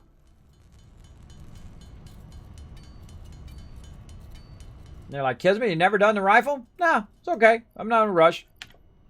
I don't rush through games. Some people do that. They rush through games because they want to tell everybody how amazing they are. And hey, more power to you. Oh, I love the keychain. Look at the keychain on the side. Load ammo. So we got to need to make some rifle ammo, I would imagine. Color cartridge, whatnot. Do we not have rifle ammo? Apparently we can't make it in there. All right. Well, we need a play yard. That's what we need. That's what I call it when I just throw stuff down like that. I call it the play yard. All right, let's do it. Oh, you know what? Maybe the reason why I wasn't using the rifle is that I haven't unlocked the rifle ammo yet. Ah, I bet you that's why. Let's go check out the MAM here. And let's check it out. Oh, God. Which one is a rifle? I can't even remember. Sulfur? Yeah, sulfur is what it is. Okay, so what we need is we need some rubber. We need all that. Oh, and we need a bunch of gunpowder. So we need a bunch of sulfur. All right. Oh, man. See, one thing leads to another. And then we can make some explosives, too. Ooh, we can blow some stuff up. And we get one more hand slot. All right. Well, I think it's time to tap some sulfur. And I happen to know where some is. All right. So that's why I wasn't using the rifle. That's why it was. I knew there was a reason. So let's go ahead and put this up in here. In our little tool area. Look, we got a bunch of extra tools there, including the jetpack. Let's go ahead and put the rifle in there. We'll come back to it. There's where our rebar gun is. But we got another one now, so we're going to keep that. What else we got? We got the jetpack. Do we want to use the jetpack? See, I really like the jetpack, but I like the skates better because I can jump up on stuff and I can go faster and I can fall from farther things. But the jetpack's cool too. But the jetpack requires fuel, right? It requires extra work where the skates don't. And you'll see I do. That's a very common theme of mine. Same thing in Astroneer. Reason why I don't use the jetpack all the time is it requires fuel, and that's extra work to do the fuel. I would rather not have the jetpack and do stuff that doesn't require that extra effort because it's easier and more efficient. All right, so let's see. We did that. What was the other thing we were going to make? We need to make something else. We need to make it here in the crafting station. Where's my crafting? Over here. We need to make advanced computers is what it was. Let's see. I don't think... Yeah, you can right there. I don't think I have it on me. I think I need high-speed connectors and computers. All right, those we got. I'm not sure how many high-speed connectors I got, but we'll go look. I think I only made a few of them just to put them in here. Yeah, we got to make some more high-speed connectors because they're right there. I just made them so it reminds me what box that's in. Computers, we got a bunch of those left over from our giant factory where we were making computers and stuff. I'll get back to making them eventually and whatnot. Oh, actually, I think these were supposed to put in the MAM also. Ooh, we're working on our MAM today. What's it? Oh, no, it was this. Pale berries. Pale berries is what we need so we can make this thing down. Oh, no, that's what we needed. We needed 2 of those so we could make the medical inhaler and then a whole bunch of that other stuff, which I burned up, which I probably shouldn't have done. I should have kept those. That's okay. We'll find more. And let's put that in my box of all of this stuff. Oh, and I've already got some in there. Oh, and I got a bunch of these in there, too. I just don't have those pale berries. That's what I need to get. See, look, I had 57 of those in there, and now it's really going to trigger everybody to chat. Kismet, you had 57 of those in there, and you had your health at 3 of this entire 180 hours worth of gameplay. You've had it at 3 things when you had 56 of them in there? Yep. Yep. I personally think the rifle needs some work. I've never tried it, Polar. Why do you think it needs some work? You let me know. I love to talk games. And the other thing we need to do is we need to put our hard drive in the MAM. We almost forgot that. Let's do that. We want to get some alternate recipes going today. That's what we're doing. So we'll go hard drive. We'll go ahead and say scan hard drive, and that's going to run for about 10 minutes. And then we'll get, hopefully, a really good alternate recipe. Let that run. Let's see. And we're going to go ahead and try to create some advanced computers. We need 2 advanced computers. And we need to make some circuit boards, or high-speed connectors. Sorry, high-speed connectors. And let's go ahead and take this back out again. High-speed connector right there. And I've already forgotten how many I need. It sucks. It sucks to have poor attention span or bad attention span. Supercomputers, I need 3. Okay, I need 3 of them. I don't like to make extra if I don't really have to. I mean, I can put it in the box, but I don't like to make extra. I don't like to waste resources, even though I have a tremendous amount of resources right now. I mean, I'm good, but still. All right, but I need... Oh, wait, I need double that, though. I need double that because I need to do this. So I'm going to need 6 of those. Oh, wow, that's exactly the amount I can make. That's fate for you, everybody. I'm telling you, it happens to me a lot. That I just happen to have the right amount to do the right thing. Sometimes it loves to troll me, though. Like in 7 Days to Die, I'll be filling in concrete. And then the very last block, you're out of concrete. I'm like, ow! The last block, curses! It happens all the time. It's pretty funny. All right, so there we go. We got that done. Now we need to make 2 supercomputers. Right over here.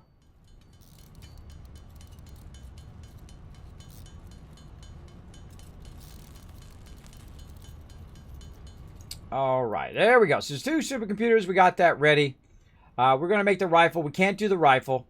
Kind of feel like we'll work on the sulfur first. So, and then we can make black powder, which would be pretty fun. That's something I haven't put in my production yet here in this playthrough. So, let's see. Which one is the one that takes me back there? Is it this one? Or is it the one over here? Is it the lower one or is it the upper one? I honestly can't remember. I should really put, like, something in front of there. Like, drop something right there.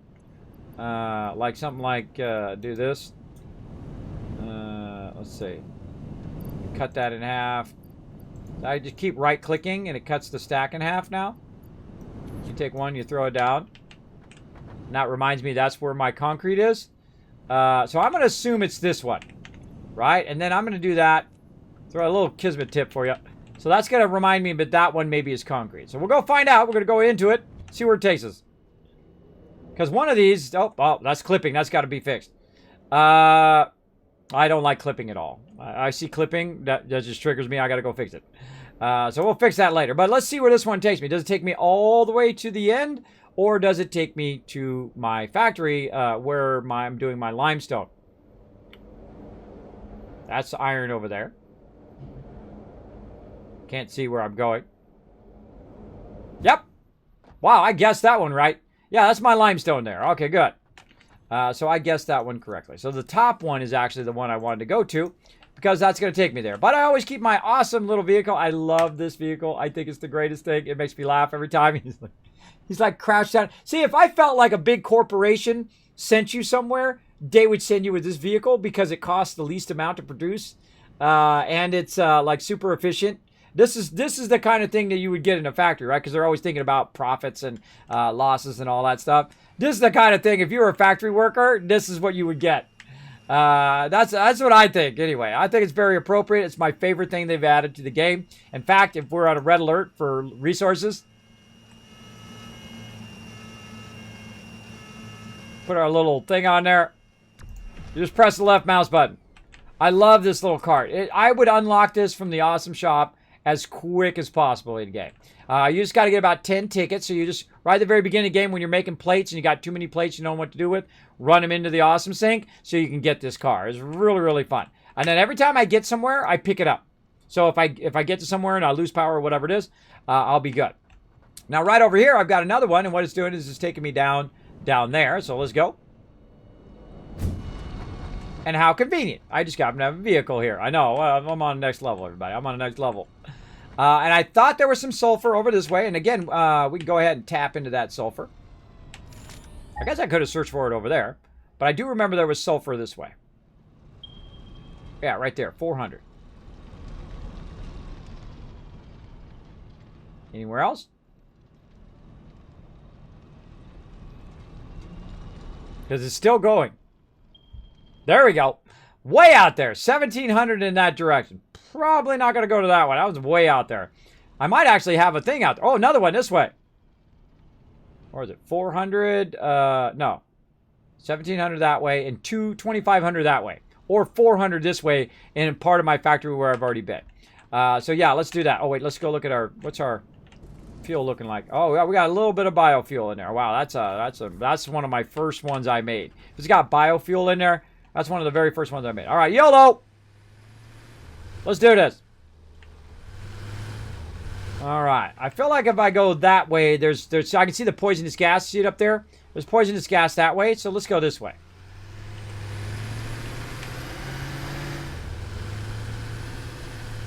Oh, what kind of node we got up here? Let's get up here and find out. We're going on an adventure today, everybody. Did you check for pure nodes? I haven't checked for diddly squat. What do we got here?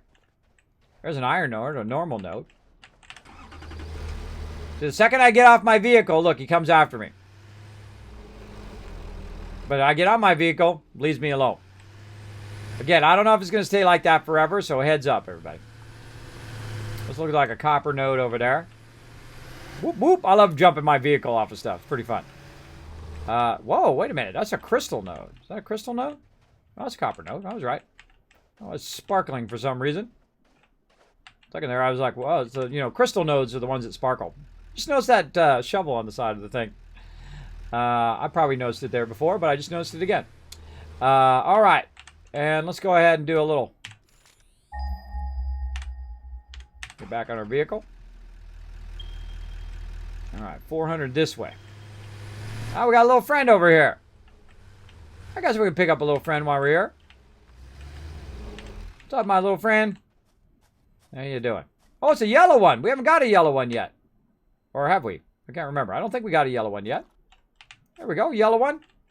And I've gotten them in past playthroughs, by the way. Well, my first playthrough. But we have to get first one in this one, I think. If I'm remembering correctly. Let's get all these trees and bushes out of my way. All right, staying in this direction.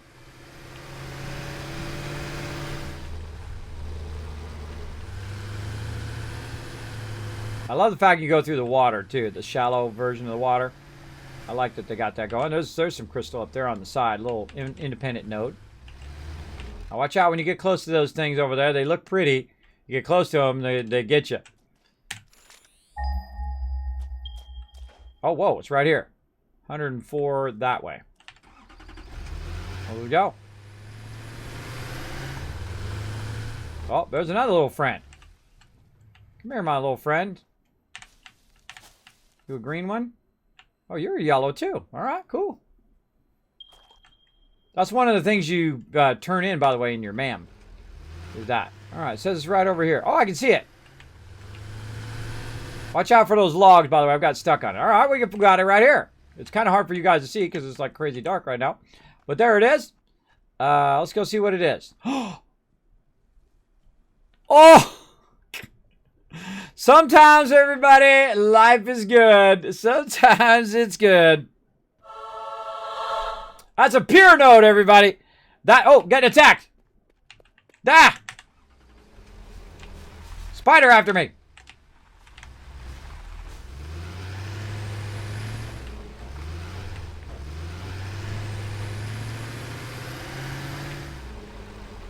Little sneaky little spider came out of nowhere.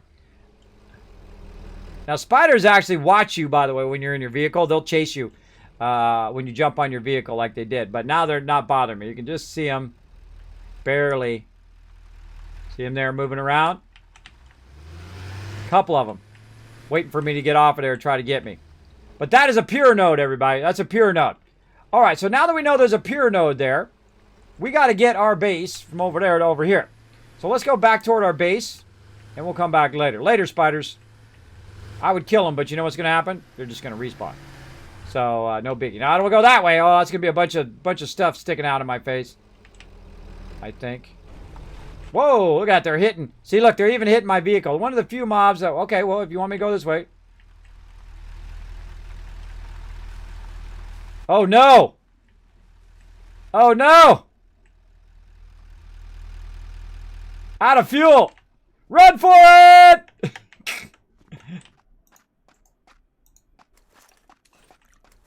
Use my coffee on them. Yeah, see, look, they're creating toxic gas. Now my vehicle's stuck in there. That's okay. That's okay. We'll fix this in a second. Hold on. Now, because I have the skates, by the way, I don't have to build the whole thing. That's why I love the skates, because...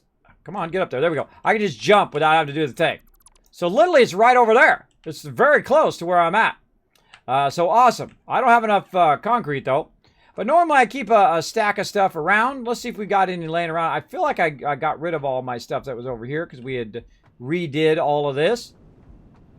All right, and we've got our thing going back there. We're running some coal. That coal's running up here and then combining with that other coal and then running all the way up into the top over there where our power is. We have all the coal running that way and whatnot. And see, we've got an extractor there we were using before. We had our water originally here. And we were using this for our power. This whole entire area here used to be our coal area. But we moved it up to the top, up to what's called the crater up there. GG's, exactly right. Get the heck out of there. Spiders coming for you.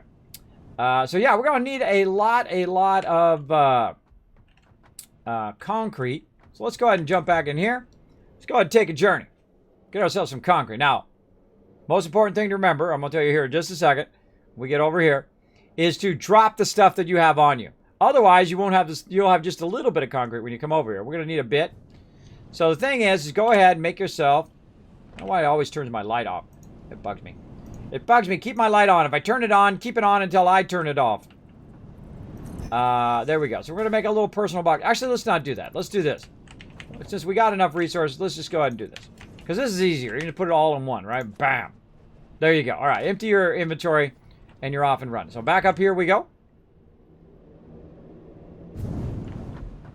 And in here we go. Now this is a direct access all the way back to my base. So now we just get to chill. I love these hyper tubes. They're so awesome. By the way, look at this. Beautiful. Look at the waterfall over there, and you got the moon coming down. Beautiful. Wish you were here. Beautiful. See, when you have a tube above the one you're in, because you're in third person, it really feels like you're going through the tube now.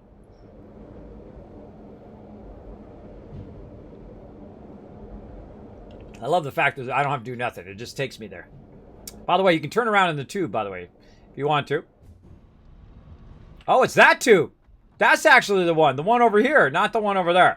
All right, now I got to fix this because I don't like it going through my thing here. That's a big no-no. I don't like it. If I don't like it, I'm not going to keep it that way. All right, let's go vertical.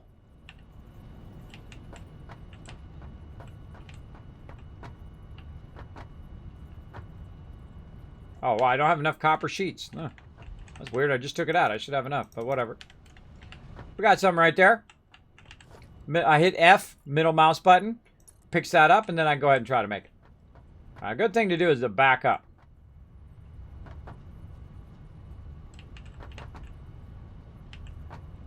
That's a little funky. Let me put it on this side. I'm liking that. Much better. No more clipping. Then we're going to go middle mouse button there to get an entrance, which we don't have enough of these. But then again, I have a massive amount of that right there. Turn my light back on, which is really irritating when it takes your light off over and over again. And then we'll go ahead and see we got enough here. Yes, just enough for one more. There we go. All right, fixed. And it's not in the way. It's up there. We know where that one goes. This one goes all the way to the end. So how do we say that this one is the end one? Now, it'd be nice if I could just put a sign on it that says going to blah, blah, blah. But no. No signs yet. No sign of signs in this game. But that would be awesome if you could label stuff. That would be amazing. But hey, they're already doing a phenomenal job, so I'm not going to beat them up too much. Let's see. What do I want to do? Oh, I was going to use my inventory. I'll use my inventory. This goes to... What do I want to put there? I mean, when I get sulfur, I can put sulfur there. But... how much time we got left? Oh my god, we're out of time. I feel like we'll grab the concrete, we'll run back, and we'll figure that out later. We know which one it is now, anyway. Let's go ahead and grab that. Oh, look out! We're getting some love here, everybody. I'm going to grab a crazy ton of concrete right there. And let's get back into Hypertube, and then we'll say hello to all of our raiders coming in. Bam! There we go. Run all the way back. Thank you so much, Parkour Ninja, coming in, showing the love, bringing your viewers into my channel. Hello, everybody. My name is Kismet. They call me the Wasteland Tycoon. I love to build. I love to do RPGs. I love playing some games and hanging out and talking to people here in my stream, bringing them little moments of joy every single day. So thanks for coming in and hanging out. What's Parkour Ninja playing? Let's give him a shout out right here in the channel. Give him some love. Let's see. Parker.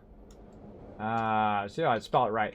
Ninja. Bam! There we go. What were you playing? Let's see. Oh, one of my favorite games of all time, and it's not even out of alpha. It's been in alpha for 7 years. That's okay. Take your time. Make it awesome. It's even better. Alpha 19 is pretty amazing. I've been part of the Alpha Streamer Weekend for 3 times in a row. 19, 18, and 17. I think might 16. I think they started at 17 or 16. I don't know. I have a bad memory. I have a really bad memory. But I was part of their Streamer Weekend, which I really like. I love the Fun Pimps over there. They are awesome. Big lover of 7 Days to Die. I have several thousand hours in it. And you're like, well, Kismet, that's it? I know. Some people are like 5,000, 10,000. I got wife, family. I got so much time, everybody. Almost so much time. If I had those kind of time, I would definitely be playing some 7 Days to Die at that level. But I do not have that kind of time. But I do have a lot of hours into it. It actually rivals Fallout, which is typically my primary series that I play. I play all the Fallouts, by the way. Right now, of course, playing some 76 on the latest event we have going. And right now, I'm building a factory here, or building a kind of a runway, which is going to take me over to this pure node we just found.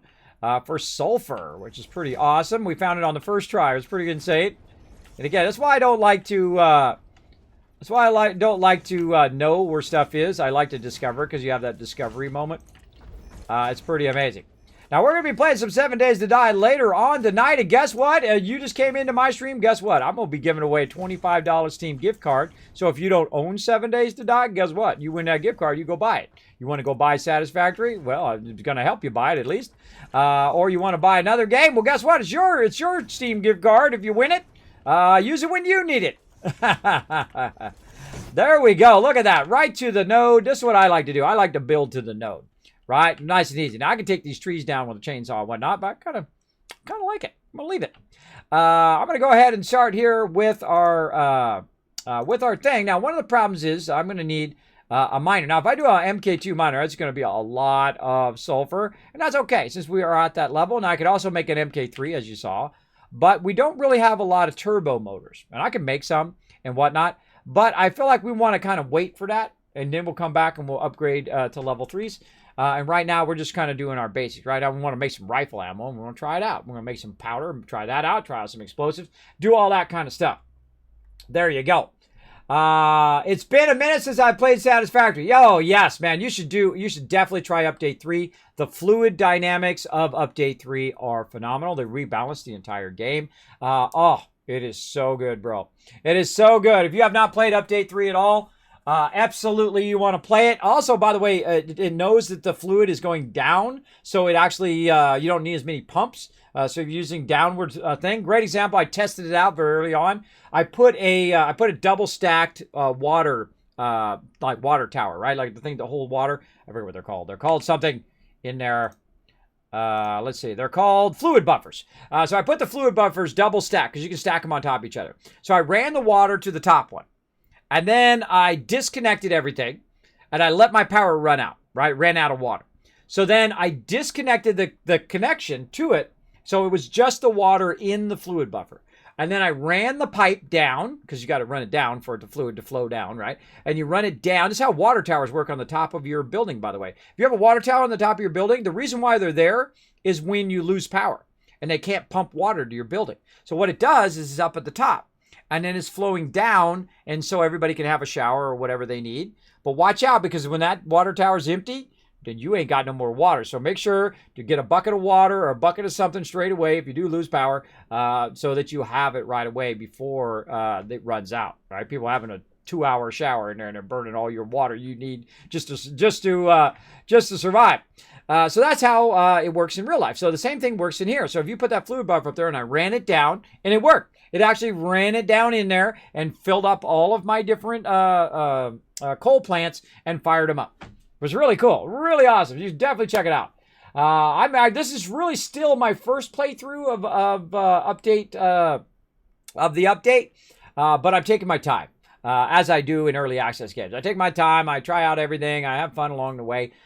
Same thing with 7 Days to Die, same thing with every game, really, as I take my time. So thanks for bringing your peeps into my channel. I greatly appreciate it.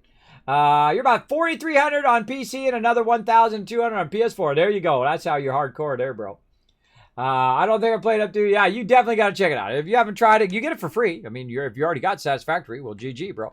GG, you already get it for free.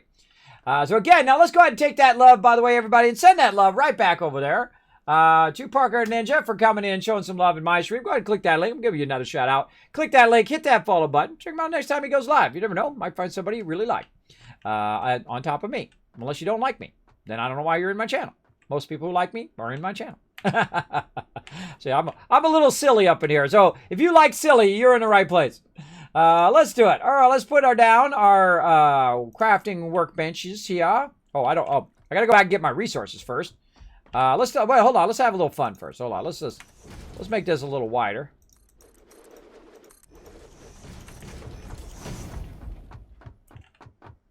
If you have not done the building in Satisfactory, it is the greatest building in any game. And I have played thousands of games. Like Fallout, I have 10,000 plus hours in Fallout across the entire series. Oh, easy. Easy. Easy that much. I'm hardcore. But that was when I was young and I had lots more time before I had wife, kids, and all that other stuff. You know, those other responsibilities as well. But I have about 2,500 hours in Fallout 4, and I have about 2,000 hours in 7 Days to Die, and many other games as well. That are building games, and I can tell you that Satisfactory has the most amazing building system, because look what I just did. See how easy it was for me to build that? You ever stand on the edge of a block in 7 Days to Die, and you're looking around the side like this, right? Come on, I know you done. I know you done it. I know you done it. You can't fool me. I know you reached out and you're like, oh, I gotta put this block off on the side. It's so hard. It's so hard to put it on the side. Not here in this game, bro. First, if I want to get this right now, look, I'm not even in mode, right? All I have to do is hit F. And like I'm going to take it out, right? Like I'm going to take this block out. I hit middle mouse button. It grabs this item and makes that item my current item that I'm making. Then all I have to do is go to this edge. See this edge right here? God, I wish 7 Days to Die would add this. Just the edge. Make the edge where I roll over it, it knows to go that way. Or it knows to go this way, right? If I go over here, it knows to go that way. Right? Just that little bit of a simple thing would be a phenomenal change in 7 Days to Die. And that's amazing here in this. And also I can do it from very far away. How do you do that in 7 Days to Die? Right? You can kind of do it because you can hit the side of the blocks. But it's not as elegant as it is here in Satisfactory. Satisfactory, hands down, one of the best building systems in any game.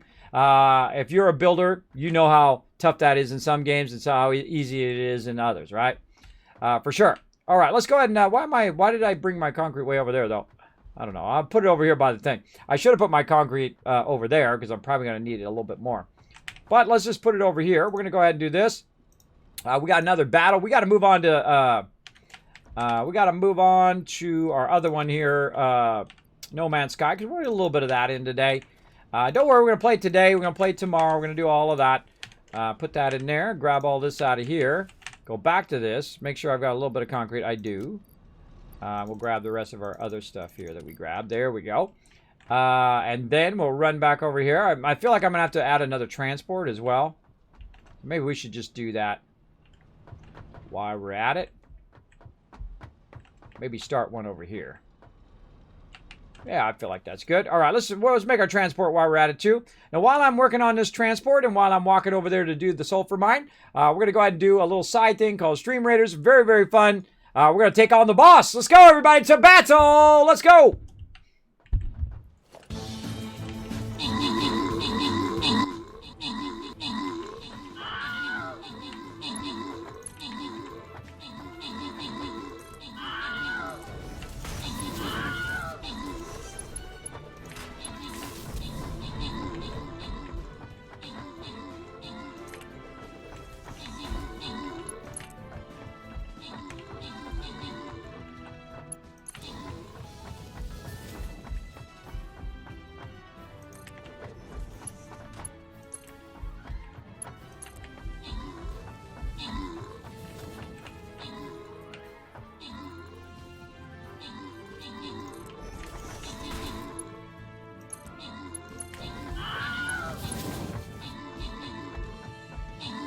Wow, that's a long battle. Are we doing it? How are we doing? Oh, we're doing good. All right, sorry, I've been watching my. I'm trying to. One of the things I love to do here while you guys are watching that battle is to see how much I can get built in the time in which you guys are watching that battle and you come back to seeing what I'm doing. It's very fun. It's like a little challenge. All right, there we go. Slide that over there. Hallelujah, getting some love yet again. And Anami Mouse coming in overall MVP. Congratulations. Let's see. There we go. Boss done. All right, continue. I feel like we get another battle in. All right, we're in another part of the map, the wilds. Let's see. What's our path here? What's our path? I feel like we just did this one. This looks familiar. Where's the gold? Down here.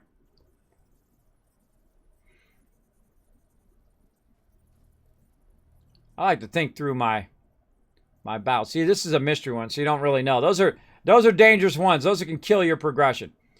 All right. So we either got to go mystery or 4 there. So we know we're not going to go there. We're going to go up, go here, go there. Then this is going to be a 4. So down, 4, here. This one is a 4. This one, and then boss. Right? Yeah, because otherwise we'd have to go through the mystery one. And that one. Yeah, let's go up. All right, we're putting together a little battle plan there. I feel like you guys got this one. Come on, let's go. Let's rush into the breach once more. Come and join me, everybody. It is free to play. You can find that link right there in the chat. Come and join me. So look at all this I got done while you guys were watching that. Look, I made a whole nother hyper tube that ran it over there. I put the entrance in over there. I put the power on it. I ran it here. I put our things here, put our connectors, and I ran it over there. Again, that's one of the little fun things I like to do. I don't know. It's just something fun to do here when you're building and whatnot. How much can I get done before you guys see what I've gotten done? All right, we'll go ahead and grab that from back there. Run that into there. It's good to build a hyper tube as you're going. Obviously, so when you're heading back, it'll be a bit easier. And I'm not making this any really. Oh, you know what else I forgot to do? I forgot the power. That's okay. That's okay. We'll run back and do the power here in a second. There's a really fantastic way to run back in this game, and I'm going to show you here in a second. Right there. And this is very rare. Do I do my hyper tubes this low? But once you got the stackers, it makes it really nice. You know what? I feel like I'm going to put it right here. So when I come out of there, that's probably where I would have it stop. Right there. So when I come out of there, I don't get fired down there, and then I got to climb my way back up. Also, I would add a little bit of a safety net on both sides.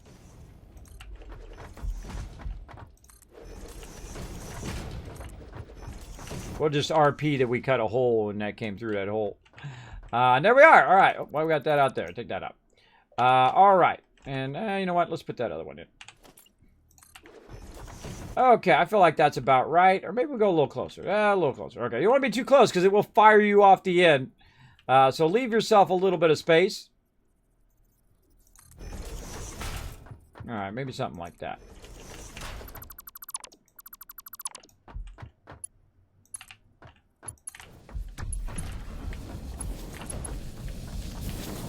That's good. That's good. You're like, Kismet, you can't get in there now because you don't have any power. Well, I've got the thing that saves me every time I get really far away where I don't have any power and no way back. My little buddy. My little buddy. Well, it's done. I love this vehicle. It's fun every time. It goes like 55 miles an hour as well. It goes really fast up angles. It jams when it's in your base. It is really bad for when you're not in your base, though, because when you're out and about, like I see I've got my vehicle trapped down there in that bad stuff. When you're out and about, it's just sliding all over the place, right? It's just like fishtailing everywhere.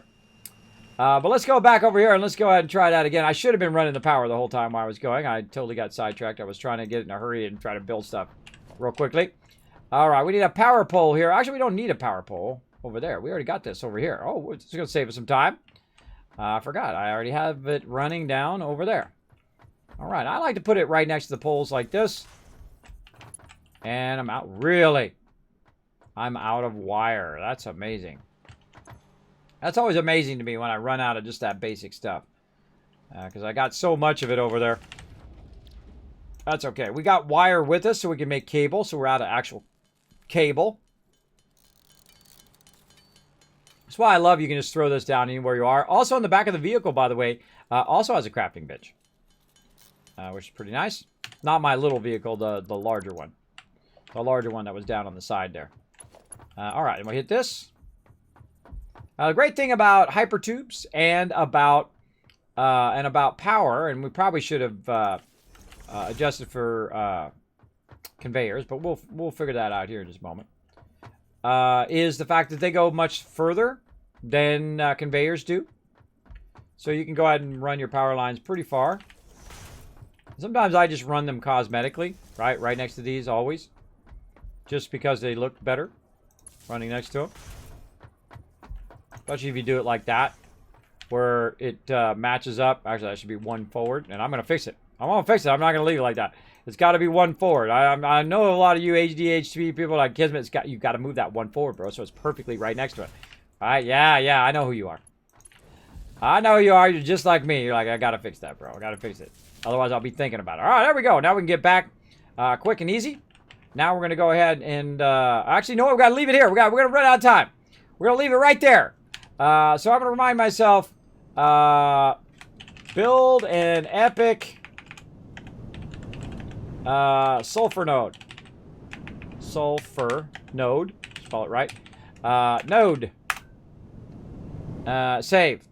All right, good. All right, we're going to get into some No Man's Sky. Let's go. Hey everybody, Kismet here. Thank you so much for watching this video. Make sure to hit that subscribe button right in the center of the screen. Also, check me out live on twitch.tv/Kismet. I'll see you all next time.